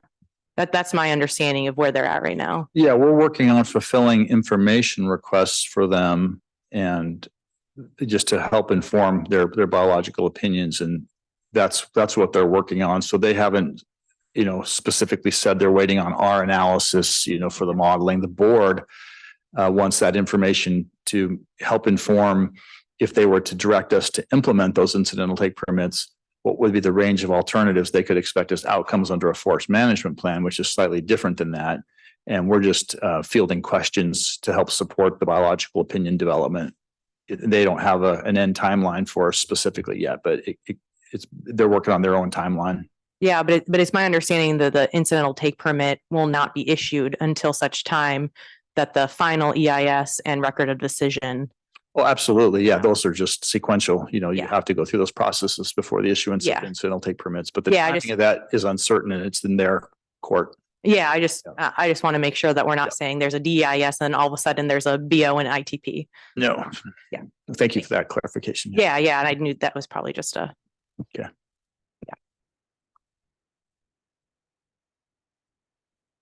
Okay. Don't see any other hands up. Do you have any wrap up there, Ron? Are you good on the section? Yeah, I'm good. Thank you. Okay. So we just have to review what's coming up in the fall for meeting topics. We will obviously be tackling our election controversy. No, we flipped the coin. We flipped the coin. Oh, thanks. Yeah. Was I in the room? I'm sure I was physically. Yeah, obviously not mentally in the room. We'll be passing the guard. I need to turn off this.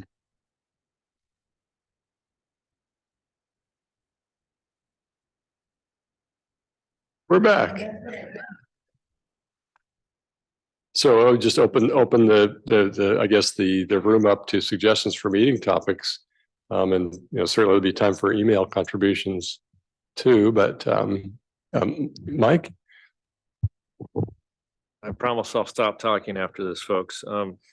So earlier there was a reference to, I think Laura talked about a master recreation plan and maybe using an external contractor for that. And I would just obviously as a recreation rep here, be pretty interested in that and what it looks like in terms of timing, what it'll include, what it maybe won't include, how stakeholders will be involved, if SFAC is going to be involved in any way or shape or form on that type of stuff would be useful. Can I jump in here and respond to that? Yeah, right away, sure. Mike? Thanks for the suggestion. I do know that Colleen, Ron, and I and Randy are queuing up a internal conversation to really tackle when is the best time to launch that type of planning effort.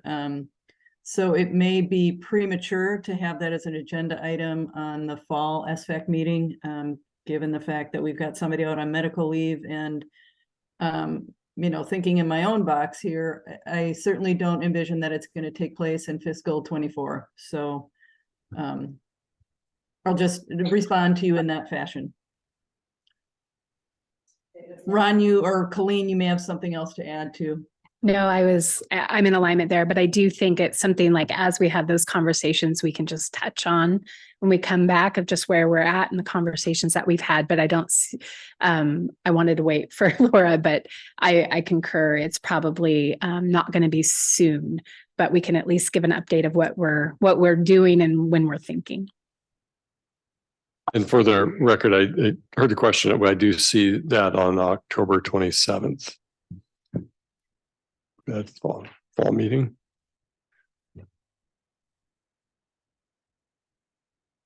27th.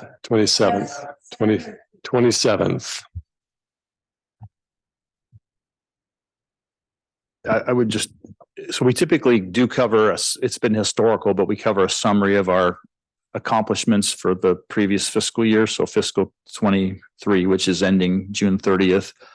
We typically summarize how we did in our annual operations plans, compared to the outcomes, compared to the intentions that we had. And I think I committed to sending out that report so you guys can take a look at it. And if there's anything additional you're would like to consider or would like us to present at that to talk about, I think that's something that I can work with Ron and Dawn to get that back out to you guys so we could get some input why we're thinking about it instead of doing it kind of last minute right before the meeting. So I'll follow up on that on Monday.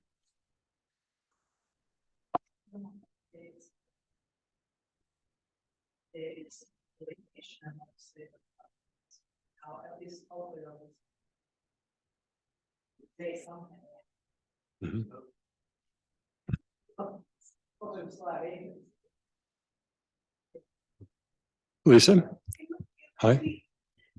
It might be interesting to have, there's a couple of groups that aren't really represented fully. For example, the bicycle mountain bikers, and it might be prudent to hear from if they have a group, about the BlackRock one, but also what their goals are. It sort of preempts the beginning of the master plan, like what their goals would be, what's important to them, where they've been looking at places that they would like to ride, et cetera, et cetera. And on that, and on that line, the Trail Keepers of Oregon have really gotten pretty big. And since we rely on volunteers so much, it might be interesting to hear what they've been thinking, where they're going, what their goals are, how many volunteers they have, how many hours they have, that kind of thing, just to see them as a resource for the future. Because I volunteer with them. I'm a certified sea sawyer for a buck saw, but that's all I know. I mean, is what I do when I go help them. I don't know anything about the organizations, things like that. Yeah. So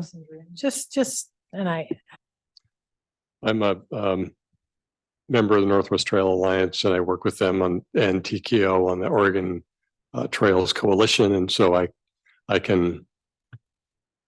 A lot of them know I'm a conduit, but I'll specifically make that connection and an invitation. we might want an update on the senator. Has anybody been tracking them? And again, that might not be from you all, it might be from their, their aspirations, their goals, their, what they. Just an idea. I'm going to weigh in here because I didn't hear the corresponding comment back to Barrett. It was not spoken into a microphone, but trying to understand more better, is the intent simply to hear from potential user groups and those volunteer groups that we rely on heavily? And I did hear the phrase, before we start the master recreation planning, while I think it is important to hear from our user communities, I also am cautious around engaging too quickly in the sense of then it can set false expectations in terms of how we could turn around and respond. So I'm just, Right. I want to be really cautious about that. Yes, I understand that. I'm not thinking about them in terms of them coming to prep us for that kind of scenario, which you just spoke of. It's just that we haven't heard from them about, you know, we're supposed to represent all users here. And we haven't really had a presentation from some user groups, and one of them is the TKO, which does a lot of volunteer work, and a fair amount in our basins. And the other one is just a user group of the forest, obviously the bicycle group, and just, you know, I for one would like to hear an opinion of a group of people, because most of what I get is from individuals within that user group. I'm not saying set them up for the master plan. I'm just saying, you know, I'm just, you know, I mean, that's what we are. We're supposed to represent recreational users. And so let's have some represented. Sure, and I'm hearing that. I think what would be helpful is, you know, I mean, they can come and they can present on their organization. This is TKO, or they can come and present, this is Black Rock Mountain Bike Association. I think if I'm going to be the liaison to that, it would be helpful to have a tighter understanding of what the actual objective is. You know, if it's simply high level of this is who we are, I can certainly do the reach out, but I think if I were sitting in their seat, I would want to know what's the ultimate objective. Maybe if I can interject, this might be in line with what we have done in the past. So it would be great to return to is member presentations, just a lunch hour while we're eating lunch. One of us would just take the mic and say, let me tell you more about my world, just for our own edification. And that might be the kind of setting where we would have somebody from the Trail Alliance here to talk about what they do, and just a meet and greet presentation opportunity. Is that, yeah. If that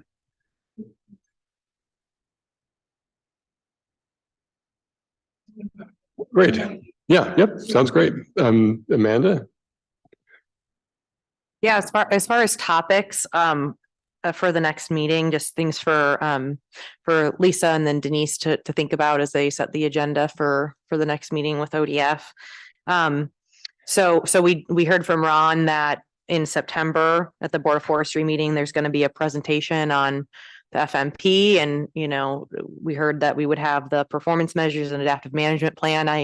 I think that it'd be great to get a presentation on that, really dig in and understand the components of that, you know, recognizing that flows into the IPs and the AOPs of which we, you know, review and advise on. You know, we've had a lot of interest in the FMP and reporting, and so it'd be really good to know, because not everybody here, you know, tracks and follows and goes to the Board of Forestry meetings. So a lot of folks probably won't get that information there. So I think that would be really good, as well as we'll be, you know, at least hopefully post fire season. So, you know, fire season kind of after action review, what's happened, how did ODF respond, you know, better understanding of that. And then if we do end up having a good, bad, or other fire season, how that affected other priorities and strategic planning efforts by the department and specifically the State Forest Division, because, you know, that could, a lot of things could happen between now and October. So I think those would be great topics to hear about as well.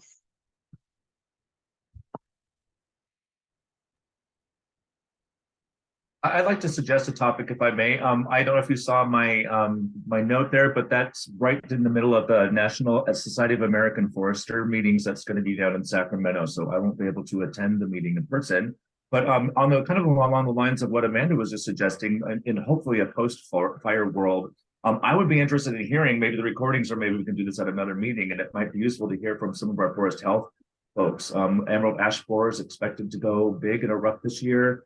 There are other invasives, and it might be neat to hear, have a checkup on some of the status, some of the health. Maybe not, if not this fall, then maybe at some other point.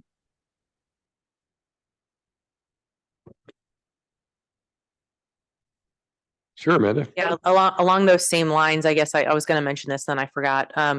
So ODF's also working on the statewide 20-year strategic plan for wildfire resiliency and creating landscape resiliency across all ownerships. And so understanding how that plan fits in with state planning efforts, I think would be really good. Maybe hearing from Nathan Beckman and whoever from State Forest is on the ASIG.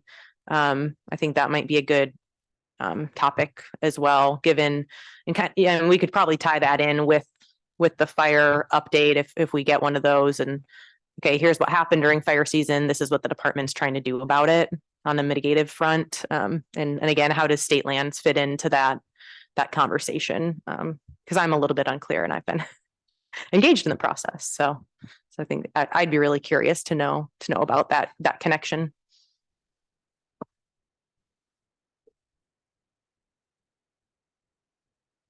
Wait for you to catch up typing. I don't want to get ahead. So next, that's typically kind of new member recruitment season. So keep that in mind for folks who just want to start looking at whether they'd like to, when their term is up, if they'd like to stay, or at their open positions to recruit for. That'd be a good time to start talking about that. So. Yeah, we didn't, I don't think we mentioned this unless I missed it, but we did, have a solicitation recently for applications and we didn't get any. So I don't know if that was shared with anyone yet, but we were unsuccessful in our recruitment for the vacancies that we have right now. So we'll be strategizing on a way to, re-socialize that with a broader audience to attract some potential members.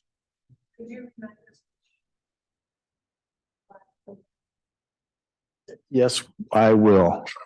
No, one of them was a member at large, right? Unaffiliated. Yeah. And then we had, so it was Tom Scoggins' position that was unaffiliated. And then we had the position that's been vacant for some time, which I also think was like a member at large. Or we've shifted one of them around though when Mike Toady came on board. So no, I can't do that quite yet. Lisa, I'm sorry, April, do you have those handy? Okay, no, we would give you a mic. The memberships that are becoming, coming to the end and in December are Susan's position. Scroll here. Greg Jacobs and Lisa Phipps and Leslie Shaw. Those the ones that we just the vacancies that exist, the Tom Scoggins position, which was a liaison member or a non-affiliated position. And that's currently the only vacancy that we have.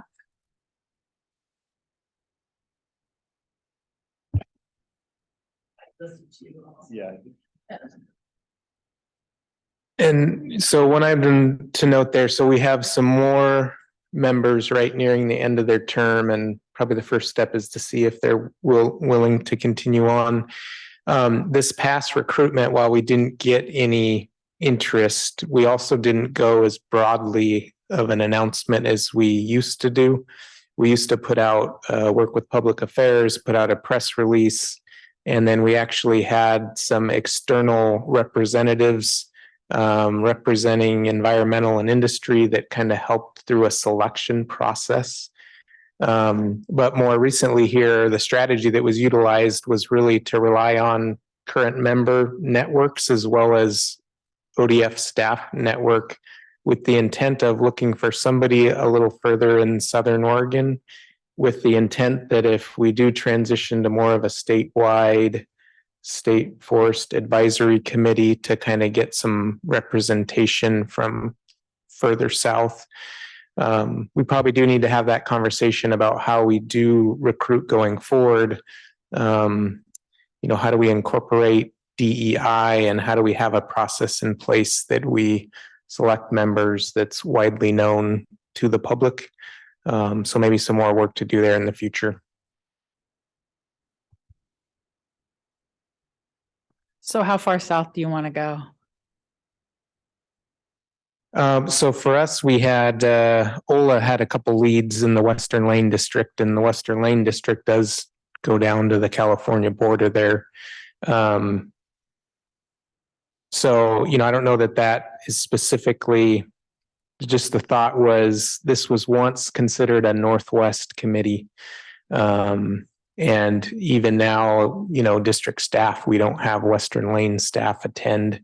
But should we expand the scope statewide, just do so as well with the representation? Well, I was just I'm on the board for the Oregon Rural Electric Co-op.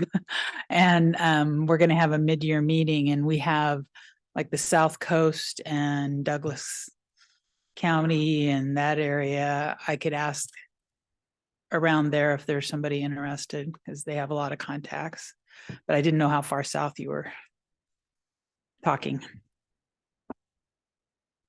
Yeah, I think somebody, really the interested in state forest and ability to meet the commitment of meeting 3 times a year. Looking at the calendar here, so our October meeting looks like it's here in Salem. Previously, as a standard practice, we met up in Forest Grove. Maybe we still continue to do a little of both of that moving forward. But if somebody, can feasibly make that work and their interest is enough to be able to meet that commitment, to me, those are just the criteria.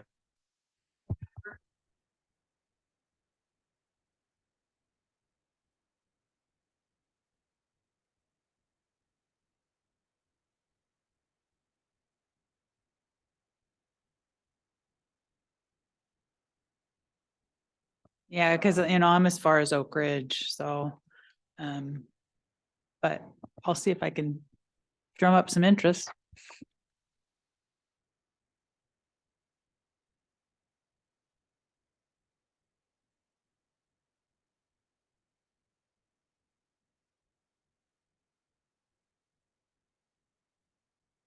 Well, I just wanted to also interject. It's hard to get people to come to boards and committees anymore. We just, like I said, I'm on the Lane Electric board, and we started out with I think 8 people. We had 3 incumbents and 5 other people. By the time we got down to vote, we were down just to the incumbents. Everybody else said, "Oh no, I don't want to."